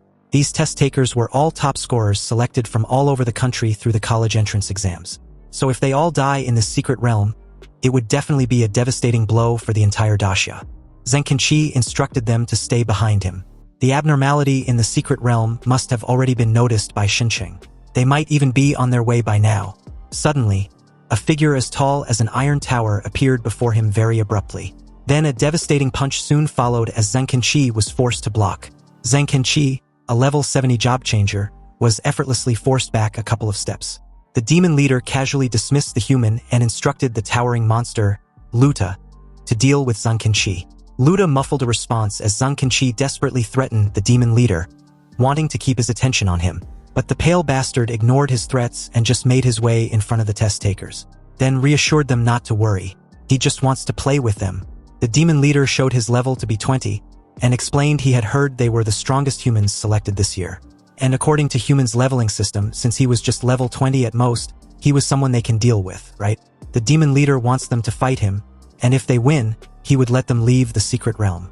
In confusion, the test takers stared intently and found that the aura emanating from the demon leader was indeed not far from that of a level 20 monster. They initially thought the demon leader was an invincible and terrifying enemy, but upon realizing his level, they started wondering what was there to be scared of. Suddenly, the top scorer of Chao City, Lin Zian, boldly walked out of the crowd. He was a level 21 divine knight with short hair and clear muscle lines. The very moment Lin Zian closed the distance between himself and the demon leader, the crowd began to cheer him on, believing they had the advantage. But a second later, they were stunned into silence as just a casual flick from the demon leader trashed Lin Zian into the crowd like a cannonball, knocking down several of them like a bowling ball until Lin intervened. He caught the poor guy, but at this time he started coughing out blood and was barely hanging on. If it weren't for the death immunity in the top scorer realm, Li Zian would already be dead the very moment he was struck. The demon leader sneered disdainfully. If Li Zian was really a top scorer, then humans were a joke since they seemed weak as fucking ants. Staring at the stunned and scared crowd, the demon leader reiterated his challenge. However, when no one made a move, he questioned if they were so afraid that no one dares to come up to him. He then mocked how humans were nothing but cowards. Weren't they running their mouths just seconds ago? In that very moment, Wu Shaoqi seemed to suddenly have an idea and turned in Lin's direction. He then called him out, questioning what he was waiting for. This fucker even threw in the "With great power comes with great responsibilities" line for emphasis. And this immediately shifted everyone's attention to the forbidden spellcaster.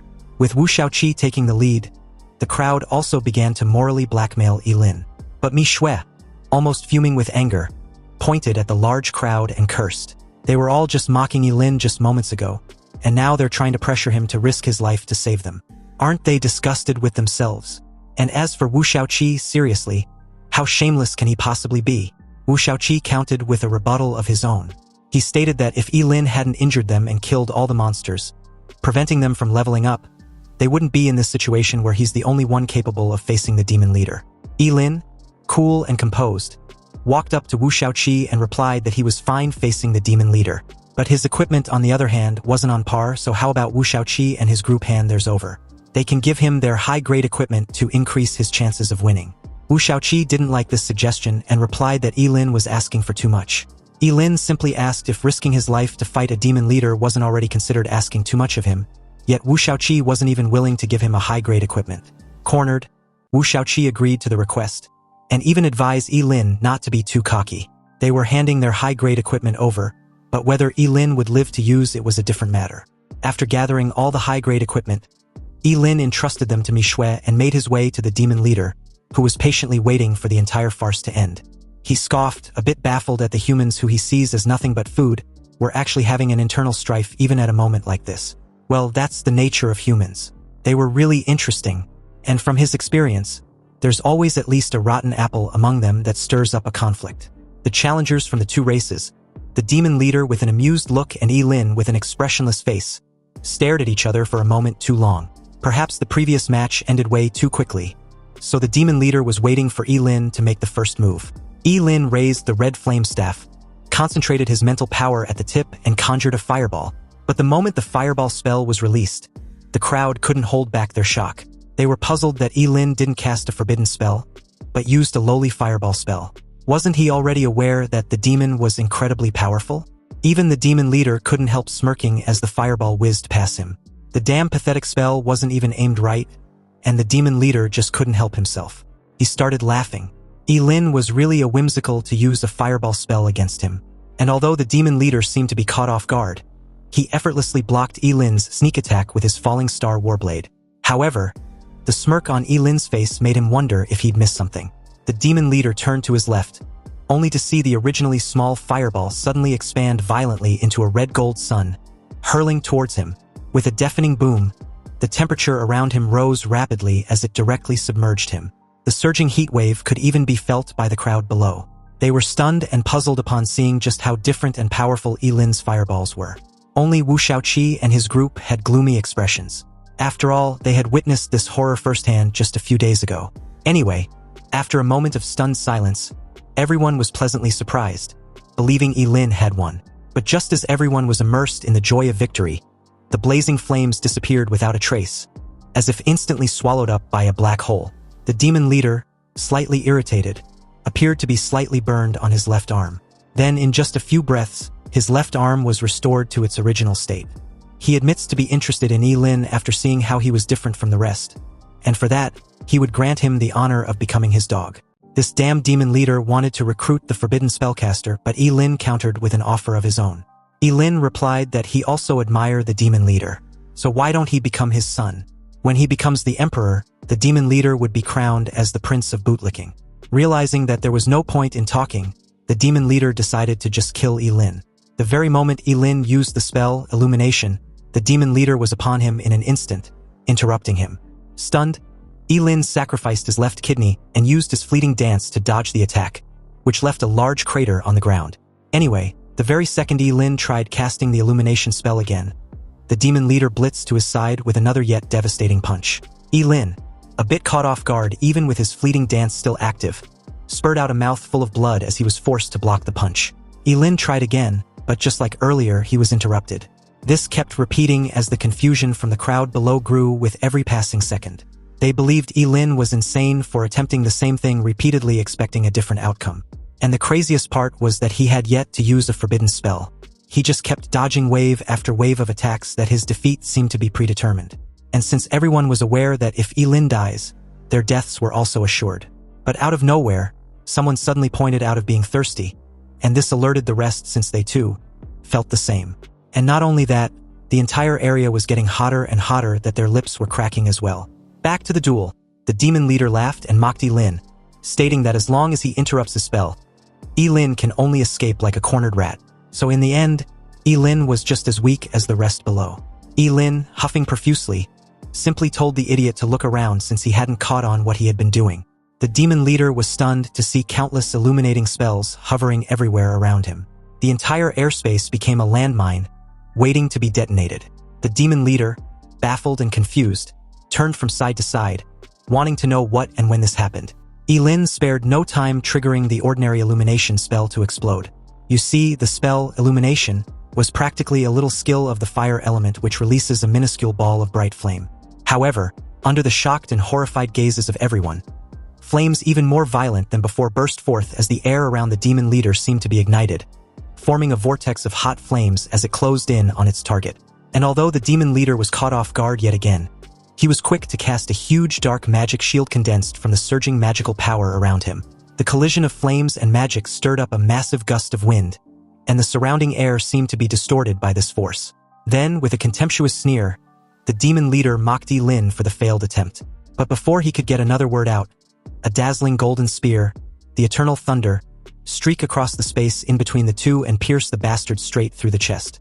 The golden spear was stained with dark blood as the demon leader, with his head lowered in disbelief, coughed and spurted out a mouth full of blood. He also couldn't comprehend how a mere level 25 human could hurt him. The demon leader slowly clasped the spear, and with a slight squeeze, it shattered into fragments as he roared furiously, wanting to tear Lin apart. He no longer had any reservation and charged towards Lin like a deranged beast. In an instant, his shadow claws slammed into the red flame staff used to block his preemptive strike. And although the attack was blocked, the full brunt of it was extremely powerful, which sent Lin flying, crashing into a massive rock below. Seeing Lin's battered state, the demon leader was a bit pleased with himself. He intended on cutting Lin's head off as a trophy. But amidst the debris, Lin sacrificed his duodenum and activated the burning reincarnation forbidden spell. With the 50% fire elemental amplification of the red flame staff, and the active burning karma status enhancement, Lin held nothing back and went all out, daring the fucking bastard to withstand his next attack like he did previously. He again used an elemental fire spell, the illumination spell, only this time around, countless number of them were summoned at once. Then the very next second, they exploded with an extremely terrifying power. A trace of fear flashed in the eyes of the demon leader as he hurriedly condensed his magic power into an indestructible magic shield for the second time. However, the flames seemed to be beyond his expectation. With the dual bonus of the burning reincarnation and the red flame staff, the power of this forbidden spell was now enough to threaten a level 50 job changer. Cracks appeared on the magic shield one after another as it began to tremble violently under the scorching flames. With another impact, the giant magic shield shattered and the flames directly hit the demon leader like a sledgehammer, slamming him into the earth like a crashing meteor. For a moment there, the crowd was stunned into silence, their shock and fear clearly evident, simply because the attack they just witnessed was extremely horrifying and brutal. But more importantly, it seemed that Lin had truly won this time around because the arrogant bastard couldn't even muster the strength to get up. It didn't take long for the smoke and debris to subside, leaving a massive crater similar to a meteor crash. And at the center of this crater was a charred figure trembling in defeat. It seemed that although the demon's recovery ability was strong, it also had its limits. Barely conscious, the demon leader knew he'd lost even though he didn't want to accept it. Evidently, he still couldn't fathom how a mere human possessed such formidable combat power at level 25. Meanwhile, Luta, upon seeing the current state his lord was in, cursed furiously and charged towards Lin, dismissing his fight with Zhang Qinqi, who was huffing profusely in exhaustion. He warned Lin to watch out, but at this point it was unwarranted because everyone, including Lin, could clearly see the frigging brute charging in like a freaking train with no brakes. Lin suspects Luta to be above level 100, and was certain he couldn't defeat such a monster with his current level. Fortunately, something unexpected intervened, cleaving through Luta midair and instantly splitting his sorry ass into two halves. The crowd, especially Zhang Qinqi, was relieved and delighted upon seeing the attacker, He Yunfeng, the city lord of Shunqing. This meant that they were saved. After all, as the lord of a top city, He Yunfeng's strength was among the best in the entire Daxia. And since the demons dared to sneak into human territory and cause trouble, it seems they've already purchased a one-way ticket to hell. He Yunfeng calmly raised his hand as a bright golden beam shot out from his fingertips like laser cannons, raining down on the group of monsters below like a meteor shower.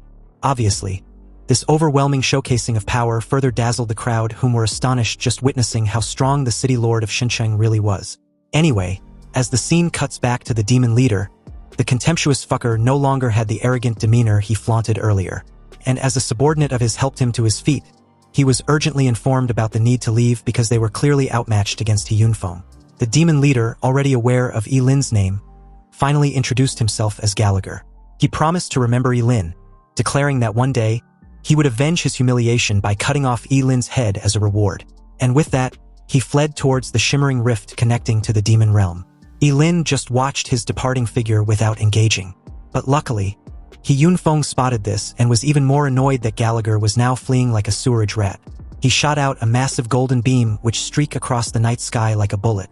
Gallagher was warned to watch out as the golden beam closes in. His eyes widen in horror as he realized that there was no time to dodge. So he summoned a gigantic demonic hand from the depths of the earth to intercept. With the collision imminent, he tells the city lord not to get too cocky. And just like that, a loud bang reverberated upon impact, creating a massive cloud of smoke. It took a moment for the smoke to subside, and this created the perfect opportunity for Gallagher to slip into the rift. But before entering, he challenged He Yunfeng to come to the demon realm if he dare. He Yunfeng calmly retorts that there will come a day when Dasha's warriors would enter the demon realm and slaughter the entire demon clan. Anyway, with the demon invasion finally suppressed, He Yunfeng made his way to the ground and offered his apologies to everyone, especially the top scorers. As the city lord of Shenzhen, he was to be blamed for the lack of proper security which led to the sudden demon invasion. Zhang Qi made it clear that the fault wasn't his but the demons, so he shouldn't blame himself, and he totally agrees with him. There would eventually be a day when they would not only wipe all demons and monsters from Dasha's land, but conquer the demon realm as well. Turning in the direction of the top scorers, He Yunfeng informs them that the teleportation portal had been restored.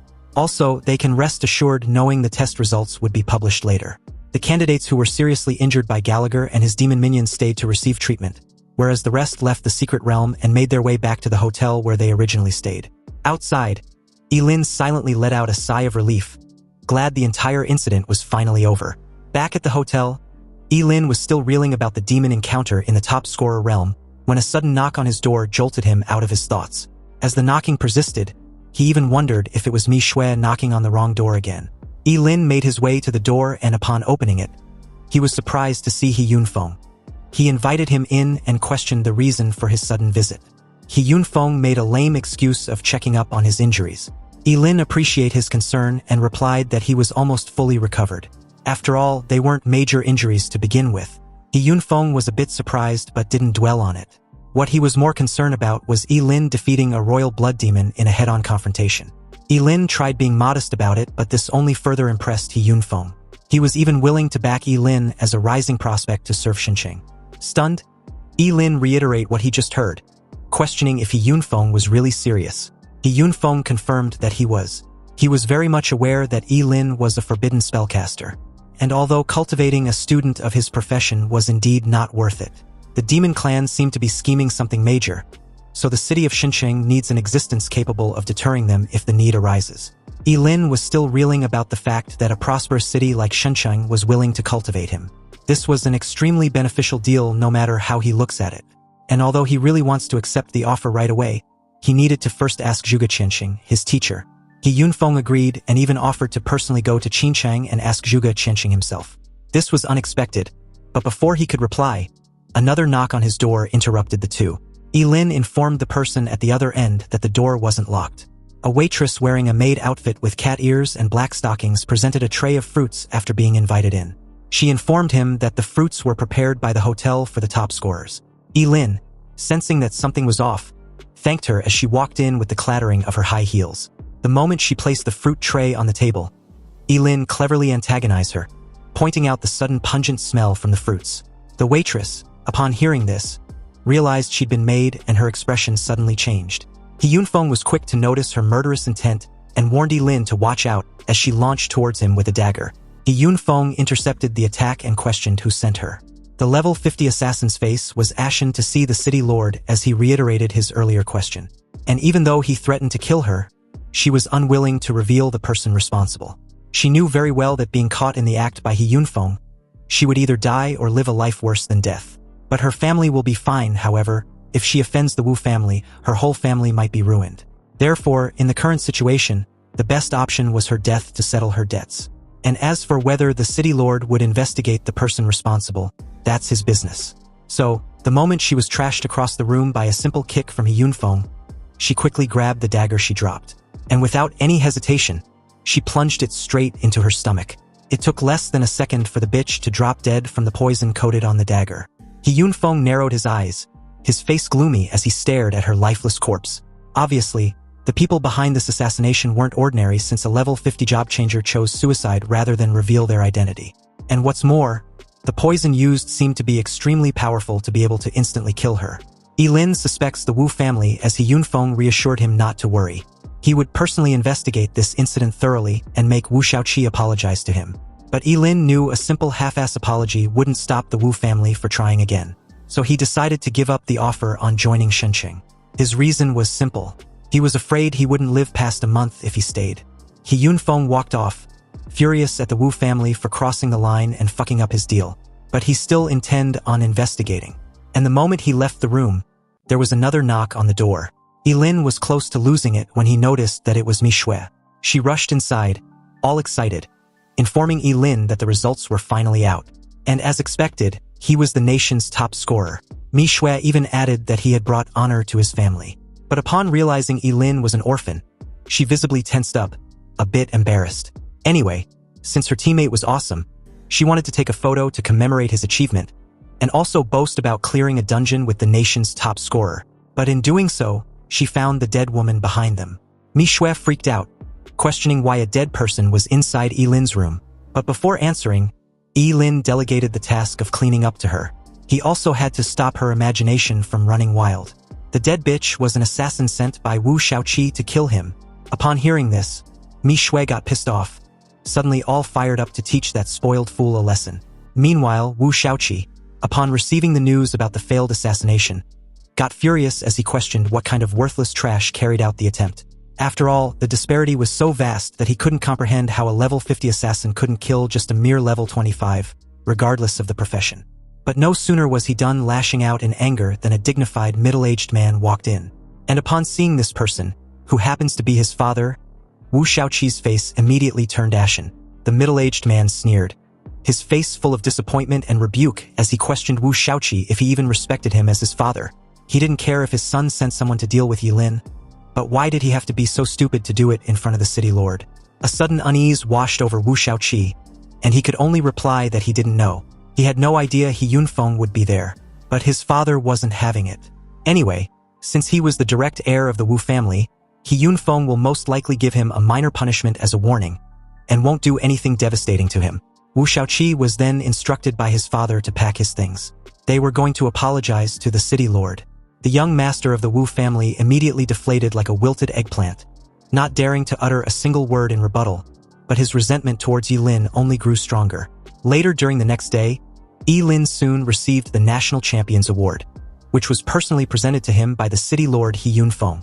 As the top scorer in the national exam, he was to receive only 2 rewards, both of legendary grade. But to be honest, Lin initially thought he was going to receive money, but receiving a legendary skill scroll and equipment would also do, especially since the ranks above legendary were forbidden spells and god-tier equipment. For the legendary grade equipment, it was the Great Sumeru Ring with a 100% psychic power enhancement, but can also be refined. Its first skill was the Sumeru World, which allows the user to absorb energy-type attacks and store them inside the ring, upon which the stored energy can be converted to temporary psychic power enhancement. The second was the Inside World, which also allows the user to open the storage space inside the ring. The storage space's size was equivalent to the user's psychic power.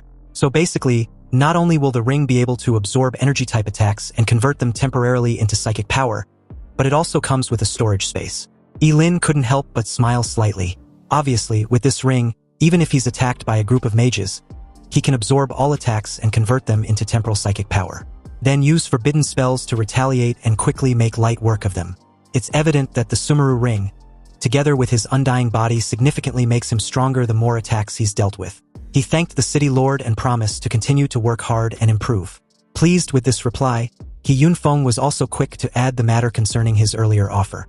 He wants to discuss it in more details later. But for now, Yilin would be sent back to Qingqing using a teleportation array.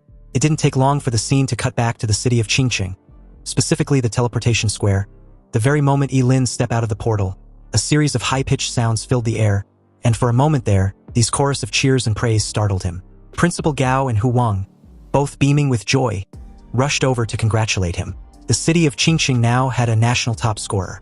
Yilin replied modestly that it was nothing, and before he could get another word out, the frenzied crowd also rushed over and nearly swamped him. Principal Gao and Hu Wang tried to curb the situation, but that quickly proved to be a challenge. Clearly, the crowd didn't relent. Some wanted to take a photograph with him, others wanted his signature, a hug, and all kinds of weird shit. Yilin felt a chill run down his spine and subconsciously took a step back. This kind of crowd were overly enthusiastic for his liking, especially the group of middle-aged women who claimed to want just a hug. Fortunately, before things could escalate any further, Principal Gao grabbed his arm and flew him out of there. In the air, Yilin informed him that he was tired and wanted to go home to rest. But seeing Principal Gao heading in the wrong direction, the old guy explained that Zhuge Qianxing wants to meet him first. He led Yilin through a couple winding alleys and soon entered Zhuge Qianxing's courtyard. Zhuge Qianxing, who was making tea, couldn't help but smile when she saw Yilin's disheveled state. Pouring himself a cup, he remarked that it seems being the top scorer in the nation wasn't easy. Yilin sighed and agreed, replying that it wasn't. However, the rewards were still quite generous. It was clearly evident that Yilin looked exhausted, so Zhuge Qianxing suggested he go rest. There were more important things waiting for him when he's fully invigorated. Curious, Yilin wanted to know what his teacher was hinting at. Zhuge Qianxing calmly replied that the Gate of Apocalypse has appeared. Recalling the bits and fragments intel he had on the topic, especially the fact that that realm once had the 7 great ancient origin artifacts, Yilin reached for the key. He asked Zhuge Qianxing if he wants him to venture into the Gate of Apocalypse. However, to be precise, Zhuge Qianxing divulged his intention to go with his student. Yilin, slightly caught off guard, got up and left the courtyard. He planned to head to the Job Changer Guild to have some equipment handled. You see, Yilin had never understood why Zhuge Qianxing wanted to take him as a disciple and always harbored a degree of wariness towards him, since his profession was that of an extremely mysterious fortune teller. He knew there was no free lunch in this world, and even suspected that Kenson and the agents from the Investigation Bureau were all part of a scheme set up by Zhuge Qianxing. And of course, the purpose was to put him in a desperate situation where he would legitimately owe Zhuge Qianxing a huge favor. If the truth is indeed as he suspects, then it means that Zhuge Qianxing has grand ambitions, and the only thing he possessed that someone like his teacher would covet was his immortality. But regardless of whether his intentions, Yilin, due to his limited strength, can only play the role of a dutiful disciple for now. Anyway, the moment Yilin left, Zhuge Qianxing, who was calmly drinking tea, suddenly started coughing violently. Zhuge Qianxing's face turned ashen as a mouthful of bright red blood spurted out from his mouth and onto the floor, trickling through his fingers. Zhuge Qianxing was fully aware Yilin fully didn't trust him, but he really didn't have much time and can only give it a try. Meanwhile, at the Guild of Job Changers, to avoid causing trouble, Yilin entered the place with his appearance altered by the illusion mask. He walked up to the receptionist, and after a brief exchange, he announced that he was there to trade skill scrolls and equipment. In a respectful tone, the lady informed him to follow her. But before leaving the trading section, Yilin spotted a familiar figure in a tight leather outfit that accentuated her perfect curves. Her long hair cascaded down her back, and her features were exquisite, drawing the attention of any passing job seekers. However, upon seeing this woman, Yilin frowned instead, because this person was none other than Zhuge Nini. Yilin secretly rejoiced that he had worn the illusion mask. Otherwise, encountering Zhuge Nini might have caused even more trouble. Yilin quickly looked away, keeping his eyes straight ahead. However, at this moment, Zhuge Nini seemed to sense something and suddenly turned her head in his direction. She stared intently at Yilin's departing figure and found it so familiar. It reminded him of the person whom she had been searching for, and for some inexplicable reason she couldn't explain, Zhuge Nini felt that this person was Ling Yi. She quickly rushed over and grabbed Yilin's arm, apologizing for her abrupt interruption. She then asked for Yilin's name, explaining that he looked a lot like someone who saved her not long ago.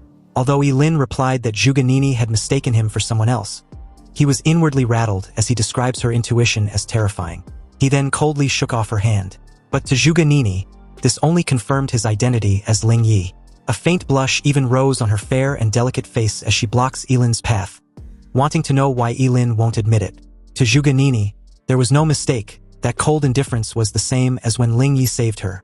Yilin simply turned in the receptionist's direction and asked if the Job Changer Guild often encounter this kind of situation. The lady, momentarily stunned, advised Zhuge Nini not to disrupt the order in the trading area. Otherwise, she would have no choice but to ask her to leave.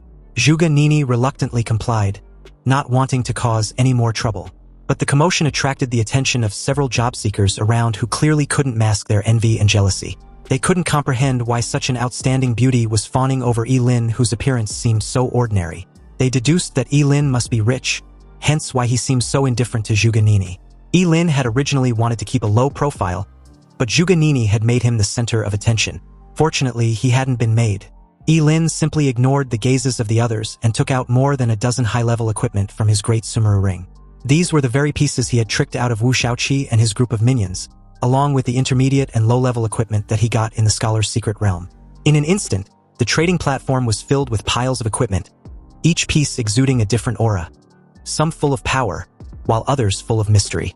Everyone, including Zhuge Nini, were completely stunned to see so many extremely precious equipment piled over like some cheap garbage. But any pieces could sell for millions. The lady from the Job Changer Guild eventually came to her senses and asked if Yilin wished to trade the items for gold coins. But to her surprise, Yilin simply states his intention to trade them for other items. The lady handed a tablet to Yilin and instructed him to select the items he wants for the trade. It didn't take long for him to skip through and make his selection. But after counting the pile of equipment, the lady informed Yilin that he needed to pay an additional 3 million because his items couldn't cut it. Yilin gave a slight nod, not bothered by this. However, he also have something else to sell. Yilin then took out a shimmering golden stone decorated with dragon scale patterns, a dragon scale gold ore, from his great sumeru ring.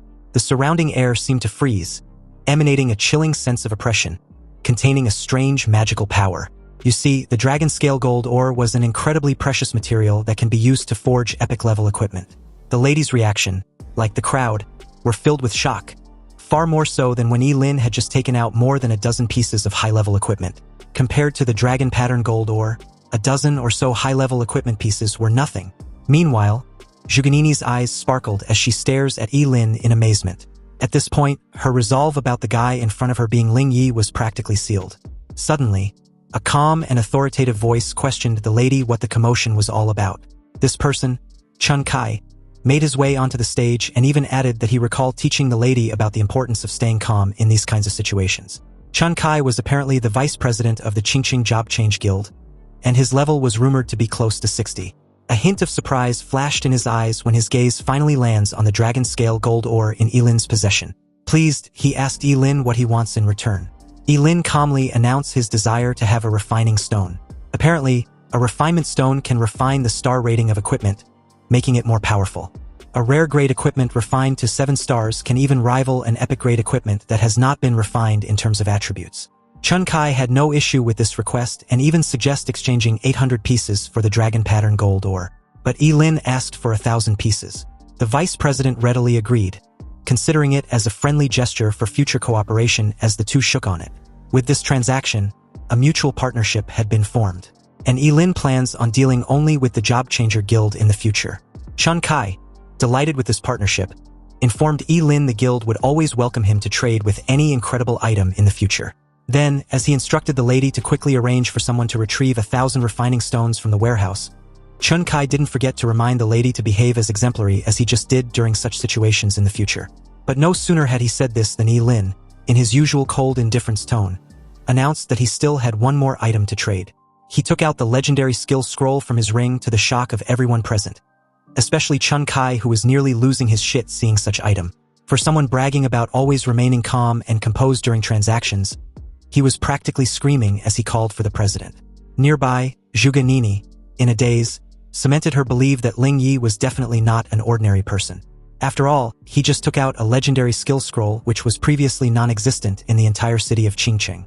Chun Kai's earth-shattering call quickly attracted an old man in a robe, who suddenly appeared in front of everyone in an instant. His calm and ominous aura emanated a sense of mystery. His name was Wang Lichuan, the president of the Qingqing Job Change Guild. At this moment, Chun Kai felt as if he had seen a savior, as the old guy also behaved exactly as Chun Kai did when he first arrived. But upon seeing the legendary skill scroll, He was briefly stunned before glancing in Yilin's direction.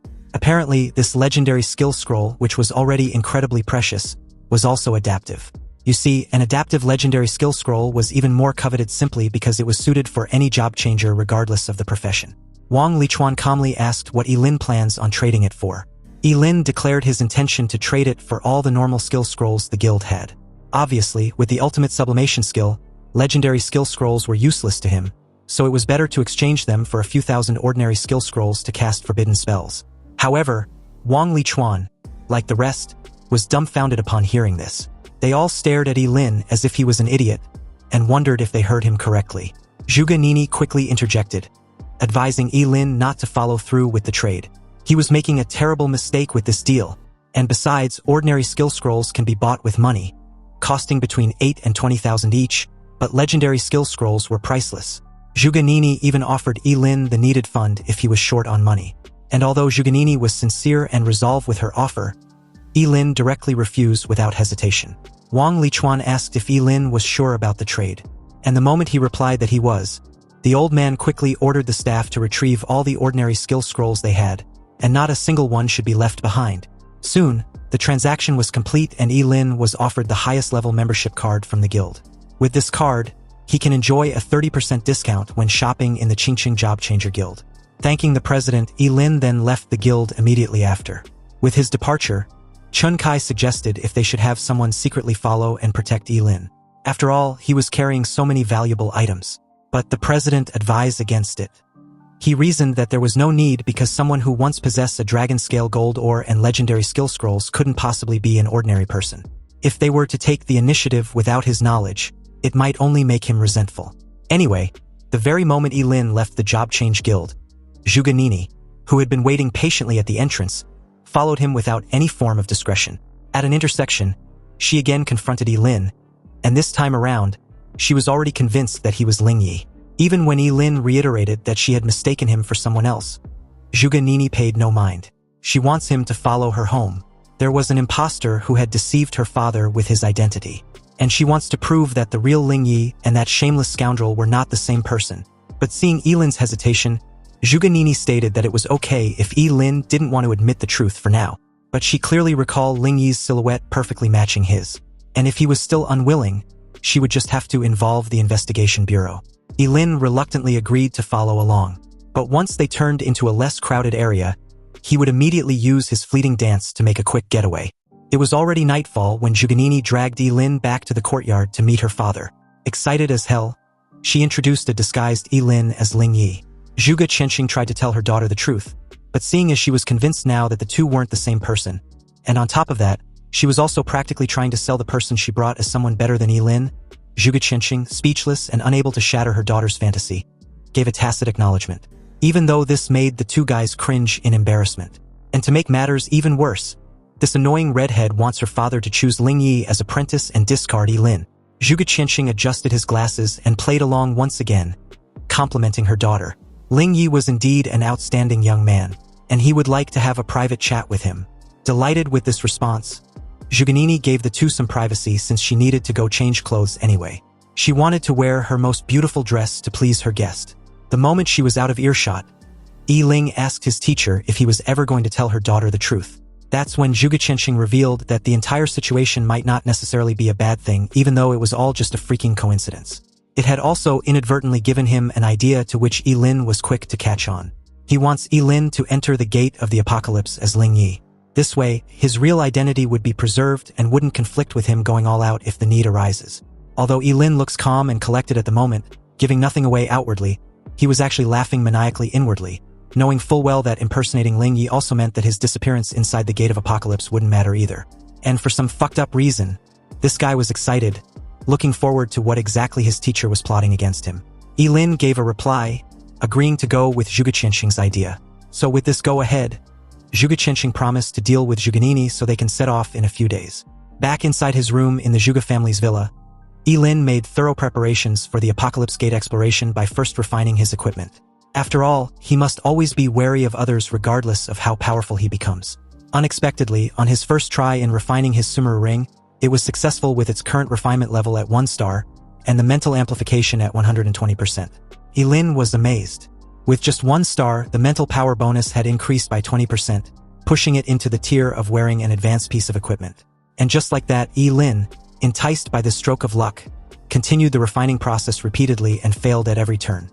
Yet, this addicted idiot refused to believe all the 1,000 refinement stones will fail, so he continued, wanting to end his unlucky streak with the numerous refinement stones left. But as the number grew higher and higher, Lin felt like he was losing his mind. Seriously, out of almost 1,000 refinement stones, he only managed to get 1-star refinement. How could he be so unlucky to not catch a freaking break? Lin was about to cut his losses when the Sumeru ring suddenly glowed with a successful refinement process, reaching 3 stars with its current refinement level. The mental power amplification rose to an astonishing 160%, further dazzling the broke national top scorer. Early the next day, Lin decided to pay Ji Lingyu a visit to see how he was faring. It's been quite some time, but the moment he descended downstairs, a delighted Zhuganini, believing he was Ling Yi, stated what a coincidence their encounter was because her crush was also going out for some fresh air too. But upon realizing it was rather Lin, Zhuganini's delightful smile fell so fast that one might think they imagined it.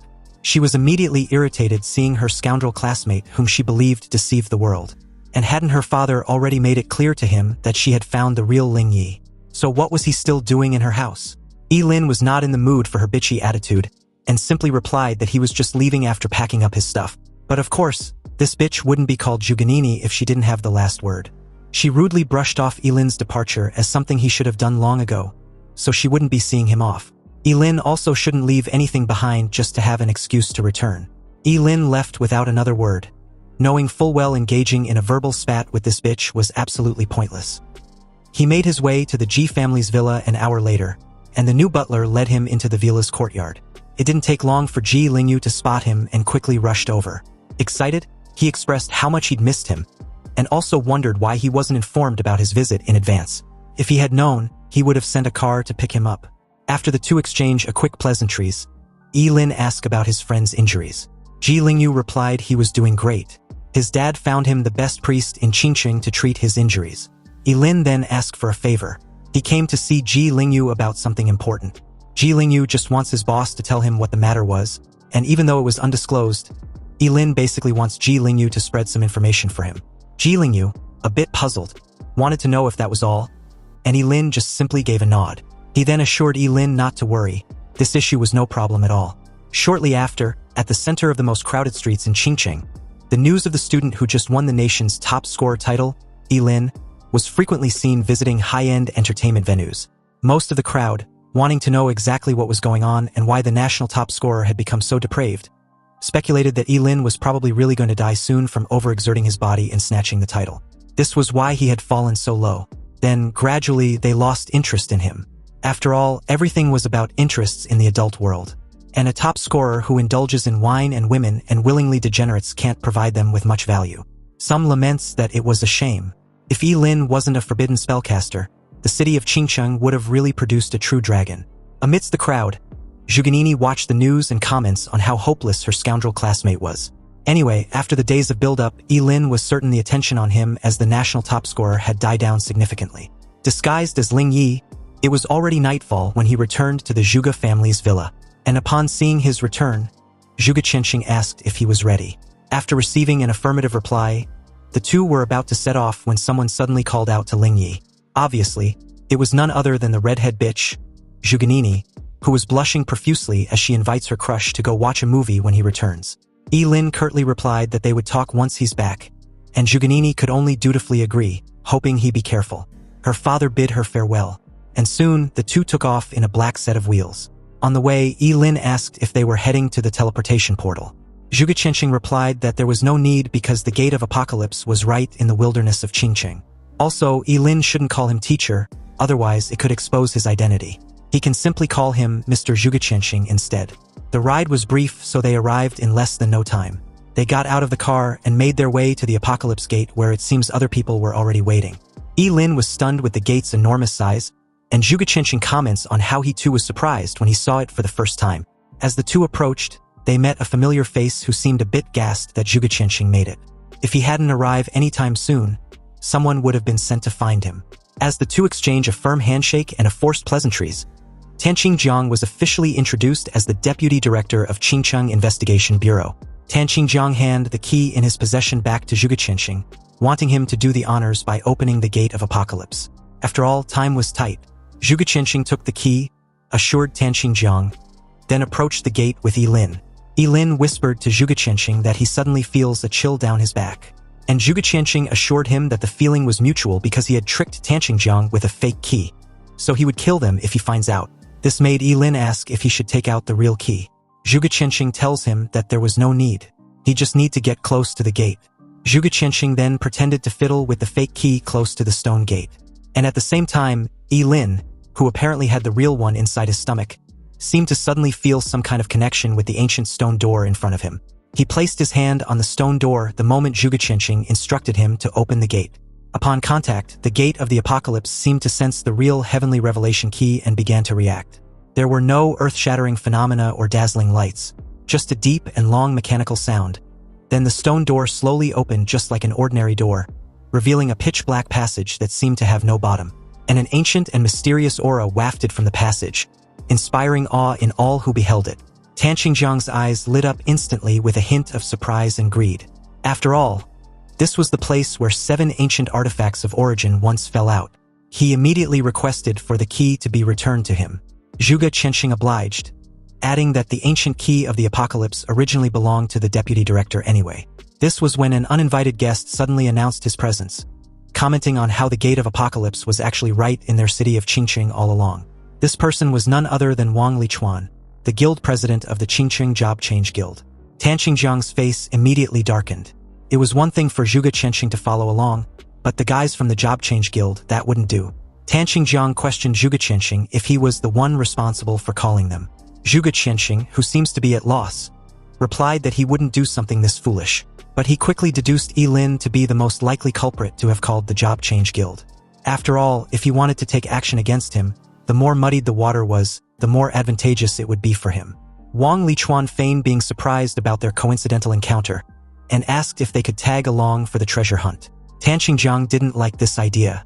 After all, the old geezer hadn't done any work but want to have a share of the loot right from the start. Wasn't that inappropriate? Wang Lichuan proposed the Job Change Guild takes the lead, scouts ahead, and even become cannon fodder if necessary. Tanqing Jiang took a moment to think of the proposal and find it appealing. Since the Job Change Guild was already there, they sure as hell won't leave empty-handed. And given how dangerous the Gate of Apocalypse was, it wasn't a bad idea to have them scout ahead. Tanqing Jiang agreed to the arrangement, and upon hearing this, Wang Lichuan and his men took the lead after thanking the deputy director. As he passed by Yilin, he glanced in his direction with a smile, surprised to find the young lad there as well. Yilin, seemingly oblivious to everything, calmly followed behind Zhuge Qianxing as Wang Lichuan and his men head straight into the pitch-black passage stretching deep into the gate. Further inside, a strong light pierced through the darkness, instantly illuminating the entire dark passage. The light was so intense that it took a while for them to adjust before they could open their eyes. But what they saw left them completely stunned.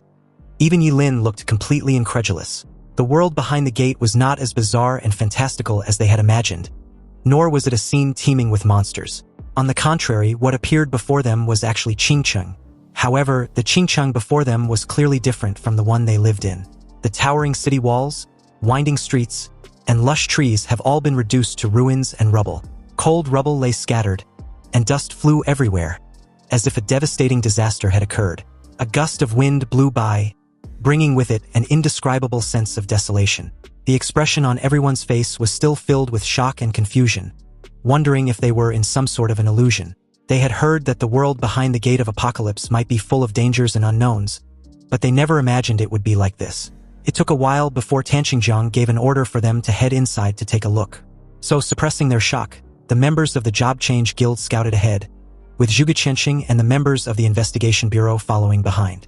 Upon entering this ruined version of Qingcheng, they discovered that there were traces of battles everywhere, as if a terrible war had destroyed everything. Broken and shattered equipment fragments were scattered everywhere on the ground. But strangely, not only were there no living creatures, but they also didn't see a single corpse along the way, whether human or demonic. A faint unease settled over everyone. After all, the unknown was always the most frightening thing. Zhuge Qianxing crouched down, reached out and picked up a delicate metal fragment. Its edges were sharp, and it was covered with ancient runes. Tanqingjiang asked if he had discovered anything, and he simply answered that the metal was a fragment of a divine artifact, but unfortunately, it has lost all its value over the years. This was some sort of a positive start for the group, but after searching for hours, Wang Lichuan, visibly frustrated, expressed his displeasure of not finding anything. No danger, no opportunity, absolutely nothing but concrete ruins. If there was really nothing of value inside the gate of the apocalypse, then it means this entire exploration was a complete waste of time. Zhuge Qianxing suggests they split up and search thoroughly. Maybe then they would find something of value. And if anyone encounters any danger, they can just shout out loud. The entire place was deathly quiet anyway, so any distress call would be carried far enough for the rest to hear. Tanqingjiang agreed to this and instructed the group to disperse and search separately. The three groups immediately spread out, each searching in a different direction. Suddenly, Yilin not only had the opportunity to act alone, but he was also assigned to head towards the slums. And coincidentally, the apocalyptic key inside his stomach had already been restless, trying its best to rush in that direction he knew all too well. However, since he didn't trust anyone nor intend on telling a soul, whether it was Zhuge Qianxing whom he had reason to believe had begun to doubt him, or Wang Lichuan whom he had summoned, he didn't rush to the slums following the guidance of the key, but instead searched along the way, going into any building he encountered to see if he could find anything.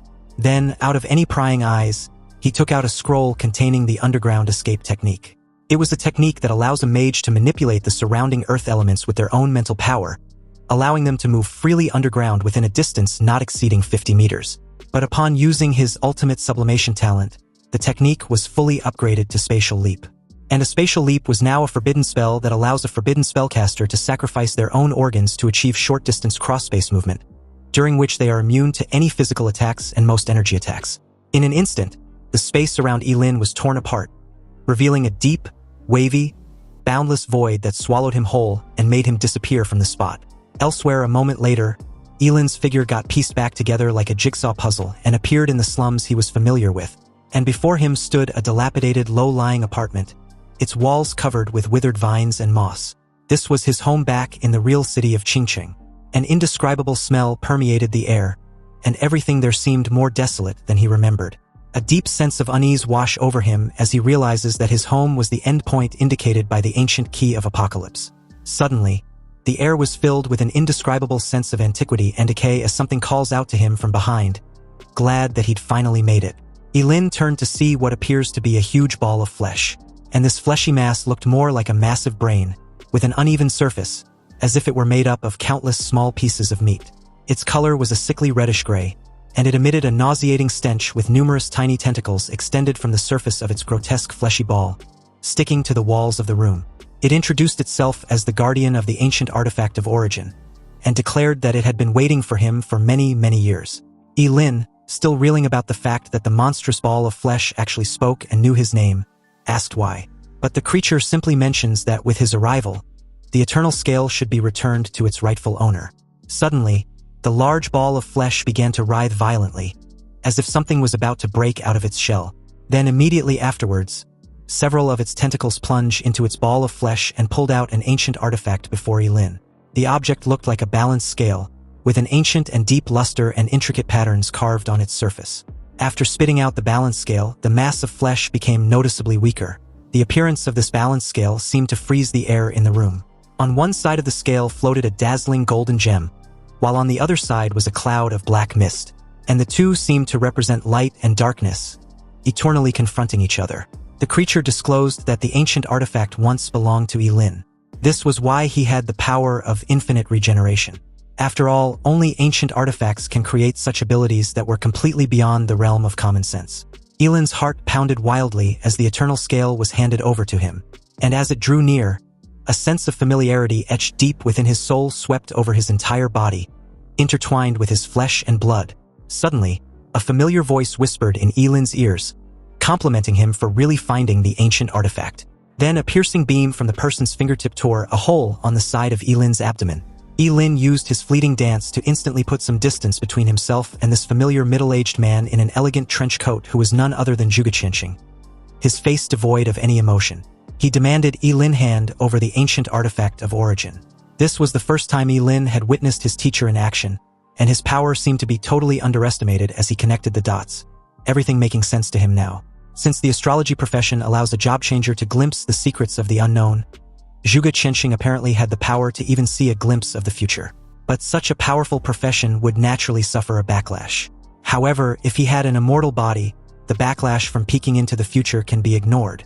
This meant that all of Zhuge Qianxing's previous actions, such as inexplicably wanting to take him as a disciple and giving him the key, was a scheme against his immortality. Perhaps even the key must be in Yilin's possession to find the eternal scale. After all, that sense of familiarity etched deep in his soul couldn't be faked. So this eternal scale must be inextricably linked to him. And perhaps, from the moment Yilin began his job change ceremony, everything he had been doing was within Zhuge Qianxing's calculations. With a hand covering his regenerating wound, and the other tightly gripping the crimson flame staff, Yilin stared at Zhuge Qianxing with a complicated expression. And although this deduction seemed entirely plausible, Zhuge Qianxing, coughing a couple of times, neither denied nor confirmed anything. He simply informed his disciple that it was already too late. In that moment, the fleshy mass once again began to writhe violently after instructing Yilin to take the eternal scale and run. Because apparently, it had the power of equivalent exchange, and Zhuge Qianxing wants to use it to transfer Yilin's infinite regeneration ability to himself. Yilin, upon hearing this, was absolutely livid. So this was his teacher's true purpose, wanting to steal his power to heal his dying body. Zhuge Qianxing, with an unbothered yet impatient tone, simply informed Yilin that he talks too much. The creature also attacked him in that moment with its tentacles, but Zhuge Qianxing, unfazed, simply raised a finger, his movements elegant and composed as he points at the ball of flesh. Then suddenly countless swords, formed from a condensed beam, appeared out of thin air, densely packed and shot out. These sharp swords exuded a cold and dangerous aura, instantly piercing through the fleshy mass. Then the countless sharp blade converge into a terrifying torrent of blue beam that completely annihilate the creature, leaving not a trace of flesh or blood, as if it had never existed at all. The beam was so powerful that it tore a hole through the dilapidated building, leaving a wide-eyed Yilin momentarily petrified, staring at Zhuge Qianxing as he approached with a terrifying aura radiating off him in waves. He questioned Yilin if he still planned on resisting. Yilin's immediate thought was to use his spatial leap to run, but he also knew no matter how far he go, Zhuge Qianxing would catch on with little to no effort. So he raised his staff and cast a fireball spell. With the Sumeru Ring's mental power at 160%, and the staff's 50% power bonus for fire spells, the fireball unleashed after being sublimated into a forbidden spell was so powerful that it came crashing down on Zhuge Qianxing with an intensity like that of the sun. However, Zhuge Qianxing remained unfazed by such a terrifying attack. After all, no matter how powerful Yilin's forbidden spell was with his immortal body, he was still just a mere level 25 job changer. He then advised Yilin to quit with his futile struggle. With a simple gesture of his raised hand, he clenched his fist, which instantly annihilated the crimson gold sun. Yilin gritted his teeth, a bit shaken at how easily Zhuge Qianxing dispelled his forbidden spell. But he wasn't going to give up. He unleashed one basic fire skill after another with reckless abandon, and under the ultimate enhancement, they all became forbidden spells. The surrounding air seemed to ignite instantly, and scorching flames raged wildly around Zhuge Qianxing, turning everything into ash. Yet, amidst the sea of flames, Zhuge Qianxing's figure stood tall, as if the intense heat surrounding him, which was enough to melt steel, had no effect on him. Seriously, his disciple should have understood by now that struggling was useless in the face of absolute power. As the flames reached a fever pitch, Zhuge Qianxing calmly walked out and cast a barely audible spell of his own, the Starlight Imprisonment. Suddenly, a streak of starlight shot out from the raging flames and hit Yilin, directly enveloping him. Zhuge Qianxing casually made his way towards him and placed a hand on his staff. Yilin, who was apparently frozen in place, felt as if his body was being crushed by an invisible mountain, making it difficult to even move a finger. He tried his best to break free from the restraints, but the force seemed endless and was something he couldn't resist. Since this was the best way to deal with an immortal being like himself, he had a countermeasure. But before it could take effect, Zhuge Qianxing cast another spell, the Star Shield. This nullified the 5 seconds celestial explosion, which was apparently Yilin's self-destruct spell. Now he had been outmaneuvered at every turn. Zhuge Qianxing questioned if he was still looking down on him as an astrologer by using such an obvious level of skill. Zhuge Qianxing raised his hand and grasped the eternal scale in his hand. Even with his temperament, he couldn't help but admire the exquisite nature of one of the 7 ancient artifacts of origin. Coughing violently, he thanked Yilin for their encounter. And of course, he really had done too many divinations and had received a divine punishment because of it. Now he was already near death. Using the power of the stars would have been like adding insult to injury. But in the end, his dutiful disciple still helped him find the ancient artifact of origin, although he was curious as to when Yilin started to doubt him. And to this question, the answer had been always. Yilin hadn't trusted him for a second. Zhuge Qianxing gave a wry smile, thinking it was such a pity. If Yilin had completely trusted him, this process might have been less painful. Holding the eternal scale in one hand and placing the other on Yilin's head, he began the sacred ritual. Yilin let out a hysterical roar, feeling as if an invisible hand was tearing his soul to pieces bit by bit. This pain was far beyond what any physical pain could compare to. He can clearly feel a powerful suction force coming from above his head. Yilin's consciousness began to blur little by little, and along with it, his ability to live, which also gradually began slipping away. Something in his body seemed to be pulled frantically away by the eternal scale. And just as the soul-tearing pain reached its peak, a dimmed light shot out from his body. It was half of an exquisitely crafted balance scale, echoing the eternal scale in Zhuge Qianxing's hand. Then very abruptly, it ceased its agitation and floated quietly in Zhuge Qianxing's palm. Zhuge Qianxing was stunned by this scene for a moment, before realizing that half of the eternal scale had always been within Yilin's body. You see, when the half-light and half-dark eternal scale tilts, it will amplify the power of one side infinitely. And the one who controls the eternal scales will increase in strength as the sun rises, reaching unparalleled power at noon. As the sun sets, the controller's strength will gradually weaken, but their physical recovery ability will increase significantly until night falls completely. At the moment of dawn, they will then possess the power of immortality. Possessing the dual abilities of immortality and invincibility, the eternal scale was hailed as the strongest ancient artifact of origin. Unfortunately, there was no longer an eternal scale in this world. This thing was destroyed by repeated wars thousands of years ago. Furthermore, the complete eternal scale possesses an extremely powerful ability for equivalent exchange. As long as both parties are willing, they can exchange things of equal value, such as level, profession, lifespan, or even gender. So when the eternal scale still exists, the forbidden spellcaster was the strongest SSS level class without exception, because as long as a level 90 job changer and a forbidden spellcaster are exchanged for each other, a level 90 forbidden spellcaster can be created instantly. Yilin wanted to know why Zhuge Qianxing was telling him all this. Zhuge Qianxing didn't reply and just continued, his face extremely pale as he began coughing once more. As he guided the flow of his fingers, the half-dark of the eternal scale began to emit a faint mysterious glow with a vibrant life force, as if being repaired. Soon, the fine cracks on the half-dark balance scale actually got repaired, and the moment it did, a dazzling light shined from Yilin's forehead with an excruciating pain. He also felt he'd lost his immortality, meaning Zhuge Qianxing had succeeded. The aura of death grew stronger, and Yilin could clearly feel it looming over him. No longer immortal, he was absolutely terrified as he begged his teacher to stop, but Zhuge Qianxing showed no sign of doing so. However, what he did afterwards was unexpected. Instead of using the eternal scale on himself, he used it on Yilin. The now complete ancient artifact of origin was smacked straight onto Yilin's forehead. Then everything felt pitch black.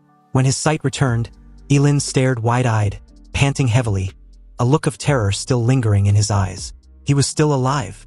And not only that, he also felt a familiar power within him. Obviously, his immortal body had returned, and it seemed to be even stronger than before. When he looked down, he found that his teacher had fallen to the ground, barely breathing. Zhuge Qianxing gave a self-deprecating smile, and from the looks of it, this seems to be his end goal all along. Yilin, utterly confused, stared at him with complicated emotions. Clearly, he could have taken his immortality for himself, so why had he returned it? Was there really anyone in this world who can resist the temptation of eternal immortality? Moreover, what exactly was Zhuge Qianxing's purpose in doing this? Yilin really couldn't comprehend why. After all, if the roles were reversed, he would definitely kill and steal his immortality without hesitation. Zhuge Qianxing coughed out blood, but his smile was still evident. He asked what exactly did he do to make Yilin so disrespectful to him. He won't even call him teacher? Hearing Zhuge Qianxing even trying to ease the tension, Yilin felt complicated. It seemed that he didn't understand his teacher at all. Zhuge Qianxing stared calmly at Yilin, seemingly unconcerned about his impending death, and began to speak slowly. He told Yilin not to worry. He guessed right because he did actually plot against him all along. However, his scheme was not for his immortality, but for the future of humanity. For several years, he had used his talent to observe the stars, and had seen countless possible endings of her daughter's future.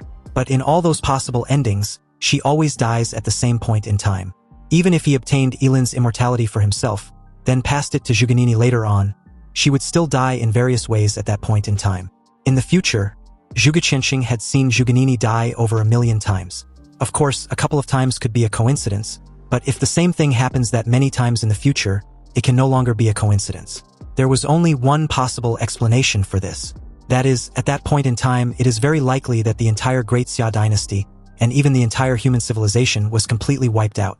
Yilin's breathing quickened instantly. He wondered what kind of catastrophe could wipe out the entire human race that even someone with immortality couldn't escape. Zhuge Qianxing's tone was calm as he points at Yilin and continued. Apparently, he could see everyone's future. Everyone except Yilin. There are 50 great Tao, but there are only 49 celestial manifestations, and only one human who survives. Zhuge Qianxing believes Yilin was likely that very person. Yilin crouched beside him and stated that he didn't understand, but basically there are a total of 50 laws governing the operation and development of all things in the universe. Heavens can only produce 49, and the one hidden away was the variable. Yilin may be the only one who can change the ending. In the glimpse of the future Zhuge Qianxing saw, there are 6 people fighting alongside him. He'd memorized their characteristics. They will come to him on their own initiative, so he shouldn't refuse their requests. Zhuge Qianxing then handed him a brocade pouch. Also, about that fleshy ball that claimed to be the guardian of the ancient artifact. Zhuge Qianxing explained that it wasn't a guardian at all, but a fragment of the butterfly emperor of the demon race. Its purpose was to use a fragment of the eternal scale to lure the other half within Yilin. You see, within the gate of apocalypse, the ancient artifacts of origin can be forcibly stripped away. Hence why he acted so decisively before Yilin could actually touch that false scale of eternity. And fortunately enough, he was also able to use it to repair the broken external scale in Yilin's body. Then, with a hint of sadness in his eyes, Zhuge Qianxing asked Yilin for a favor, which was to take good care of her daughter. The moment Yilin promised he would, Zhuge Qianxing's pupils gradually dilated until the light in them eventually dimmed, and his last words was thanking Yilin for his promise. Yilin stared at Zhuge Qianxing's corpse, grateful for everything he had done for him. Yilin now wholeheartedly recognized him as his teacher. And about Zhuganini, he promised to keep her safe no matter what. In his eyes, Zhuge Qianxing was undoubtedly a figure to be revered like a towering mountain. His calculations were flawless, as if everything in the world was under his control. However, this respectful send-off was interrupted by a series of hurried footsteps. Tan Qingjiang and Wang Lichuan led their respective group to the scene. And upon seeing Zhuge Qianxing's lifeless corpse, Tan Qingjiang asked if Yilin was responsible. Yilin ignored him, his head still bowed as he paid his respects. Tan Qingjiang, who obviously had limited patience, told Yilin to explain himself or pay the price for his silence. But seeing as Yilin was still ignoring their existence, Tan Qingjiang immediately ordered one of his men to go seize Zhuge Qianxing's corpse and search if there were any treasure on him. The guy drew out his sword and launched toward Yilin, demanding he hand over his teacher's corpse. Yilin turned sharply at the dimwit in the air, annoyed that in order to save scums like this bald idiot, his teacher had to die. Yilin decided on the spot this guy had to go, and if anyone wants to disturb Zhuge Qianxing's body, then they would die too. Through ultimate sublimation, the summoned wood's technique was instantly elevated to the forbidden spell, the descent of the wood realm. In an instant, the ground beneath his feet began to tremble, and as the earth shook violently, enormous vines sprouted from the ground and restrained the guy in the air. He tried to struggle, but found that the more he did, the tighter the vines restrained him. Yilin then raised his hand and instinctively started to devour the guy's lifespan. He trashed violently in the air and wailed as his body began to deteriorate rapidly. Everyone, including Tan Qingjiang and Wang Lichuan, stared wide-eyed in horror at the scene before them. They had never seen anything so bizarre and terrifying. The wailing continued until the guy finally disappeared completely, not leaving even a corpse, as if he had never existed. And in that moment, a series of prompts also notified Yilin that he had devoured a level 42 job changer and gained moisture, fat, protein, carbohydrates, minerals, and a small amount of trace elements. His lifespan had increased by 45 years, experience points by 420, strength by 4 points, agility by 2 points, and spirit by 1 point. You see, with the eternal scale repaired, it completely tilted toward the dark side. And although it lost the attribute of being invincible at noon, it permanently retained its immortality. With the scales tipped toward the dark side, the original equivalent exchange ability had also turned into endless devouring. This means that even though it's no longer possible to transfer other people's levels to oneself like before, it has gained the ability to plunder others. Shocked and furious, Tanqingjiang believed Yilin had obtained the 8th ancient artifact of origin and killed Zhuge Qianqing. He ordered the rest of his men to seize the artifact from Yilin. Like the bald idiot, the group launched towards him simultaneously. But he boldly declared that they weren't enough to kill him. Then right before their eyes, Yilin disappeared like a ghost. These idiots were perplexed, guessing Yilin must have used an earth escape technique, but was puzzled how it could be so fast. Suddenly, a weird mushroom cloud loomed over them, and before they could react, it exploded. Most of them were fast enough to escape the blast range, but they couldn't wrap their minds on what exactly their target's profession entailed. After all, he'd just used fire, wood, earth, and a devouring magic. Wang Lichuan watched the scene with an expression of surprise and uncertainty. He thought Yilin was simple to deal with, but he never expected him to be so terrifying when he actually fought. Meanwhile, when Yilin finally reappeared, his first victim was the guy he promised his revenge at the Investigation Bureau's prison. Using a simple low-tier water-type spell, it immediately upgraded to the Wrath of the Sea God.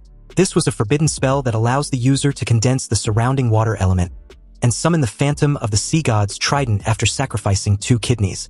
Also, when casted in a place with abundant water source, its power increases by 20%. As the water elements in the surrounding air instantly surged and gathered together, forming a phantom of the sea god's trident which immediately locked on its target.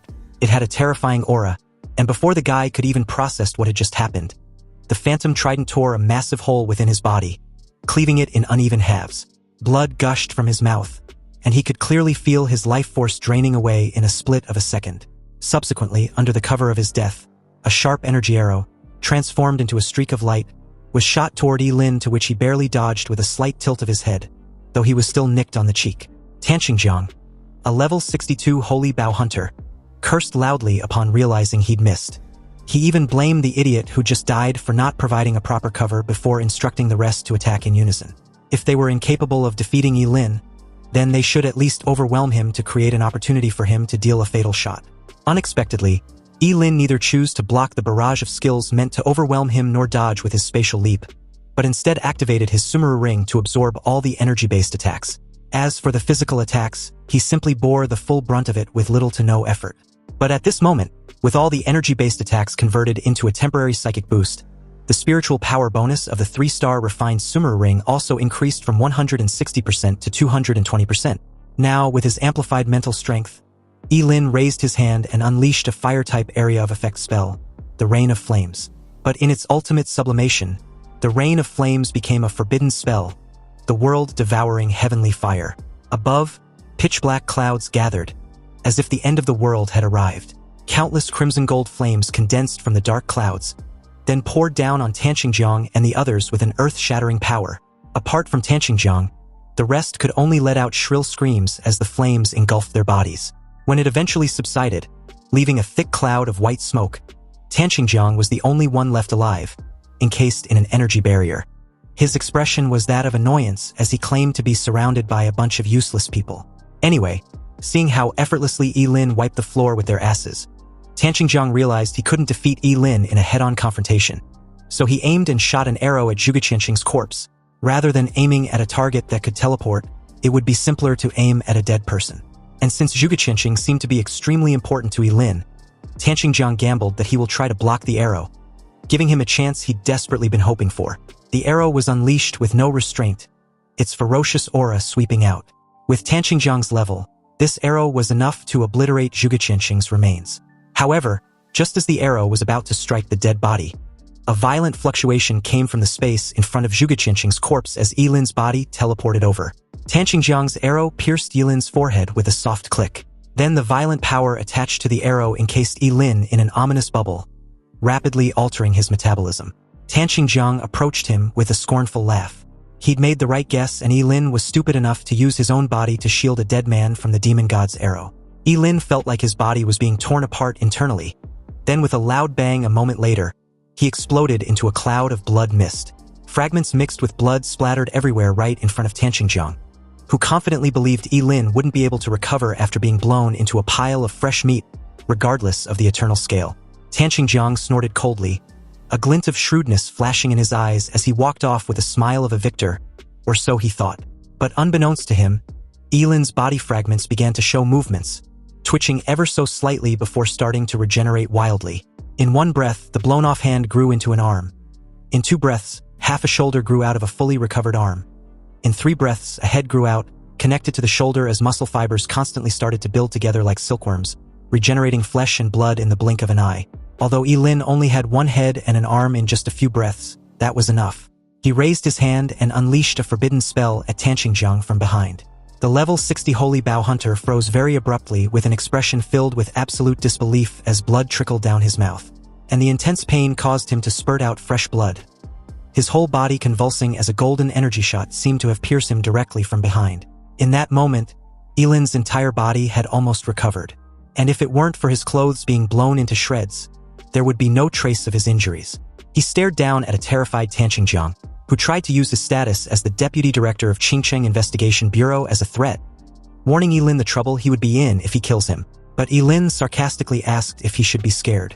After all, he already given him a chance, but he didn't cherish it. Tanqingjiang fired another arrow in a desperate attempt to catch Yilin off guard, but it was utterly pointless. Yilin unleashed the endless devouring skill which immediately engulfed him and gradually drained his lifespan till he decomposed into nothing but nourishment.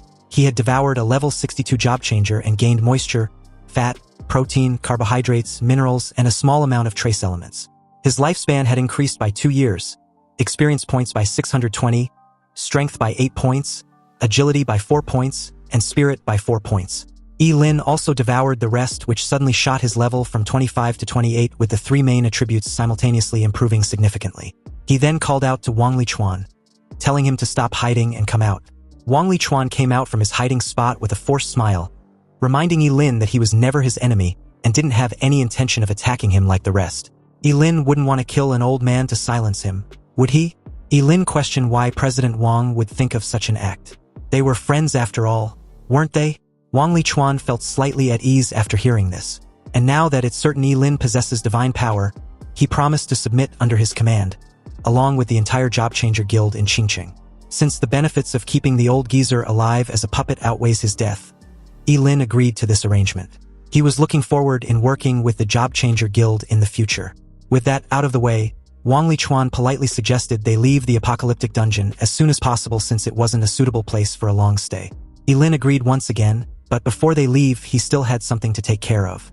Under the ultimate sublimation, he sacrificed an arm to cast the forbidden spell, the Extreme Ice Spirit Coffin.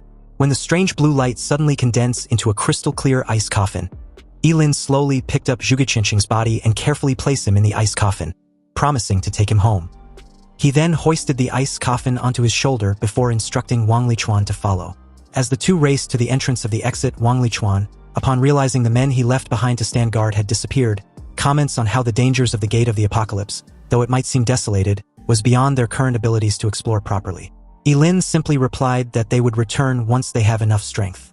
An ominous aura settled at the exit as the two approached, and the very moment Wang Lichuan warned Yilin to be careful, a level 34 dragon-blooded behemoth literally dropped in front of them, causing dust and debris.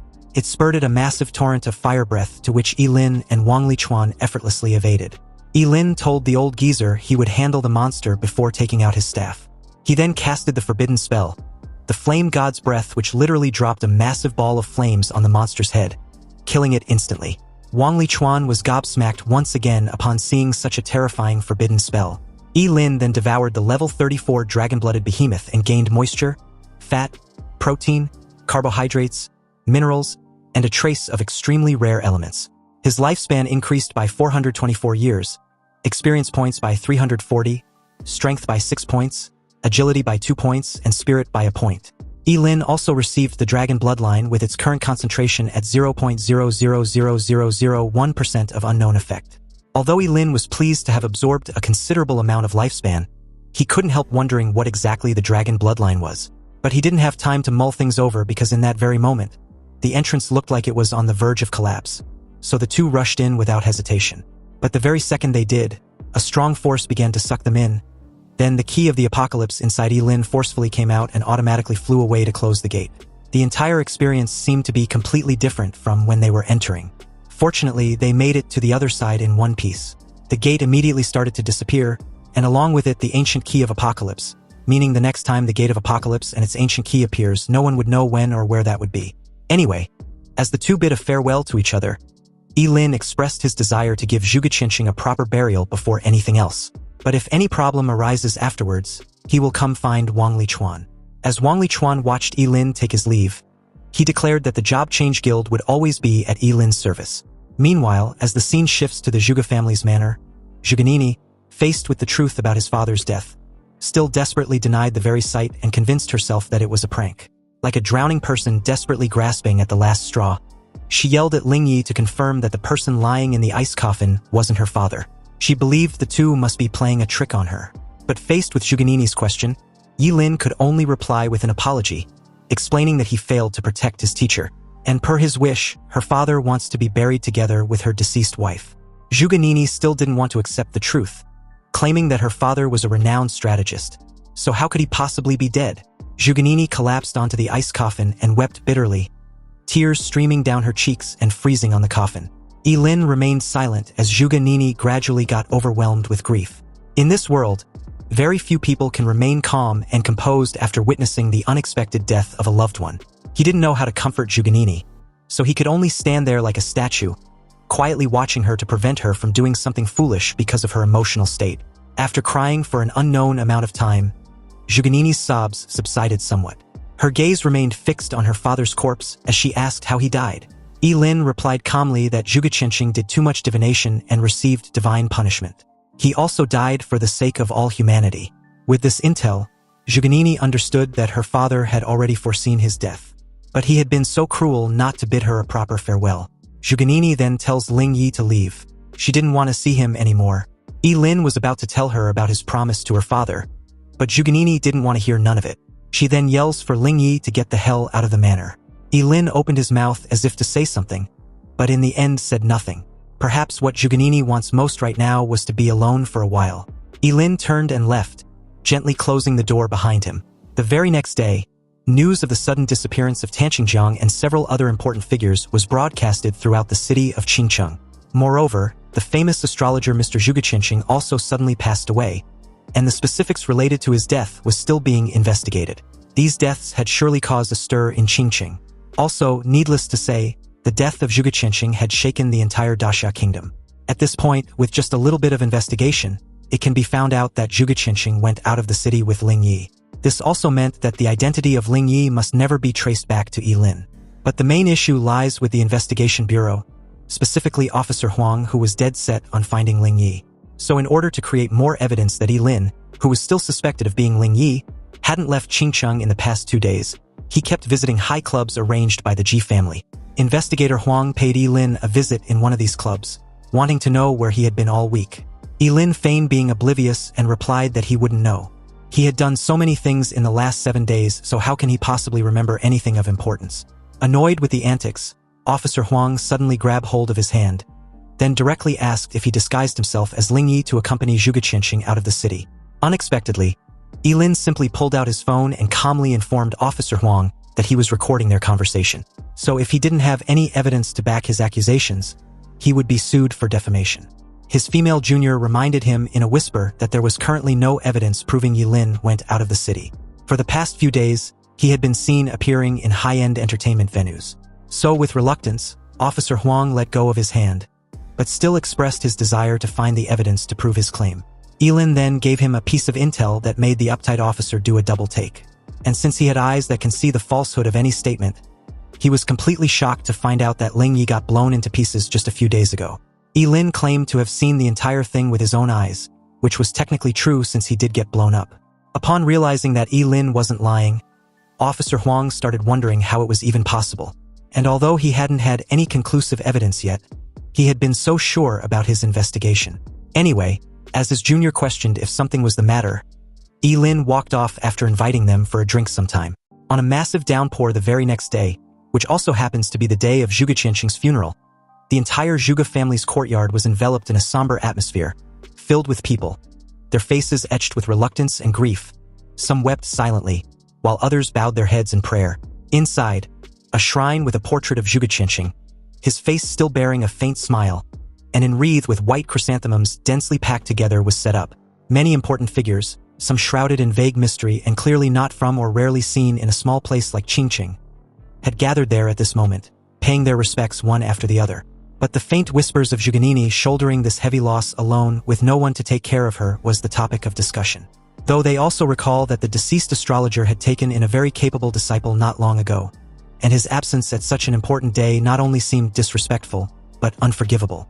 Anyway, speaking of the capable disciple in question, Lin walked straight in at this precise moment to pay his respects, but everyone's expression changed slightly, finding his sudden late appearance outrageous. They were pretty much aware about the news of Lin's frequent indulgence in debauchery after Zhuge Qianxing's death. Lin's eyes were filled with complex emotions as he ignored the bombastic side eyes and insults whispered his way.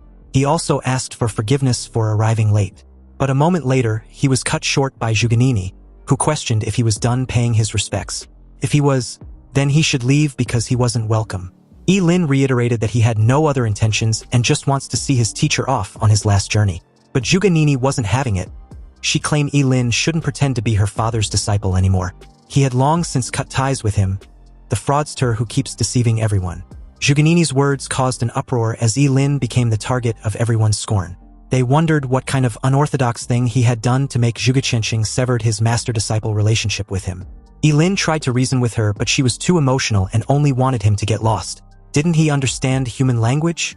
The two were suddenly interrupted by a flash of lightning in the dark clouds outside, and along with it, several men dressed in black robes, their faces hidden behind masks as an ominous aura radiated off them in waves.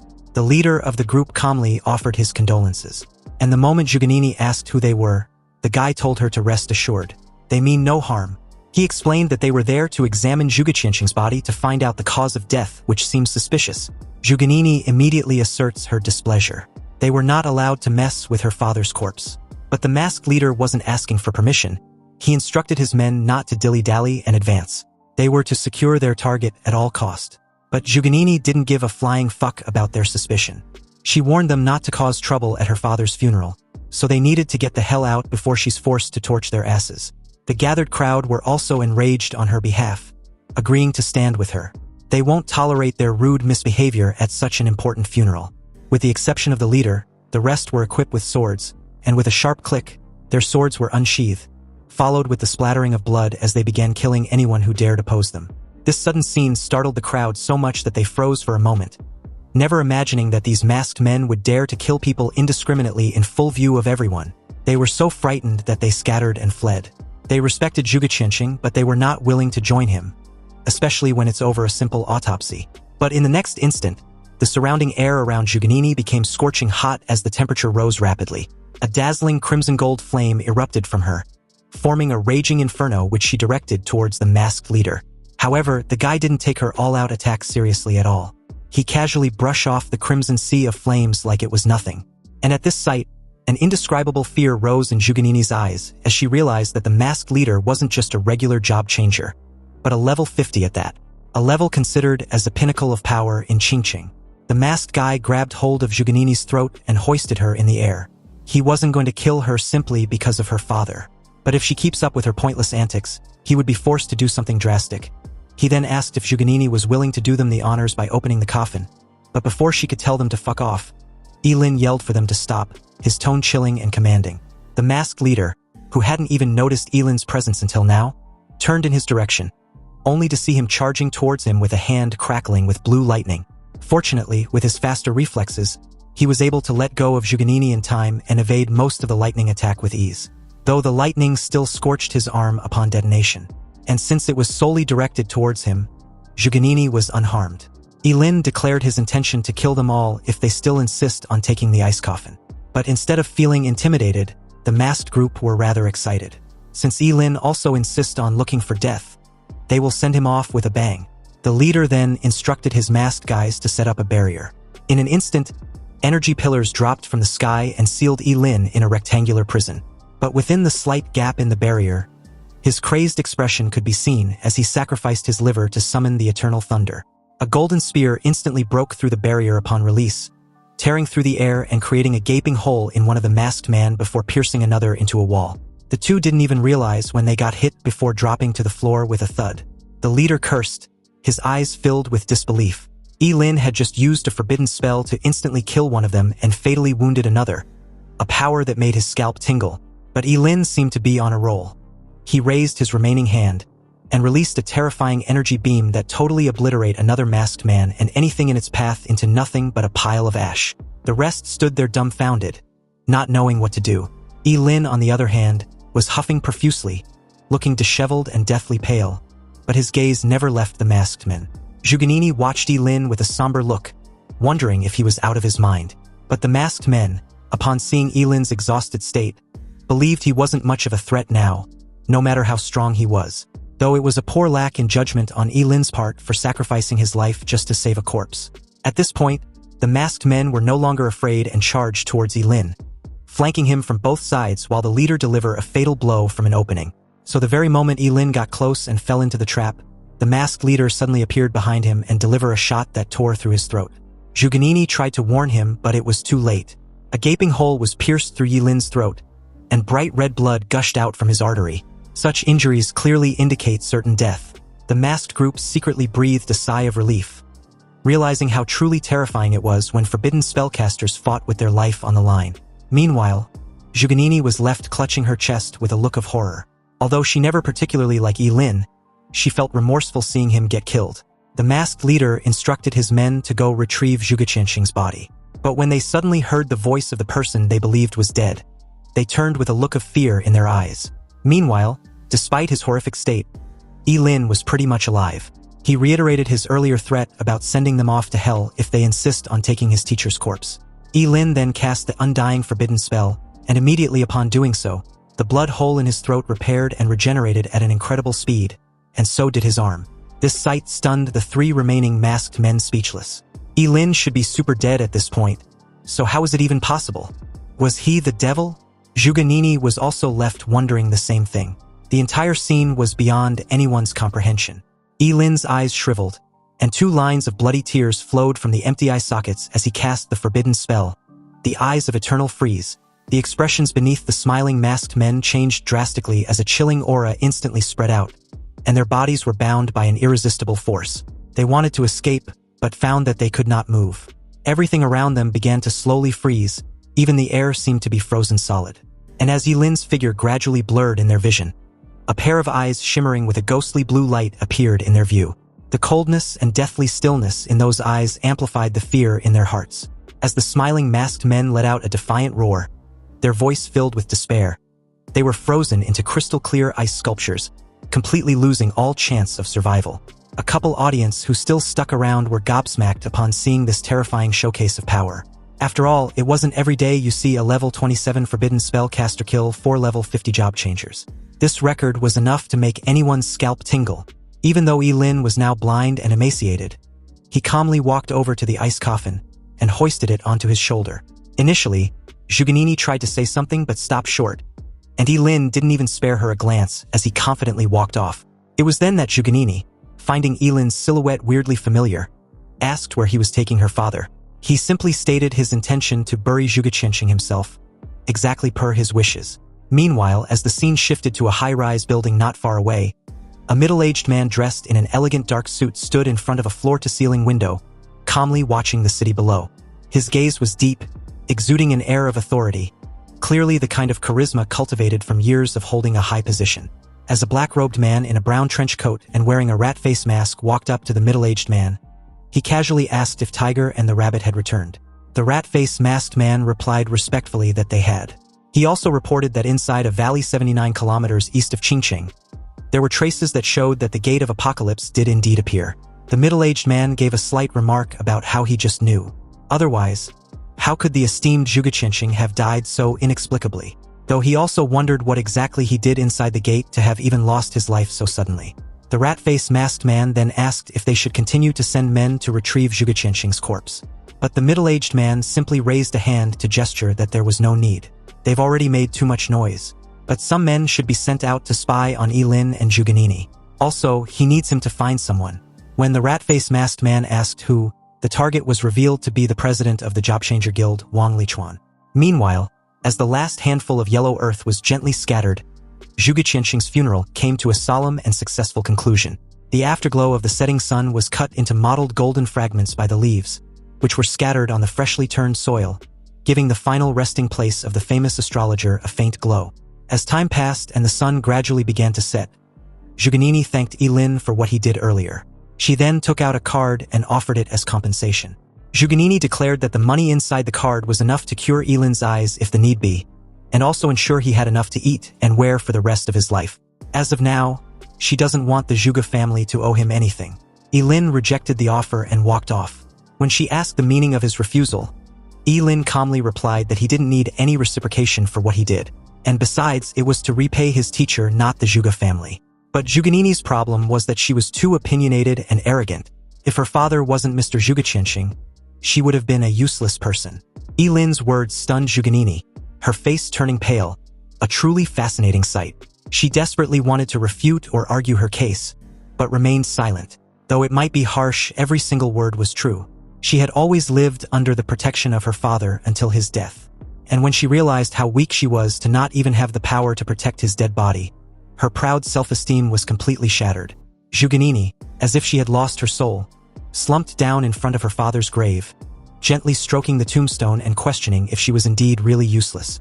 Ilin left the cemetery and made his way to the Ji family's villa, where he was warmly welcomed by Ji Lingyu. But upon seeing Ilin's bandaged eye, Ji Lingyu asked out of concern. Ilin replied that he was fine. President Ji appeared right after, asking what Ilin's next plan was. He then suggested Ilin stay with them at the villa, and even added that he could work for him given how arduous and life-threatening his job-changer profession was. Ilin thanked President Ji for his kindness, but still expressed his desire to go to university. And besides, he didn't have much time left, so he might as well leave with no regrets. President Ji was silent for a moment before agreeing to Ilin's decision, and also promising to support him. No matter where Ilin goes, the Ji family will always be behind him. Ilin thanked President Ji once again before taking his leave to go rest in his room. As he drops onto his bed, he murmured with a sigh that he was really exhausted. But in that very moment, the brocade pouch Zhugaqianxing gave him suddenly fell out of his sumaru ring, startling him. He initially thought a message was left for him. 2 scrolls then came out from the brocade pouch, making him wonder if Zhugaqianxing had predicted his second profession before his death. The scrolls were the Phantom Technique and the Turtle Breathe Technique.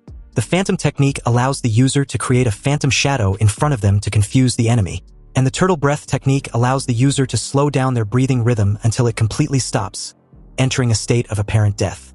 Ilin quickly used the scrolls on himself, and under his ultimate sublimation, the Turtle Breath Technique was enhanced to the Great Void Technique, and the Phantom Technique was enhanced to 1 Qi transforming into 3 purities.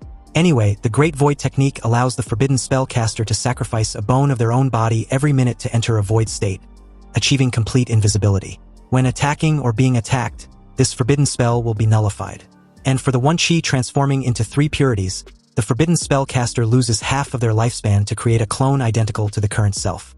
Up to 3 clones can exist simultaneously, and there was also a note informing Ilin that when a clone dies, the original is unaffected, but when the original dies, the clones disappear. Ilin couldn't help being amazed, because even in death, his teacher still acted with purpose. With these 2 scrolls, Ilin would be able to ditch the surveillance on him. He immediately used the 1 Qi transforming into 3 purities forbidden spell, and was delighted to see an exact clone of himself. Ilin then places the eye patch on his clone's eye, excited with this foolproof plan of being able to stay with the Ji family, and at the same time, do whatever he wanted without the fear of being watched. His instruction for the clone was to stay in the Ji family's villa while he investigated just who exactly was monitoring him. He activated the Great Void Technique forbidden spell, then leaped off his room window. Ilin moved like a phantom, and on his way out, he saw the job changers ordered to monitor his movements from the shadows, silently perching on the trees nearby. Ilin, with his stealth already activated, thanked his teacher once again. He was truly the #1 astrologer capable of predicting everything. Ilin made his way to a teleportation gate that leads to a monster hunting ground outside the city, once again with a different appearance and a completely new identity. He approached the 2 guards, and when asked if he was heading outside the city, Ilin gave a slight nod and replied that he was. The guards then warned him that monsters had recently been appearing frequently outside the city, so he should be careful. Ilin thanked them and entered the gate. Outside, he leaped from 1 tree branch to the next, pleased that he can now freely kill monsters and do whatever he wanted without being under constant surveillance. As of now, he can start his journey of leveling up. A canine monster heard a rustling sound from behind and immediately bared its sharp fangs when it saw Yi-Lin. Its dark eyes flashing with ferocity as it growled wildly, saliva dripping out of its mouth with a foul stench. Yi-Lin, in a great mood, decided to only use ice-type skills to ensure his identity was easily hidden. Curling his lips, he taunts the beast and flicked his fingers, instantly releasing a chilling aura. Activating the Ice Blade technique, it instantly elevated to the forbidden spell, the Frost Morn. Then a massive blade of pure ice crystals condensed in the air, incomparably clear and emitting a faint blue glow. The moment Yi-Lin flicked his finger, the ice sword, carrying a chilling aura, directly shot out at the hideous canine beast. The ice sword slashed down without any resistance, splitting the monster's body in two, and the ice crystals shattered, turning into a frosty expanse and reducing the corpse into two ice sculptures. Yi-Lin then launched his endless devouring, consuming a level 32 normal monster and gaining water, fat, protein, carbohydrates, and minerals. His lifespan increased by 125 years, experience points by 320, increased strength attribute by 5 points, agility and spirit attribute by a point each. He also killed and devoured a level 36 normal monster and gained the same kind of nutrients. Increased his lifespan by 360 years, experience points 360, increased strength attribute by 7 points, agility attribute by 2 points, and spirit attribute by a point. Then a level 37 normal monster gained nutrients, increased his lifespan by 245 years, experience points 370, increased strength attribute by 5 points, agility attribute by a point, spirit attribute by 3 points. In spite of all this leveling, Yi-Lin was still not satisfied. He needed to level up even faster. 3 days later, he finally exited the gate and was now level 30.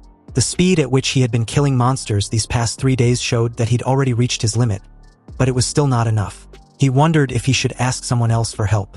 That's when it hit him he could use the Job Change Guild. Meanwhile, at the Job Change Guild, Yi-Lin was a bit surprised to find it busy and bustling with people, and from the looks of it, Wang Lichuan's disappearance seems to not have affected the business at all. He approached a female receptionist and expressed his desire to post a mission. The lady led him to a male helper in charge of handling such task. And when the guy asked the kind of mission he wanted to be posted, Yi-Lin replied with recycling monster corpses. The guy then asked for the price he was prepared to pay for the recycling, but Yi-Lin asked for the normal market price. Apparently, it depended on the level and type of monster. Normally, a level 10 monster corpse is worth 300,000 each. Special monsters like the Golden Armored Demon Rhino requires extra payment, about 450,000. The prices were decent, so Yi-Lin requested for him to just follow the market price. For monsters below level 20, he would take them all. The guy, clearly taken aback for a moment, judged Yi-Lin as a newly changed enchanter based on his appearance, so he might not know of the handling fee when a client wants to post a task. And since Yi-Lin seemed to be collecting so many at once, a verification of funds was required first. Yi-Lin pulled out his top-tier lifetime VIP card and asked if it would do.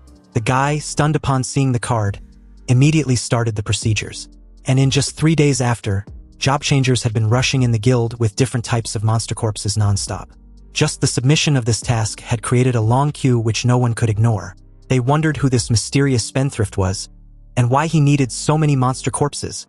Forgers and alchemists were even finding it difficult to buy monster materials because Yi-Lin had apparently been hoarding all the monsters. His prices were too high, and no one could comprehend why anyone in their right mind would recycle monster corpses at such a price. Evidently, it's a big loss. The guy responsible for recycling monster corpses guided Yi-Lin to the recent batch they've gathered. And after inspection, he paid the required amount and instructed the guy to leave. The very moment he closed the door on his way out, Yi-Lin activated his devouring skill. He comments on how with money, everything had been made easy and much more efficient than killing monsters by himself.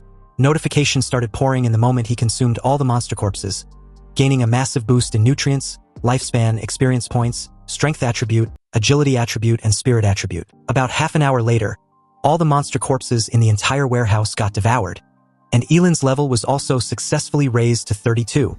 Keep in mind that he was only level 25 when he entered the Gate of Apocalypse just over half a month ago. Anyway, the very moment he left the warehouse, he immediately got tailed. The hidden mercenaries nearby, upon seeing Yi-Lin's description, his short dark hair and his gray hoodie with a black combat suit underneath, got them totally convinced about his identity as their target. They quietly followed Yi-Lin into a shady alley, which led to a secluded underground parking lot. And after ensuring no one was around, Yi-Lin clipped his tongue, annoyed that he was being followed even after changing his face. It didn't make any lick of sense. So, with a contemptuous tone, he turned and questioned the job changers tailing him if they weren't tired, because they did a really shitty job following him. Anyway, since they had been publicly called out, the two mercenaries saw no point in hiding and revealed themselves, before rhetorically asking if Lin was the person responsible for posting missions to collect monster corpses. Well, someone was paying top dollar for his life. As the two charged in simultaneously, the swordsman aimed for Lin's legs as the other slashed a cold glint towards his throat. Evidently, the blonde was an assassin, and his level was not low, probably around level 30. Sighing helplessly, Lin grasped the assassin's arm, before effortlessly evading the swordsman as he tried a counteroffer. He told the two that he would double the price if they stopped trying to kill him, but they refused decisively. The assassin immediately freed himself, then suddenly reappeared behind Lin, his dagger aiming once more at his throat. He was even incredulous that Lin was still haggling when he was about to die, and besides, wouldn't his money become theirs after they eliminate him? The swordsman, after instructing his partner to quit wasting his breath on their target, joined in on the attack. And judging from Lin's aura, his level was about the same as theirs. Also, after dealing with him, they still had to rush to the 79th secret realm of Qingcheng, a new one which opened recently. Anyways, just as the cold glint of the two blades were inches away from Lin, he cast the forbidden spell, the Eyes of Eternal Freeze. In an instant, their entire bodies were frozen into ice sculptures, leaving their heads.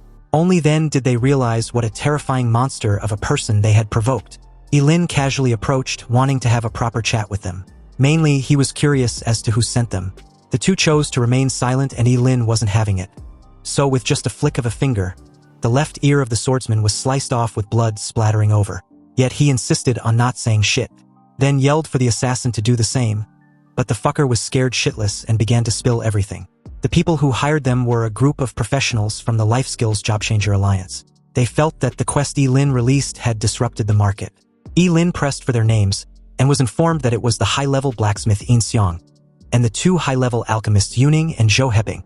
With that out of the way, Lin also noted down what the swordsman said about Qingcheng's 79th secret realm. He wanted to know what that's all about, adding that whoever speaks up first will survive when he noticed their hesitation. This startled them awake, and the blonde immediately spoke up, saying that the 79th secret realm was a newly spatial rift that suddenly appeared 2 days ago. It was located 30 kilometers north of the city, and that's all they knew.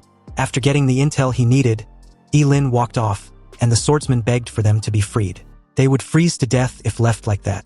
But Lin simply bid them farewell, chuckling slightly before even inciting them to survive until the ice melts. As night fell and starlight dotted the sky, Lin arrived at the location which was indeed 30 kilometers north of the city. The entrance to the 79th secret realm resembled a giant black vortex, constantly emitting a dark aura with a powerful force emanating from it. At this moment, many job seekers had already gathered at the entrance, waiting as they speculated what exactly was inside.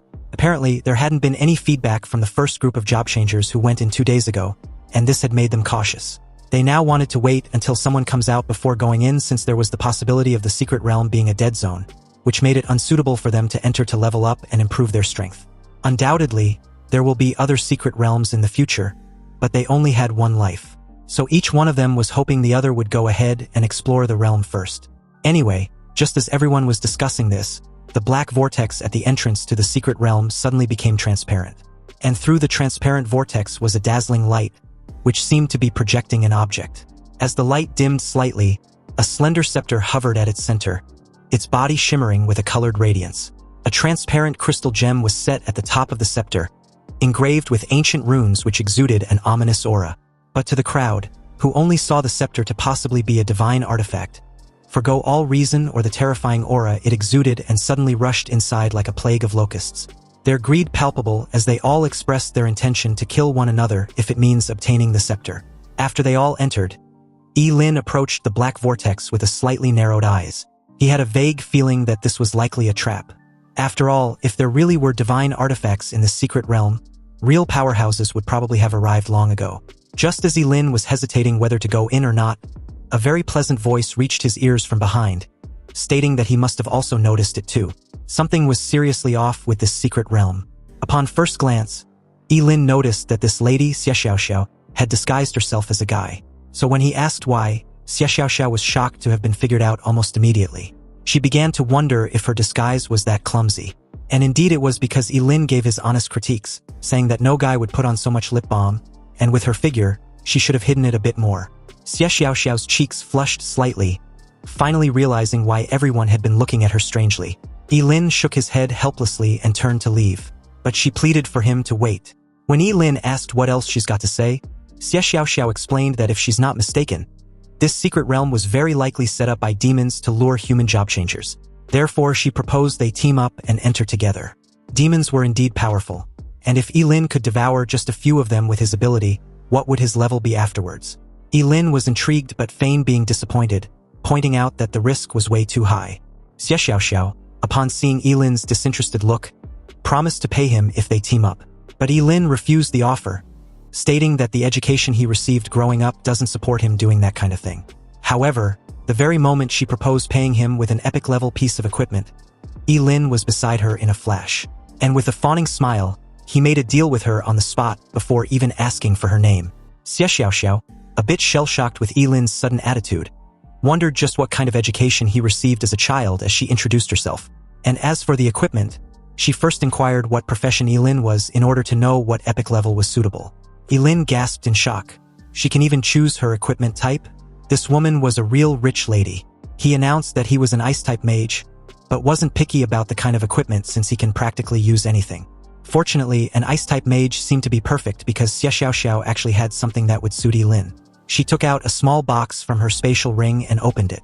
The item was a crystal-clear bracelet inlaid with blue gemstones, resembling an eternal blue ice which emanated a faint chill. It was the Ice Crystal Heart, an epic-level bracelet with an attribute spirit power amplification of 60%. It can also be refined if necessary. And the skill was Absolute Zero, which make the wearer expands a domain centered on themselves, and was infinitely close to Absolute Zero, within which Ice-type skills have their power amplified by 100%. Yilin was impressed. The bracelet was actually a domain skill, and upon wondering just what more incredible items Xie Xiaoxiao had, Yilin briefly conceived the idea of killing and looting her spatial ring. But thinking of the abundant resources with extensive knowledge, yet lacking common sense and even appearing somewhat foolish, Xie Xiaoxiao was clearly a spoiled brat who has lived in a secluded compound for a long time, and killing her could invoke the wrath of some powerhouse he might not be ready for. Xie Xiaoxiao snapped Yilin out of his thoughts, wanting to know if they really had a deal, because she needed to quickly explore the secret realm and hurry back home. Otherwise, she would be grounded if her mom finds out. This made Yilin wonder if she sneaked out just to explore an unknown secret realm. But Xie Xiaoxiao was indignant about her situation.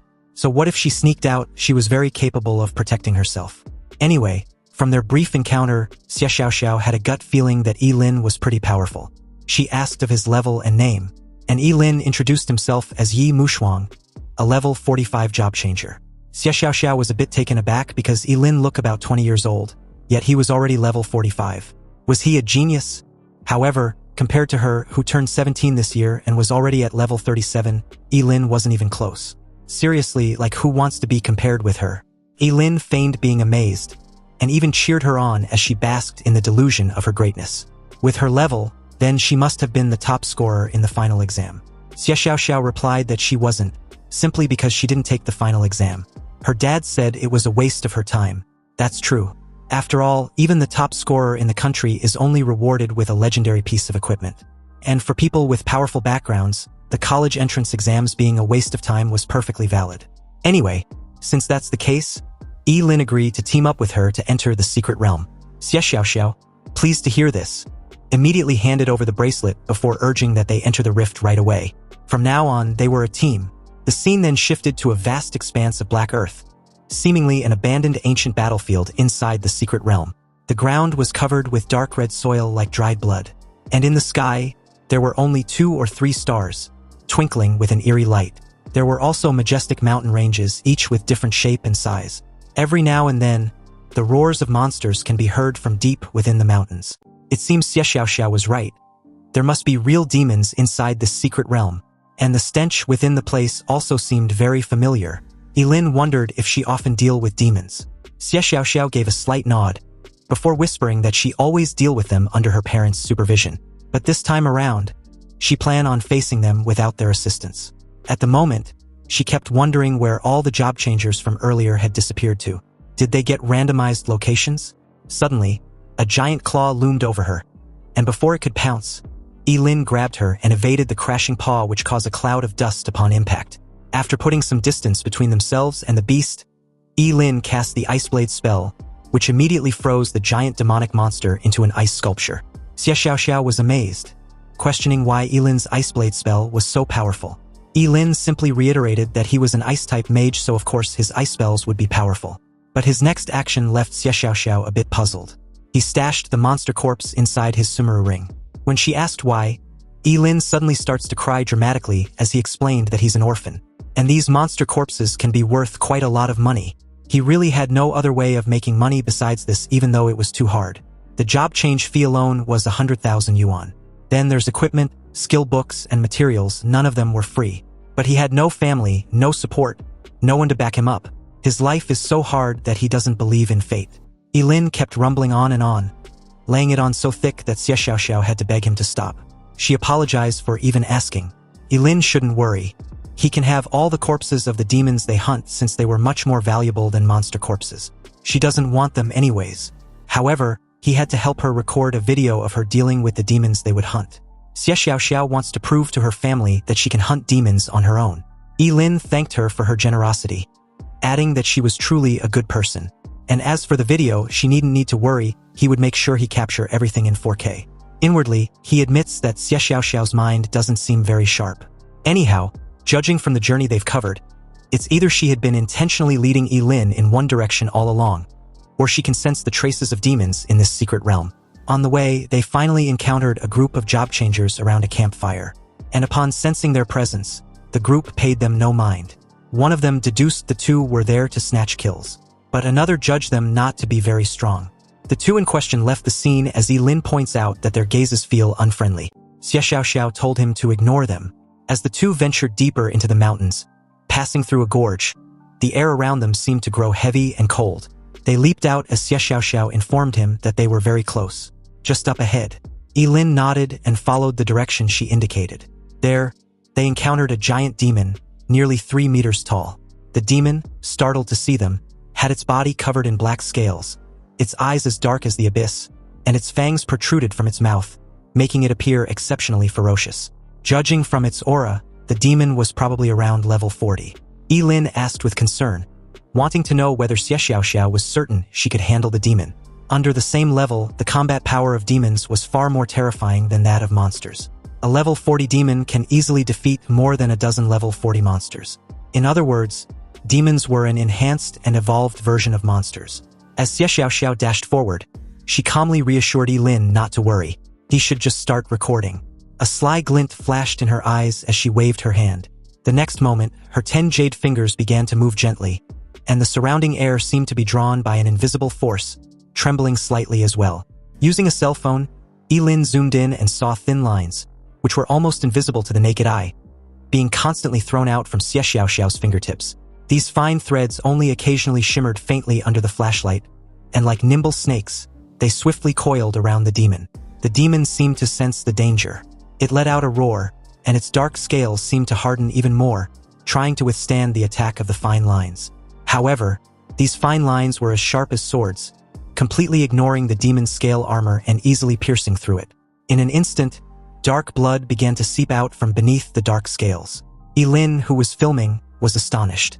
Although he couldn't figure out Xie Xiaoxiao's profession, judging from her actions, her combat skills were definitely not bad.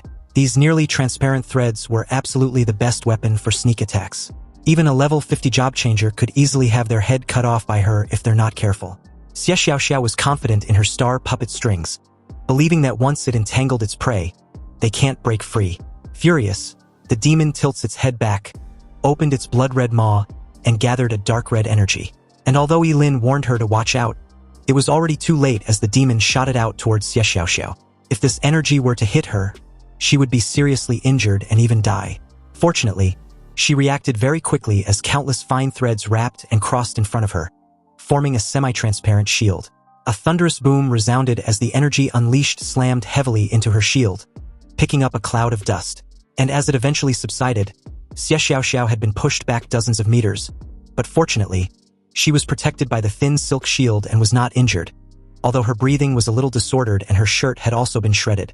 The demon had also successfully broken free from the shackles of the invisible threads, and as it made its way towards her, it declared that it was going to eat her alive. Xie Xiaoxiao's face turned dark as she coldly admits that she underestimated the demon. She then jacked up her power to the max, sprouting butterfly-like wings. She raised her hand, and invisible threads surged out once more, aiming to wrap around the demon. But having learned from his previous experience, the demon dared not let the star puppet strings entangle him. He turned and fled without hesitation. The star puppet strings, though powerful, were clearly inadequate in terms of pursuit and missed him. Xie Xiaoxiao immediately gave chase, unwilling to let the demon escape. Yilin warned her not to pursue because it might be a trap, but it fell on deaf ears. Yilin had to activate his fleeting dance and follow along. The demon, using his familiarity with the terrain to evade all the invisible threads launched in his way, suddenly stopped dead in his tracks when he reached what seemed to be his well-laid trap. However, with Xie Xiaoxiao hot in pursuit, the demon's abrupt stop made her foolishly believe it had run out of stamina. She demanded for it to prepare to die, but unexpectedly, instead of the demon feeling scared and helpless, it lets out a chilling laugh, before stating that she was the one who should prepare to die. Then, almost instantly, the scene before her changed. The once large empty space was now occupied by more than 20 demons, tall and imposing like iron towers. Xie Xiaoxiao's delicate face was filled with disbelief. She never expected that there would be so many demons in a secret realm of a small city like Qingcheng. And although this seemed impossible, she suddenly revealed a resolute expression and whispered an apology to Yilin. She would take responsibility for getting him involved in this mess. When the fight starts, she would use her star puppet strings to hold back all the demons so Yilin can escape. When he asked about her, Xie Xiaoxiao confidently assured him not to worry. She had a way to escape. Yilin didn't say anything more and turned to leave, but upon seeing this, the demon instructed the others to stop him. They weren't allowed to let a single human in this secret realm to survive. No sooner had he finished issuing this order than several demons attacked simultaneously. Yilin evaded an attack aimed directly at his back, his speed impossible to lock on. Multiple dark flames were then hurled in his direction midair, but Yilin used his fleeting dance to evade once more, and under the cover of the thick fog created, he silently hid behind a rock. As the scene shifted back to Xie Xiaoxiao, her expression was solemn, and upon seeing that Yilin had successfully escaped, she withdrew her star puppet strings and also tried to run away. Unbeknownst to her, Yilin was still recording her from a nearby rock, curious to see just how she plans on escaping. Xie Xiaoxiao turned and fled at max speed, and when two demons blocked her path, she rid them to shreds with her star puppet strings. The rest of the demons gave chase after she broke through their encirclement, but it was obvious they couldn't catch up.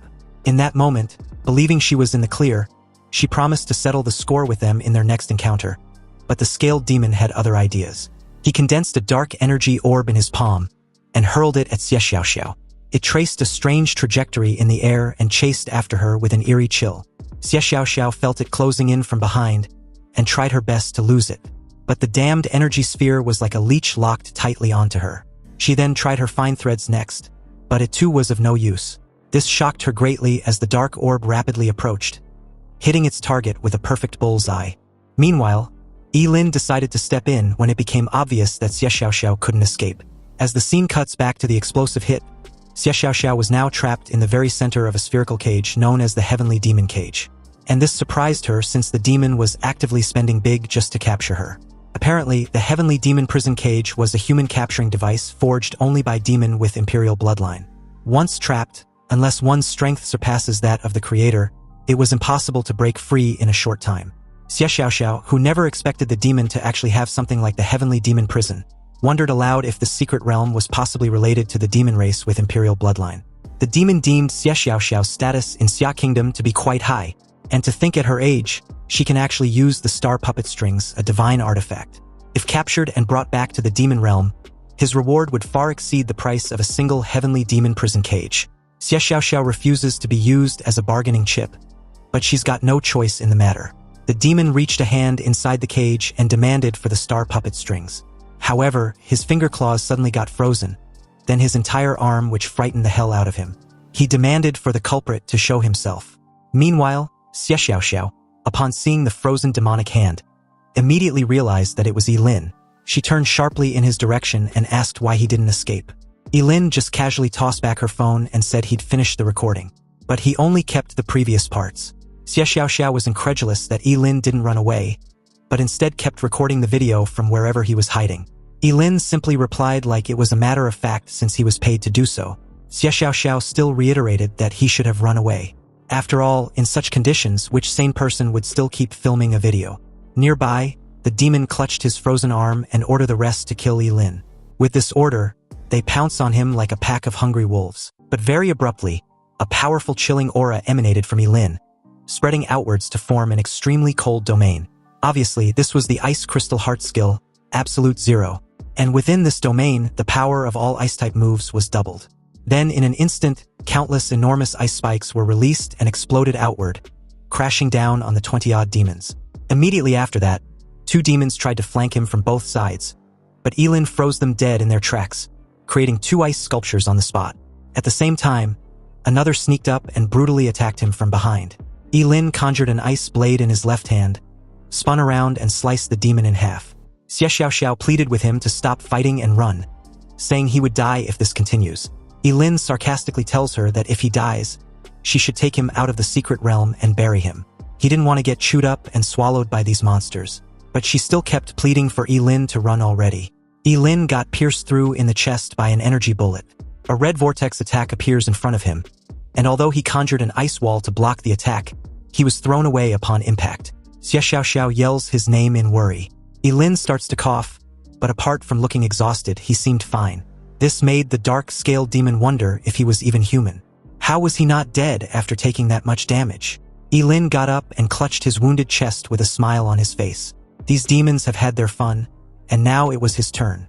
As the two faced each other for a brief standoff, the dark-scaled demon mocked Yi-Lin, saying this was just his last gasp before death. He asked if Yi-Lin really thinks he can kill all of them. Yi-Lin stood his grounds as the demons charged in to attack him. Deciding to use a forbidden spell, Yi-Lin clasps his hands as an ice erupts from the ground upon the activation of the Eternal Ice Seal. Yi-Lin remained silent when the demons mocked him for having a terrible aim. But in his eyes they were a bunch of idiots, and their death was inevitable. So upon detonation, all the ice shards exploded simultaneously, creating a massive ice pillar which crashed down with a reverberating boom, eviscerating all the demons into dust. Xie Xiaoxiao watched in silence and speechlessness. She was absolutely dumbfounded watching Yi-Lin actually delete more than 20 demons in an instant. Obviously, such power was absolutely terrifying. Yi-Lin walked over, coughing repeatedly before saying he told her it was a guaranteed win. Xie Xiaoxiao asked if Yi-Lin was okay. Yi-Lin groans as he gave a thumbs up, then passed out seconds after, fully aware this was the backlash from the forbidden spell used earlier. Xie Xiaoxiao caught him mid-fall, before asking once more whether he was alright. But in that exact moment, Yi-Lin felt a looming presence from behind as the shadowy figure of the dark-scaled demon made his appearance, before swinging his massive hand in the direction of the two. He warned Xie Xiaoxiao to watch out, then pushed her out of harm's way before he was brutally smacked into a huge rock nearby, denting it greatly upon impact. Xie Xiaoxiao calls his name in a panicked tone, and as she clenched her fist, rage washed over her as she also cursed through her tears. Moments after, her colorful butterfly-like wings sprouted out once more, along with her star puppet strings. Then, in an instant, she was behind the dark-scaled demon with her star puppet strings tightly wrapped around him once more. Only this time around, Xie Xiaoxiao didn't dally and immediately shredded him into pieces, or farmed for quite a bit, before rushing back to Yi-Lin. She tells him to pull himself together before taking out her space pouch. Xie Xiaoxiao claimed she had medicine made by a top-tier alchemy master that will definitely save him. And although Yi-Lin assured her not to worry and should just leave before the other demons show up, she wasn't having it. She first fed Yi-Lin a pill, then pleaded for him not to die on her.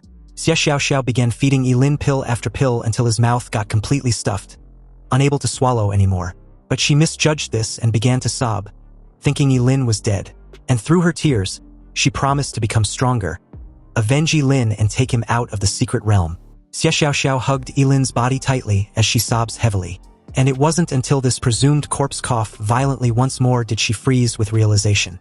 Yi-Lin weakly asks her to let go of him, saying he will get choked to death by her before the demons even gets to kill him. Xie Xiaoxiao was visibly pleased and thankful that Yi-Lin was still alive. But Yi-Lin simply stated that maybe the god of death didn't want him, or the medicine she gave him had taken effect. Xie Xiaoxiao then tells him not to be afraid. She promised to find the best cleric in Daxia to treat him once they leave the secret realm. Anyway, when Yi-Lin asked what she was doing, She simply used her star puppet strings to cocoon him in a sleeping bag. She was determined to carry him out of this secret realm no matter the cost.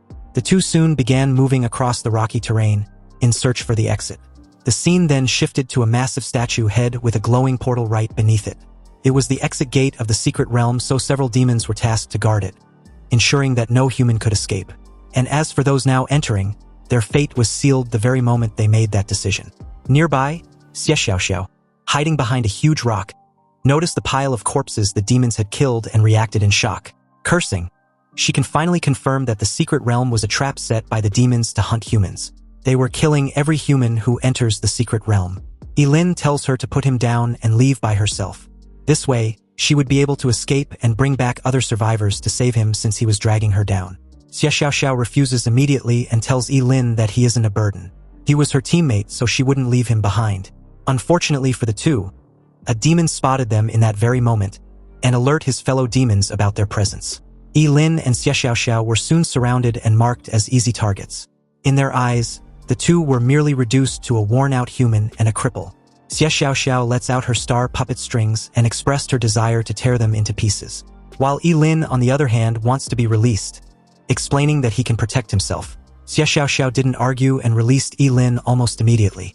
She charged towards three demons, her star puppet strings flaring in all directions as she tells Yilin to watch. She was going to solo kill all of them. A violent surge erupts across the ground, sending debris into the air as the demons got struck down. Yilin turned his attention to the pile of dead job changers nearby. And although this was tragic, it works in his favor since he can devour them to level up. And upon the activation of his endless devouring skill, a colorful surge of energy burst from him and enveloped the corpses. He was soon notified that he had devoured a level 22 job changer, a level 25 job changer, and others, gaining experience points, moisture, fat, and an increased lifespan of 250 years. His strength increased by 8 points, agility by 6 points, and a single increase in spirit attribute. His level had also shot up by 2. Meanwhile, Xiaoxiao had been completely boxed in at this moment as the demons kept their teasing antics. They planned to torture her before killing her, but Xiaoxiao was a tough nut to crack.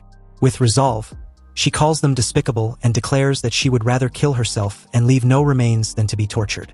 The demons suddenly pause as the entire area began to snow, their confused expressions clearly evident as they began to wonder what was going on. They failed to see Yilin a few distance above, but felt a sudden surge of power. Waving a hand, Yilin sacrificed an organ and cast a forbidden frost spell similar to the Eyes of Eternal Freeze. The sudden surge of power released created some sort of avalanche made of ice which tore through the terrain and froze every demon on the spot. This gave Xiaoxiao a chance to escape. A half-frozen demon questioned incredulously how such a terrifying person could exist near Qingqing, which is supposed to be only a small county town of the human race. Another urgently orders the alarm to be sounded and to report to Lord Norris. A red flare shoots into the sky. Yilin realized that the demons were calling for reinforcements. It becomes clear that escape was no longer possible, so they decided to leave that place first. Xiaoxiao states that the demon race is blocking the entrance, and that there must be more humans trapped in the secret realm besides just the two of them. Yilin agrees. He then notes that there are so many demons inside this secret realm, making it a great place to level up, and admits he is reluctant to leave. Later, in a forest at night, Yilin and Xiaoxiao sit by a fire roasting meat. Yilin says the food is delicious. Xiaoxiao tells him she truly admires his recovery ability, pointing out that he was seriously injured before but is now fine. He explains that it is her medicine and the four-eyed demon pig she roasted that healed his wounds. Xiaoxiao asks if that means she can become a chef. Yilin replies that after they get out, he can open a restaurant. She excitedly says it is the first time someone has praised her cooking. Suddenly, they both reacted to muffled sounds nearby. And as Yilin wondered if there was someone else in the forest, Xiaoxiao revealed that she found many traces of humans when she hunted the four-eyed demon pig. Yilin got up and told her they should go check it out. Elsewhere, an injured guy explains that the secret realm was nothing but a huge trap, and that what artifact could exist there when there are only ferocious demons. He adds that even high-level monsters are rare near Qingqing, so it makes no sense for so many demons to appear from a secret realm, wondering if the demons are brewing some kind of conspiracy. He then says the urgent task now is to think of a way to escape. Another holds his head and says the exit is filled with demons and going there means death. A guy in red robes steps forward and says that at this point there is only one way to help them break through.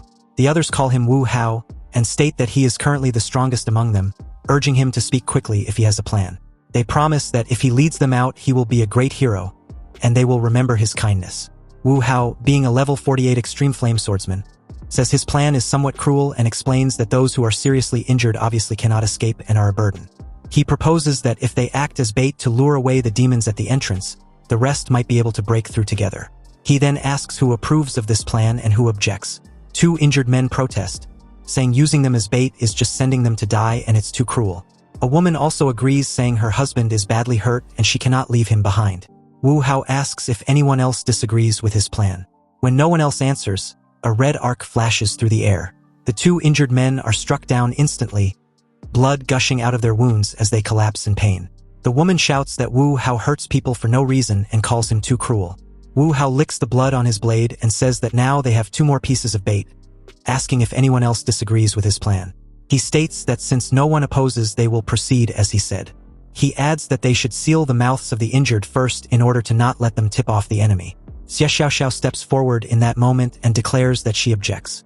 She says their enemies are clearly the demon race, and asks how Wu Hao can act so perversely against reason. Yilin reiterated what he just heard and questioned if it was meant to be an insult. Yilin tells Xie Xiaoxiao that she's cursing wrongly, so he will teach her how it is done. He begins spouting a torrent of insults so skillfully that a guy comments that he did not expect cursing to have such momentum. Wu Hao calls them 2 more people with a death wish, and swings his blade toward Yilin. He declares that he will smash his teeth one by one and cut out his tongue. Wu Hao suddenly stops and wonders why he cannot move. Xie Xiaoxiao had used her star puppet strings to restrain Wu Hao, who furiously believes that she is playing tricks. He promised to take care of her after freeing himself. And in that moment, a guy curiously asked what kind of weapon the star puppet strings was. Wu Hao struggled furiously, but this only seems to injure him. Still bound, he screams in pain before Xie Xiaoxiao released him. Yilin tells him that now he is a heavily injured casualty too, and that he plans to use him as bait first. Wu Hao weakly tells him not to, and Xie Xiaoxiao replies that, if not for the demons, she would have killed him. The surrounding survivors step forward and address Yilin and Xie Xiaoxiao as experts, asking them to take them along. They promise heavy rewards once outside the secret realm and began begging. Xie Xiaoxiao tells them not to worry and says that as long as they work together, they can definitely leave the secret realm. Yilin says he is quite interested and asks how they plan to get so many people out. Xie Xiaoxiao adds that she has a way because she has read The Art of War. Yilin looks at her with confusion.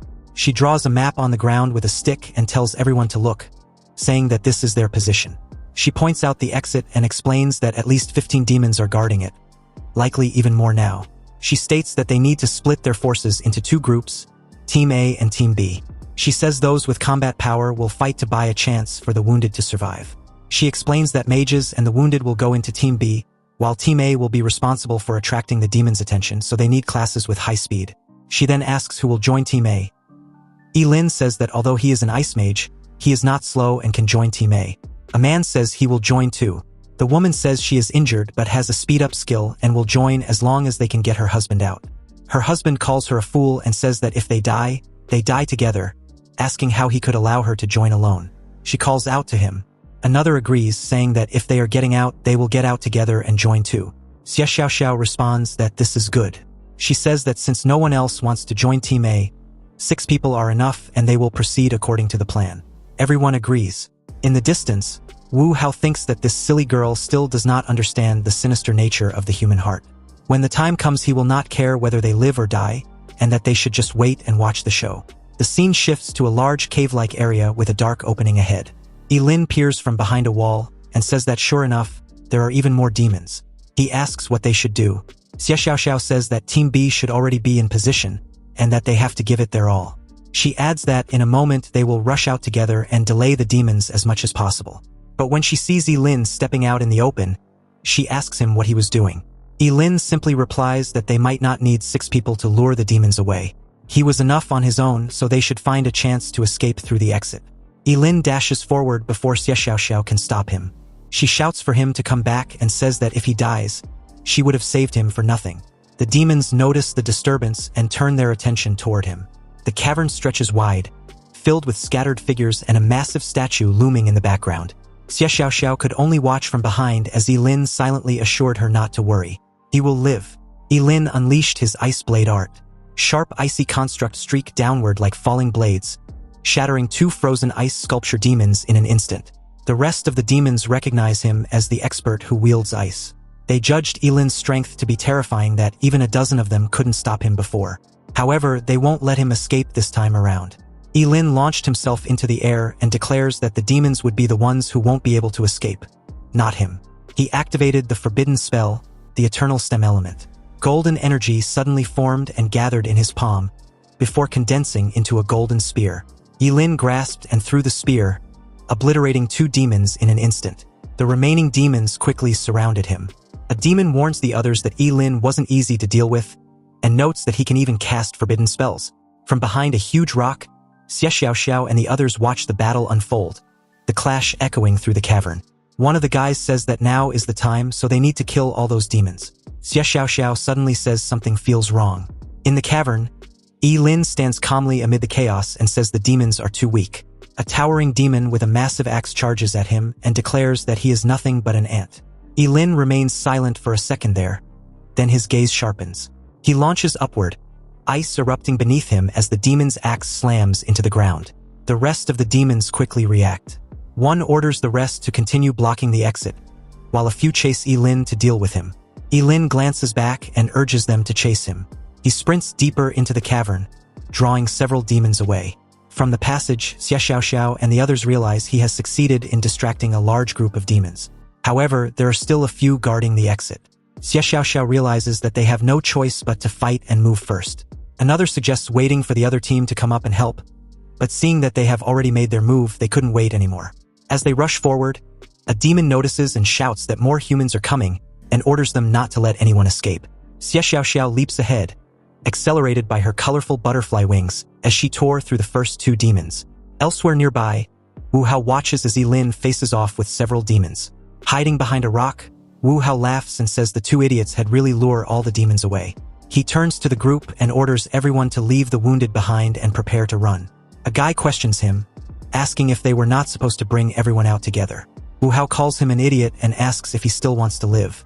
The guy remains silent as another gave a reply that he wasn't that stupid. The woman among the 4 tells the guy not to think about it and just worry about surviving. Wu Hao tells them to follow if they want to live. They run across the rocky terrain as an explosion erupts nearby. Upon seeing them, Xie Xiaoxiao reports that Team B was rushing up to help them, but when she realizes that they were rather heading straight for the secret realm's exit, she knew right away that it was Wu Hao's doing.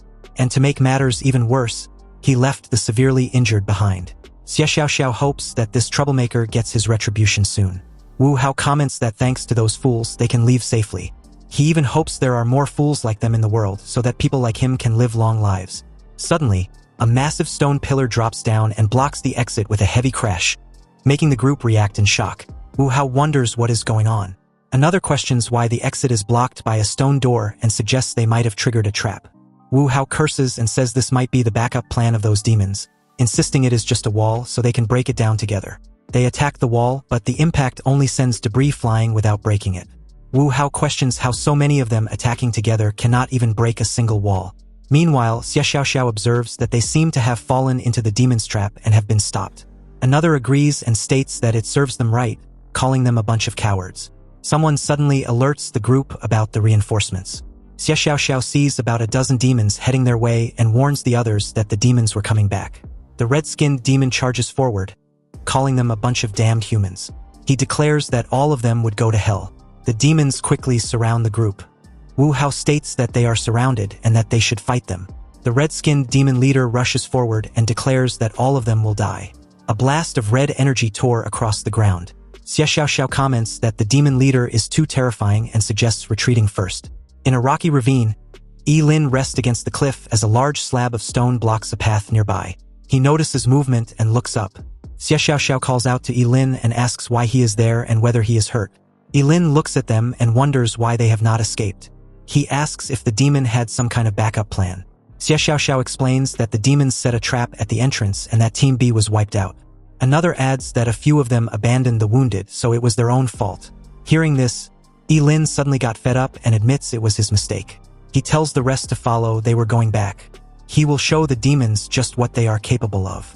Shortly after, Yilin made his way back to the secret realm's exit, where several demons had been patiently waiting. Lin originally planned to send the rest out before going on a killing spree, but now he has no choice but to fight head-on. He calls the demon bastards out and tells them to prepare to die. The demon leader smirks and says that since Lin wishes to die, he will grant that wish. A surge of blue ice-like energy crashes down from above. Lin leaps from a high rock as the force splits the ground. He charges toward the demon leader. Ice shards scatter as the two clash mid-air. An explosion erupts, sending shockwaves across the rocky terrain. The demon leader stares at him and remarks that he was badly injured just now, questioning how he managed to recover so quickly. Lin raised his hand and replied that it's something his stupid brain can't comprehend. A dark red energy suddenly surged outward, devouring every demon corpse on the battlefield. The demon leader stares in shock, wondering what kind of weird move this was. Lin stood firm with his devouring skill already activated, and after devouring every corpse in sight, the demon leader, Norris, still baffled with the strange power Lin just showcased, questioned in absolute incredulity. Lin might even be more fucked up and ruthless than him. Seriously, to actually devour his own kind, that's extremely messed up. Lin simply gives a crazed smirk and tells the red brute not to trouble himself worrying about that, because it will soon be his turn, and he can't wait to see how many perks he would get after devouring him. In that moment, Lin truly looked like a starved, deranged beast. And since he was fully aware he wouldn't get this chance again to feast on so many demons outside the secret realm, he sacrificed an organ to activate his burning reincarnation, and while he was at it, aura farmed before sacrificing some more to summon the world-destroying thunder.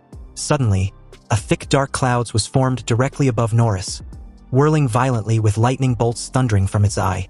Norris quickly instructed his demon crew of cannon fodders to help defend against Lin together. And like mindless meat shields, these fools actually surrounded their leader and took the full brunt of the terrifying lightning bolts which rained down from the distant sky, resulting in a massive explosion filled with dust and debris. An entire cloud of it, along with several charred demon corpses. When the dusty white cloud of smoke eventually subsided, Norris was confident Lin wouldn't last long, simply because he was using forbidden spells. Lin didn't refute this, but added that he would let them experience a whole world of misery for it. Surrounded by karmic flames, Lin began to unleash a torrent of forbidden ice and fire spells, engulfing all the demons in a whirlwind of agony. Every time Lin casts an ice-type forbidden spell, he immediately follows it up with a fire-type forbidden spell. Forbidden spells like the Eye of Eternal Freeze, the Fire God's Breath, the Heaven-Burning Fire, the Sorrow of Cold, and about a dozen more rain down like a meteor shower, eviscerating the lower-level demons while seriously injuring a few of the higher-level ones. The entire clusterfuck dwindled the demons' number significantly, and in the aftermath, the number of demon corpses was too overwhelming that only a few high-level demons were left standing. But with the exception of Norris, who couldn't comprehend how this was even possible, the rest decided to ditch his ass and make a run for it. They never sign up for this. They were supposed to be doing the torturing and slaughtering, not the other way around, and definitely not by some terrifying deranged human. But how can Lin allow such delicious experience points flee? He raised a hand in their direction and declared that none of them would escape.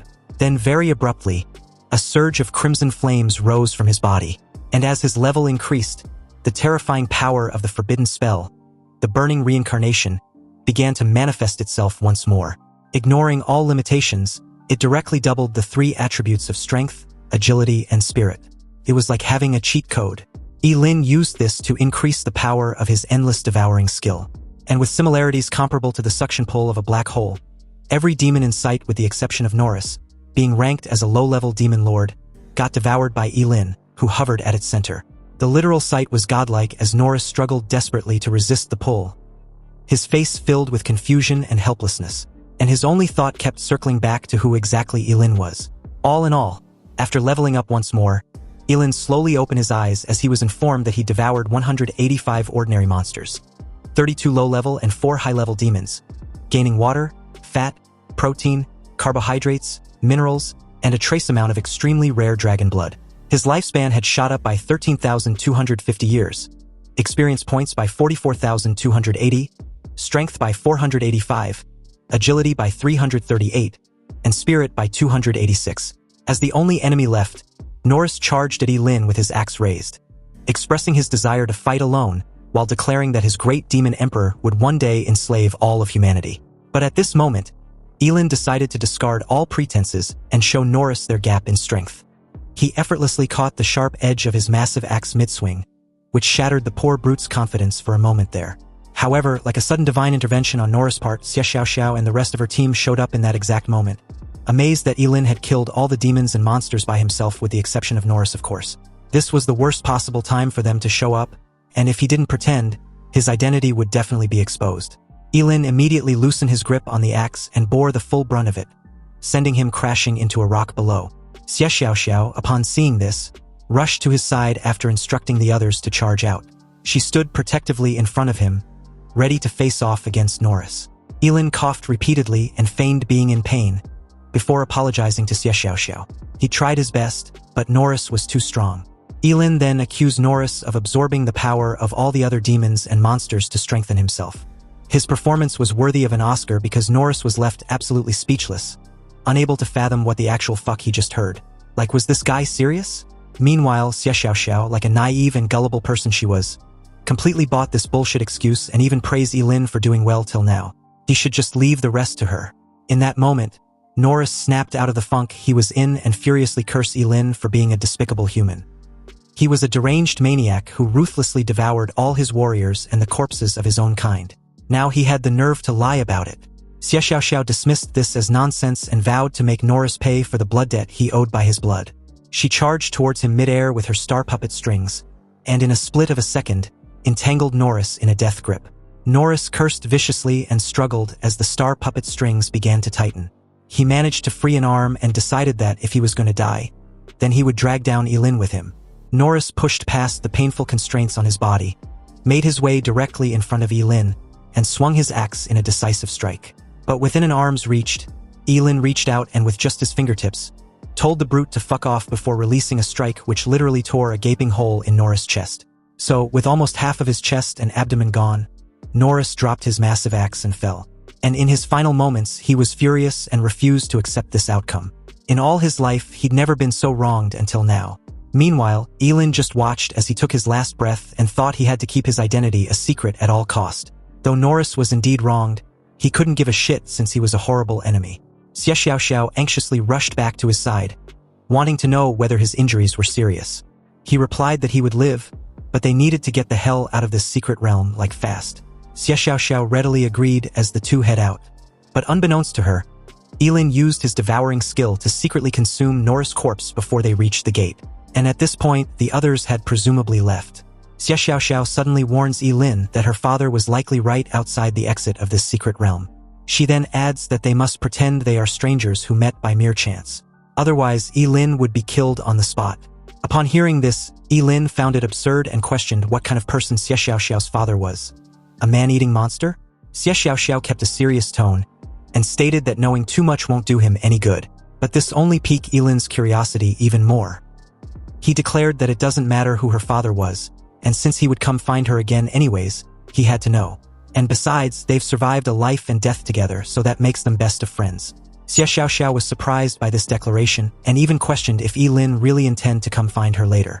Yilin was swearing to the heavens when Xie Xiaoxiao interrupted him, saying he needn't need to swear, because the truth was that her father was Xie Hong, the head of the Xie family, which was one of Great Xia's 5 great families.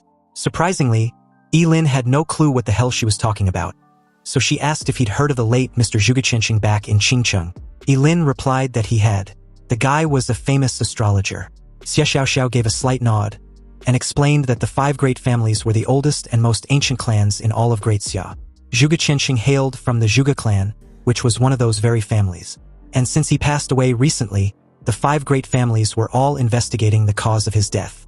This made Yilin wonder whether the Xie family were the ones behind the chaos at his teacher's funeral.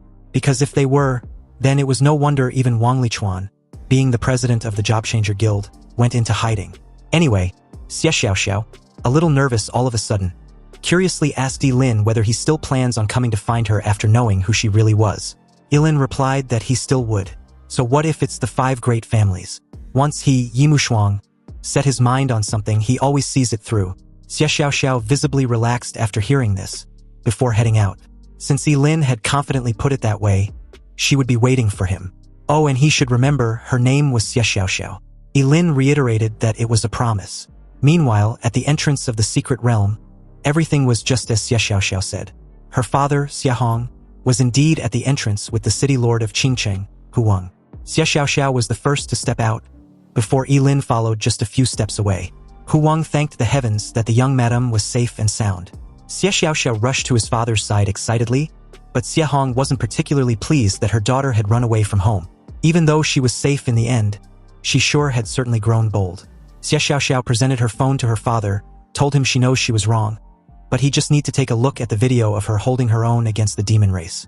Xie Hong casually crashed the phone to her surprise, and said what she did could only be considered the bare minimum since the family spent an immense energy and resources nurturing her. So if she couldn't do this much, then she would truly be nothing but trash.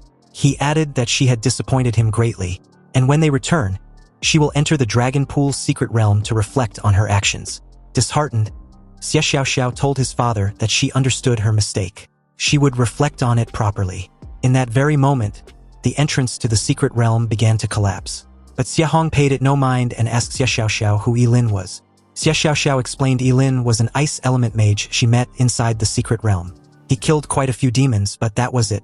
Xie Hong then asked if they were close, but Xie Xiaoxiao replied flatly that they weren't. Xie Hong asked once more, and Xie Xiaoxiao maintained her stance. The group left soon after. Meanwhile, Yilin watched them leave and couldn't help feeling suspicious, wondering if Xie Hong had been the mastermind behind the scenes. His aura was incredibly oppressive, and his men had similar masks as those who intruded on his teacher's funeral. Yilin suddenly dismissed this feeling, then turned to leave. He had no interest in dealing in such matters at the moment. And besides, he'd been out for too long, so he'd better get back. Fast. Unexpectedly, in just a few steps, he heard sudden footsteps from behind, light and almost unnoticeable. But the very second he turned, an arrow was logged through his left shoulder. The assailant turned out to be one of Xie Hong's masked men, who was a bit amused that Yilin actually survived the shot. Though Yilin was in pain, deep down, he thought this was not surprising because these people had no intention of letting him go after all. The guy readied another arrow and praised Yilin for being able to dodge his arrow, which should have been fatal. It was a pity since Yilin seems to be quite gifted, but he shouldn't have gotten so close to the young madam.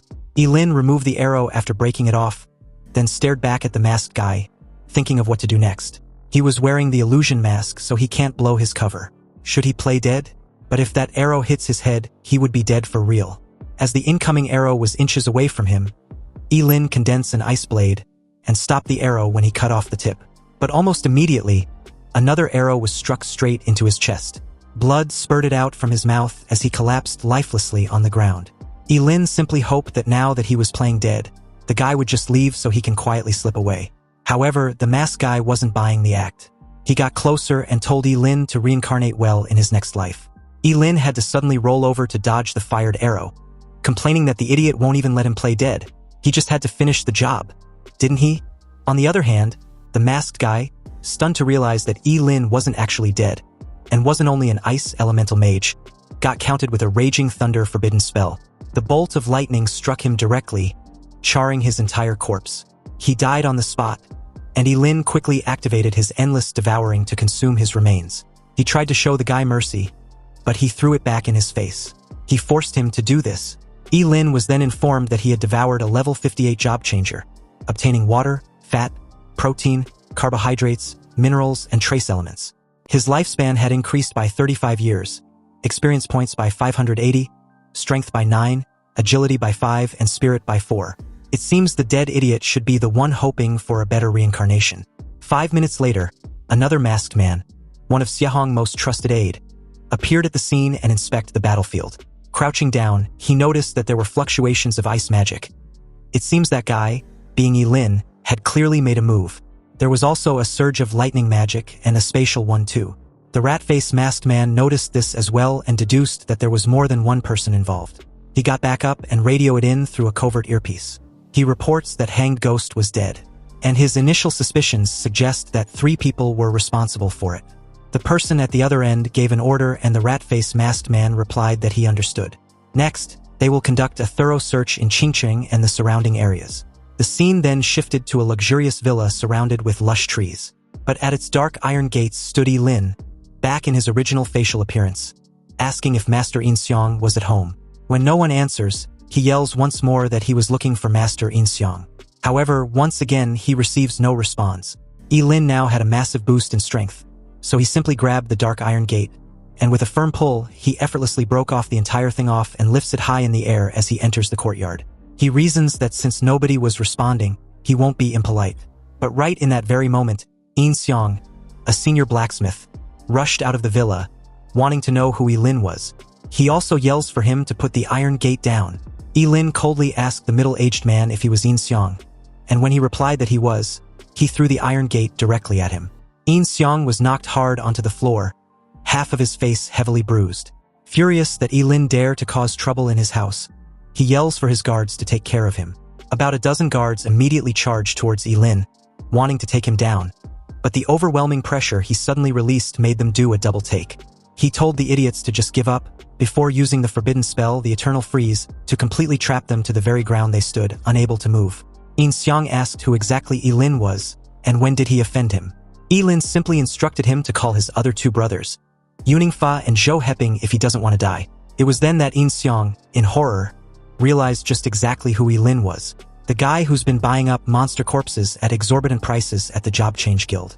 It didn't take long for Fa and Zhou Heping to roll in, both looking like typical old geezers.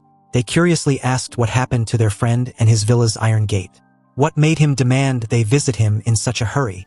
The two didn't even acknowledge Lin's presence until In Seong stated that someone was looking for them. When they asked who, Lin finally introduced himself as the guy they hired assassins to eliminate. The eyes of both Fa and Zhou Heping widen with frightened realization, and they immediately freaked out on In Seong, calling him a bastard. They've treated him like a brother, and he betrayed them. If In Seong had even given them a heads up, they wouldn't have come unprepared. He was a beast. In Seong shot back, wanting to know just what they were pretending to be so important about. They were the ones who wanted to hire someone to kill Lin in the first place. And now that he had come knocking on their door, they expect him to shoulder the burden alone. Do they take him for a fool? Lin seemed to be at his limit with these three, so he immediately ordered for them to stop arguing. He wasn't there to seek revenge, but actually have business with them. The three old geezers were momentarily puzzled by what they just heard, and under their stunned gazes, Lin took out a rainbow bow of epic level and told them to recast it. The attributes of the rainbow bow were pretty decent too. The strength was 1200, and the skill was vision. Then there's visible sight, which means a person holding a rainbow-piercing bow static vision improves by 100% and his dynamic vision improves by 200%. The three tried to argue that an epic gear were beyond their level. In Seong admits he was just a high-level blacksmith, so even if he wanted to help Lin, he was powerless to do so. Epic-level equipment requires at least a master blacksmith to reforge. And when it comes to crafting an epic-level piece of equipment, even a master blacksmith cannot complete it alone. Lin was aware of this, but weren't the three professionals from the Life Skills Job Changer Alliance. With their wits combined, they can come up with a solution. Lin decided to take his leave, but In Seong reasoned that his two friends were both alchemists, not advanced blacksmiths, so how the hell are they supposed to pull this off? A sudden lightning thundered across the clear sky and directly struck the decorative fish pond in the courtyard as Lin gave them a threatened look, wanting to know if it can be done. The three immediately folded and anxiously replied that it could. Satisfied with the response, Lin took his leave. He told them their lives would be spared if they can successfully reforge it. Otherwise, they can imagine the consequences. He was going to wander around for a bit now, so they need to remember to call him when they were done. The three stared at each other dejectedly because it was clear their lives depends on whether In Seong can recast the rainbow bow. Anyway, as the scene shifted to In Seong's workshop, the three spent a full day and night on this task. The two alchemists could only help the flames as In Seong kept hammering away, tirelessly. And after a couple days of this grueling task, the rainbow bow was finally reforged successfully. They immediately called Lin over and gave him the bow, which was now the Holy Silver Bow, still an epic level. Its strength was 1000 and had room to be refined. The skill, Destroy Delusion, was explained that when the distance between the archer and the target was less than 10 meters, the arrows fired by the 8 Desolate Sacred Silver Bow double in power and ignore the opponent's defensive equipment below the level of divine artifacts. Lin examined the bow and was impressed. With double the power within 10 meters, ignoring defenses, and also can be used in close combat, the Holy Silver Bow now looked like an epic equipment. Zhou Heping asked Lin whether they could leave. Lin kept his word and left them alone. And from then on, he hopes he doesn't see them again. Otherwise, they know the consequences.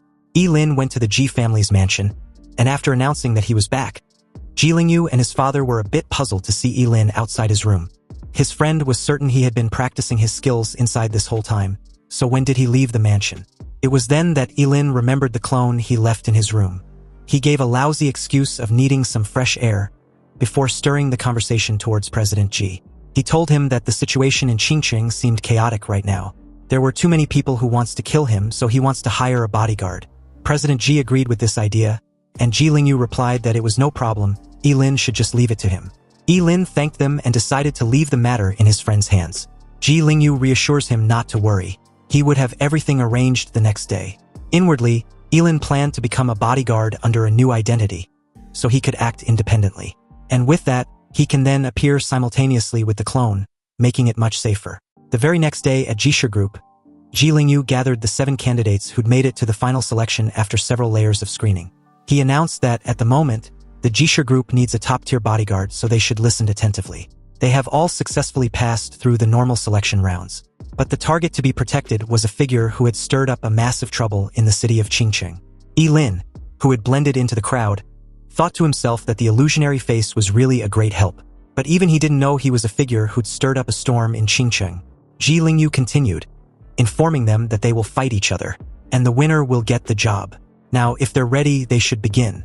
Just then, Lin stepped out and confidently challenged the rest, stating that he was in a hurry. So how about they all come at him at once? Obviously, the expressions on the faces of the other 6 candidates showed irritation, believing they were being looked down upon.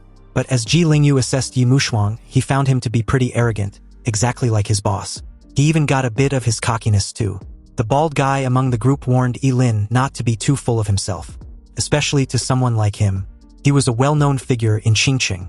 Ignoring the warning, Lin took out the newly forged epic-level rainbow bow, before adding that this was the perfect time to test his new weapon on them.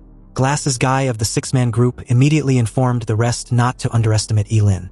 He was obviously an archer, so they should close the distance and take him out before he can attack. Glasses Guy then asked if there was any knight or tank in the team. If there was, then they should get out there and block the arrows.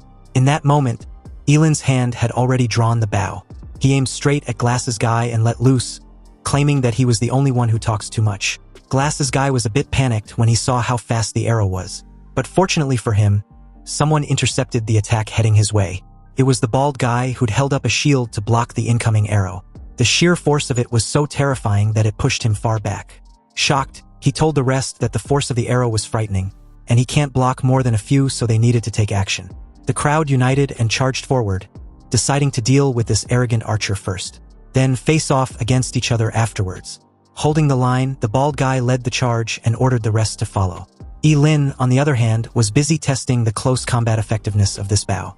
The arrow shot out like a freaking bullet and pierced the bald guy's shield and his lower abdomen effortlessly. He gritted his teeth in disbelief. To his knowledge, this should be impossible. His shield has top-tier defense, and no weapon should be able to pierce it, let alone an arrow. The impact also trashed him across the battlefield, kicking a cloud of dust.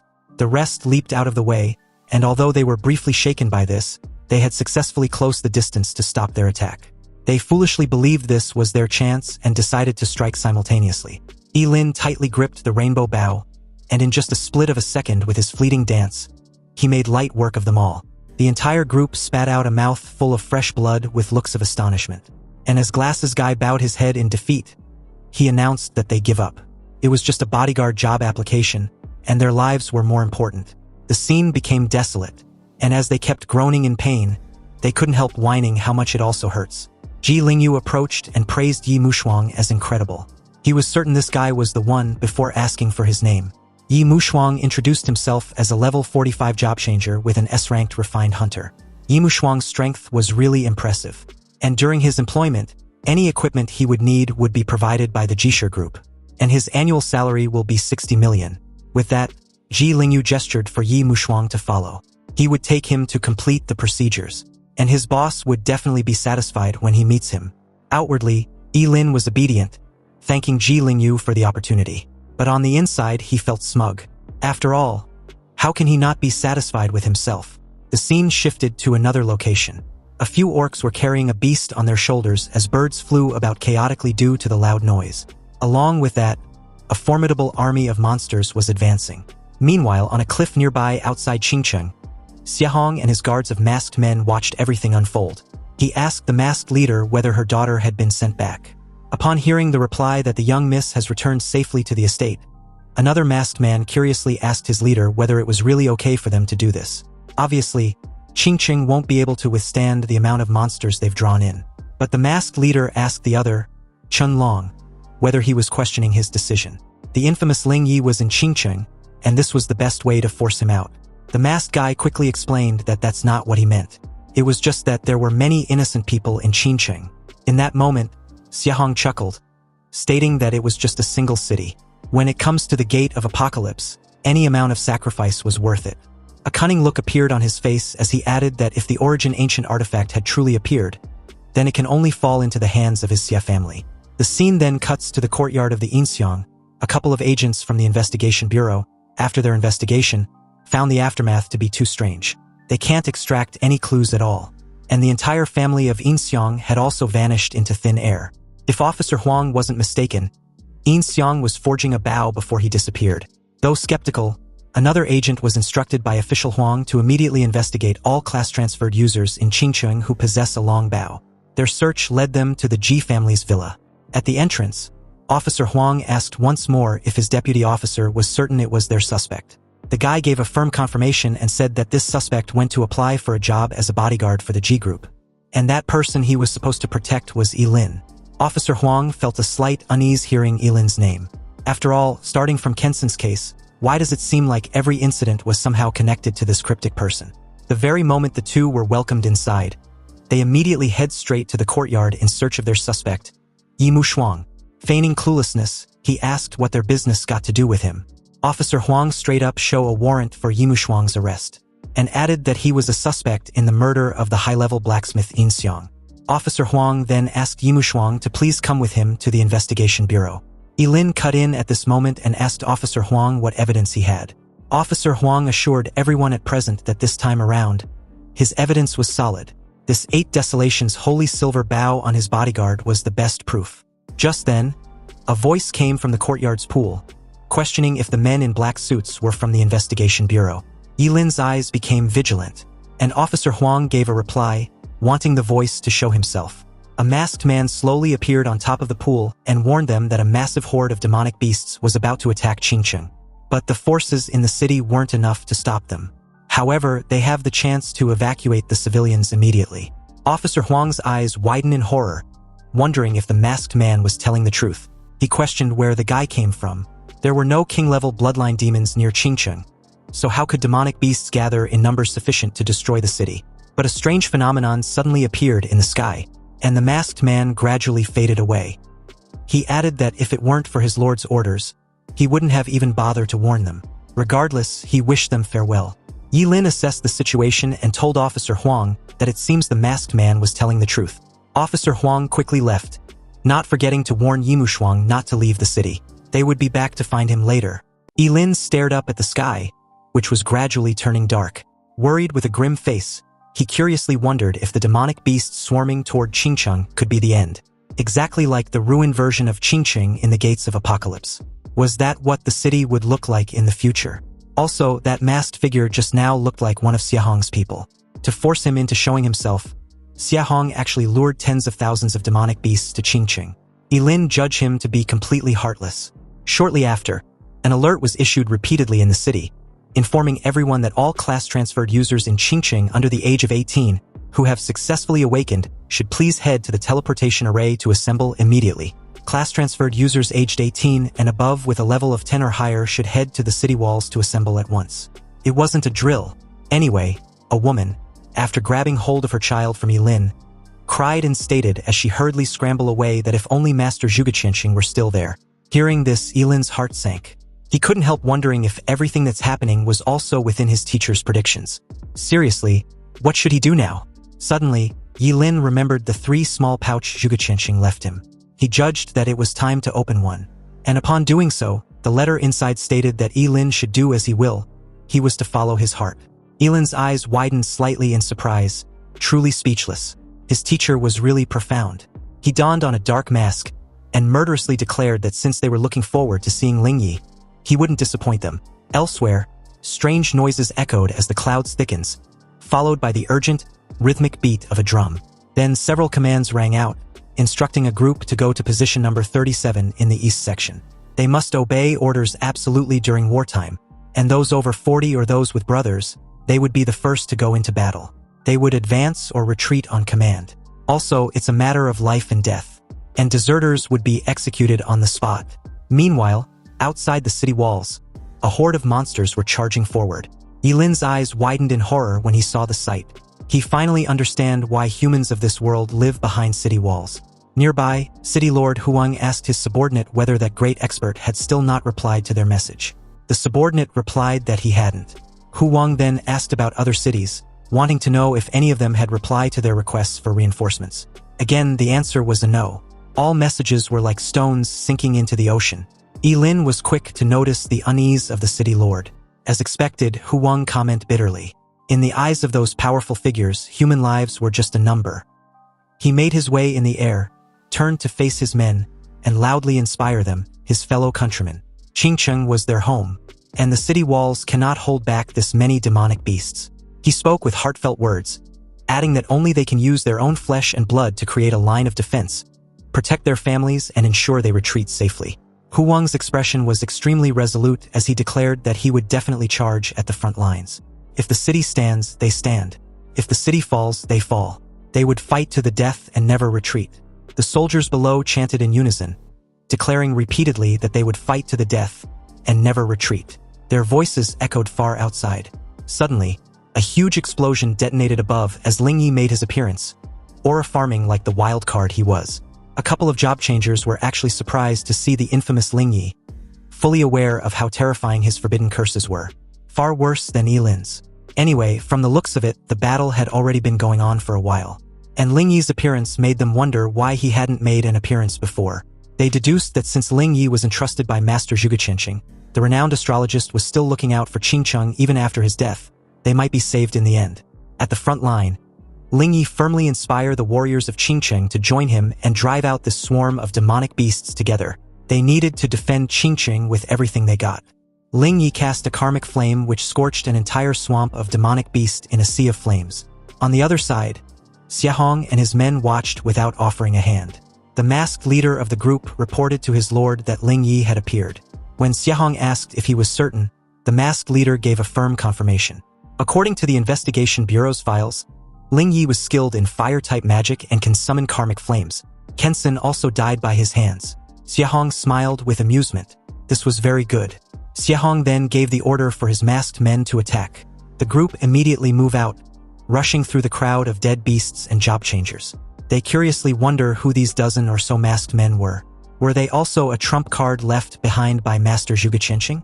These job changers could only guess, but they were certain that the masked men looked frighteningly strong. Seconds after, they realized that the masked men weren't attacking the demonic beasts at all. They're just using their raw power to force their way through the swarm. City Lord Huang couldn't help wondering how so many experts had appeared all of a sudden, and what were they trying to do? Nearby, Yimu Shuang watched as the entire masked team finally shown themselves, clearly coming for his clone, who was now Ling Yi and had been waiting to have some fun with them. Surrounded, the masked leader mocked Ling Yi for being quite good at running and hiding. But now, why wasn't he running or hiding anymore? Ling Yi asked them if they honestly think they can catch him. His plan might have failed, but such is fate. Ling Yi then made a grand declaration of how he had failed Master Zhuge Qianqing. And the masked men was quick to realize that Ling Yi was going to self-destruct. They tried to stop him, but it was too late. A huge explosion occurred a second later, kicking off a massive cloud of smoke and dust. And as the smoke gradually cleared, a large crater had been created. The masked men were a bit incredulous that Ling Yi actually unalive himself. He was truly unafraid of death. A masked man asked their leader what they should do now. Meanwhile, on the city wall, Yimu Shuang's face was grim upon realizing that a level 43 cursed sorcerer's full self-destruct power actually failed to injure any of them. Just how terrifying was the strength of these masked men. However, this self-destruction should be able to cover things up, bringing some sort of a conclusion for Ling Yi. Suddenly, a voice made him alert. Yilin recognized it immediately, and it was none other than Zhuganini. She declared to bury all the masked men with Ling Yi. Zhuganini's appearance stunned a couple of job changers, while Yilin wondered why she didn't follow the main group to the teleportation array. He really couldn't comprehend what this silly girl was doing there. Then Zhuganini took out a time orb, puzzling Yilin even further. She spoke solemnly, stating that inheriting her father's last wish, she shall live or die with Qingcheng. After that, a dazzling beam of light erupted, creating a whirlpool of cloudy wind.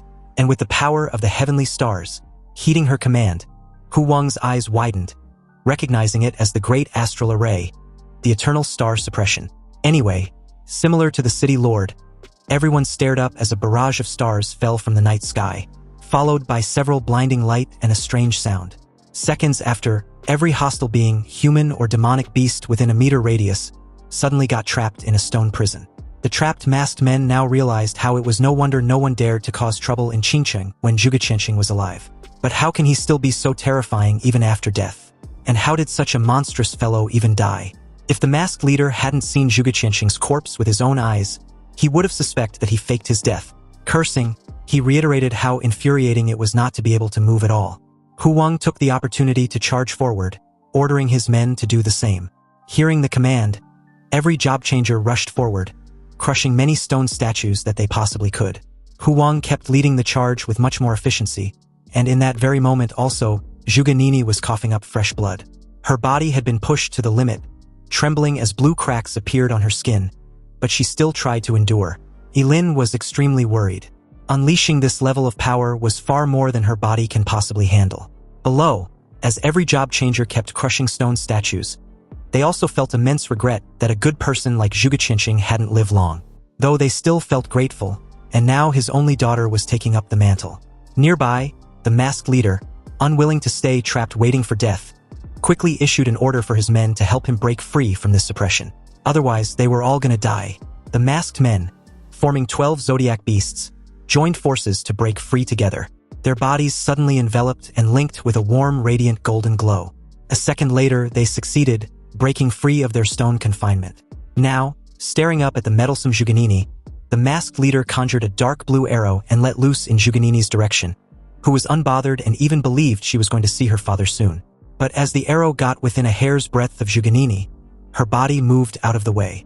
It was Yimu Shuang, offering a hand, and a groggy Zhuge Nini thought her father had come to pick her up. He gently placed an unconscious Zhuge Nini on the ground, noting that no matter how much he disliked her, he can't just stand by and watch her die. Yimu Shuang executed a forbidden technique and powered up. He expressed his desire to be the one to end this conspiracy. He readied his rainbow bow and activated the class talent, the ultimate sublimation. Its damage boost arrow got enhanced to God-slaying arrow of heavenly punishment. As the arrow tore through the air, it was described that the forbidden curse, the God-slaying arrow of heavenly punishment, allows the forbidden curse master to sacrifice their lineage and becomes impotent from then on, representing the great Tao to bring down heavenly punishment. They instantly fire an arrow that stacks 10 times their own power. Under one arrow, gods and immortals are slain. It aimed straight at the masked leader who faced the attack head-on.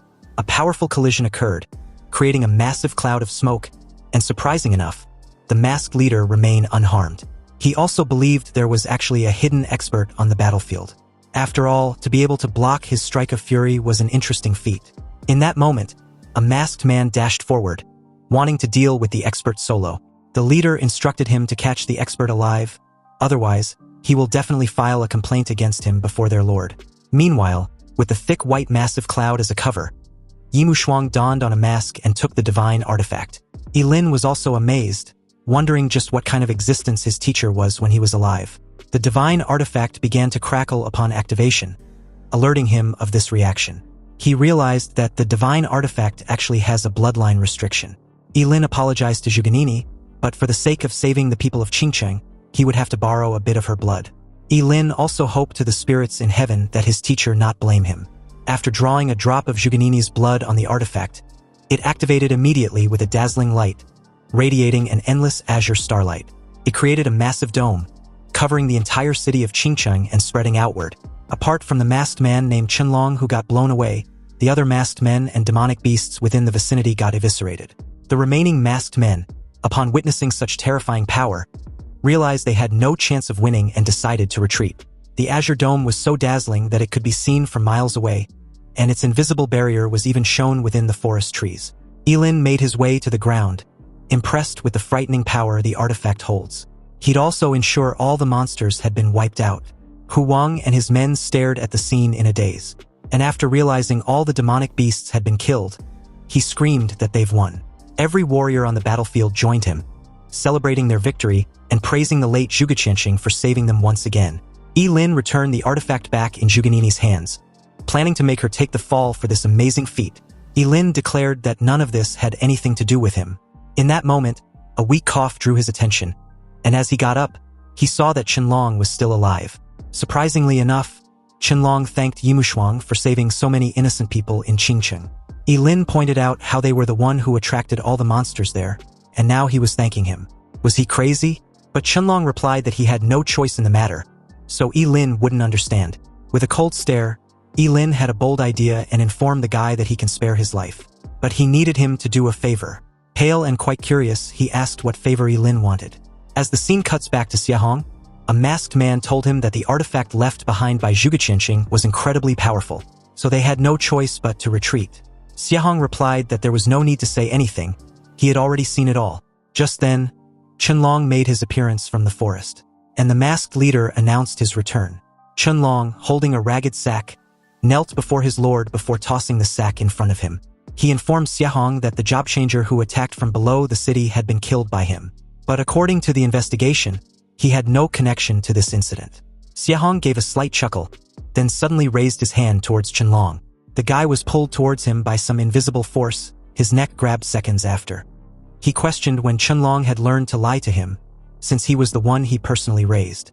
In that moment, breathing became difficult, but Qianlong still tried to endure, repeatedly saying that he dare not. The rest of the masked men immediately got on their knees as their leader pleaded for Qianlong to be spared for the time being. He reasoned that now was the time when they need more men. Xiahong mulled over this for a second and released Qianlong from his death grip. He warned the poor guy not to blame him for being ruthless if there was a next time. Qianlong thanked Xiahong. Xiahong instructed them to go back first. This matter needs to be discussed carefully, especially now that the divine organization had also gotten involved. As Qianlong curiously asked whether the Gate of Apocalypse had even attracted divine messengers, Xiahong gave a resigned sigh and reiterated his earlier instructions for them to head back first. He would notify them separately if there are any further actions. Following their lord's orders, they all disappeared without a trace, but Qianlong stayed behind. Xiahong suddenly coughed out fresh blood, alarming Qianlong, who, with caution, pointed out the obvious. Xiahong was injured. Xiahong raised a hand and told Qianlong to shut it. He should just quickly help him back. Anyway, as the crescent moon shined brightly in the night sky, the scene shifted to the private quarters of Xiahong. Qianlong pleaded for his lord to rest while he go find the medicine saint right away. Unexpectedly, Xiahong stopped him, stating that he mustn't let anyone know that he was seriously injured. Qianlong questioned who exactly hurt him, and Xiahong replied that the guy was an envoy of the divine organization. Coughing violently, he added that this score won't be settled so easily. Once he recover from his injuries, it will be time for a complete reckoning. Xiahong opened his palm to see it smeared with his blood. Meanwhile, as dawn breaks outside the city walls of Qingcheng, the city guards tasked with cleaning up the monster corpses on the battlefield began their work. They busily loaded them into a truck. Not far away, Lin was silently offering them a hand, and at the moment, his level had increased to 50. Obviously, he was ecstatic to also learn that his third professional talent had successfully been unlocked, and as fate would have it, starting from level 50, every 10 levels of forbidden spellcaster gains, they will receive a self-created forbidden spell. Finding the self-created forbidden spell interesting, Lin read the details to find out that whatever effect he wants from a forbidden spell, it was possible. He first decided to cast a forbidden resurrection spell, but soon found out that sacrificing hemorrhoids to resurrect a dead person yielded an error, meaning the request had been rejected. However, based on his needs, a similar forbidden spell will now be generated for him. It was the forbidden spell, Resurrection of the Dead. It's explained that a forbidden spellcaster can sacrifice half of their life force to resurrect a deceased being as an undead creature. This summoned being possesses all the abilities of its former self, but lacks self-awareness. It is of the same level as the summoner and can be resurrected indefinitely. Surprised and amazed by the ability to bring the dead back to life as an undead, Lin's first thought was of Zhuge Qianqing. This meant he would be able to summon his teacher as an undead creature. However, if he really summons a level 50 Zhuge Qianqing undead creature, what will Juganini's reaction be? Lin decided against it, reasoning that the resurrected undead creatures might not even be as good as the clones, so it was best not to summon them for now. Also, he was a bit tired after such a busy day, hence he'd better go home and rest. A couple of days later, the entire city of Qingcheng was still high on surviving against the demonic beast tide. And on top of the celebration, it was also time for their city's promising talents to officially enroll into their respective universities. Thousands of people had crowded to bid them farewell.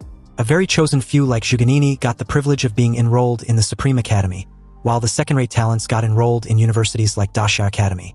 Surprisingly, among the promising talents was Yi-Lin and his clone bodyguard Yimushuang.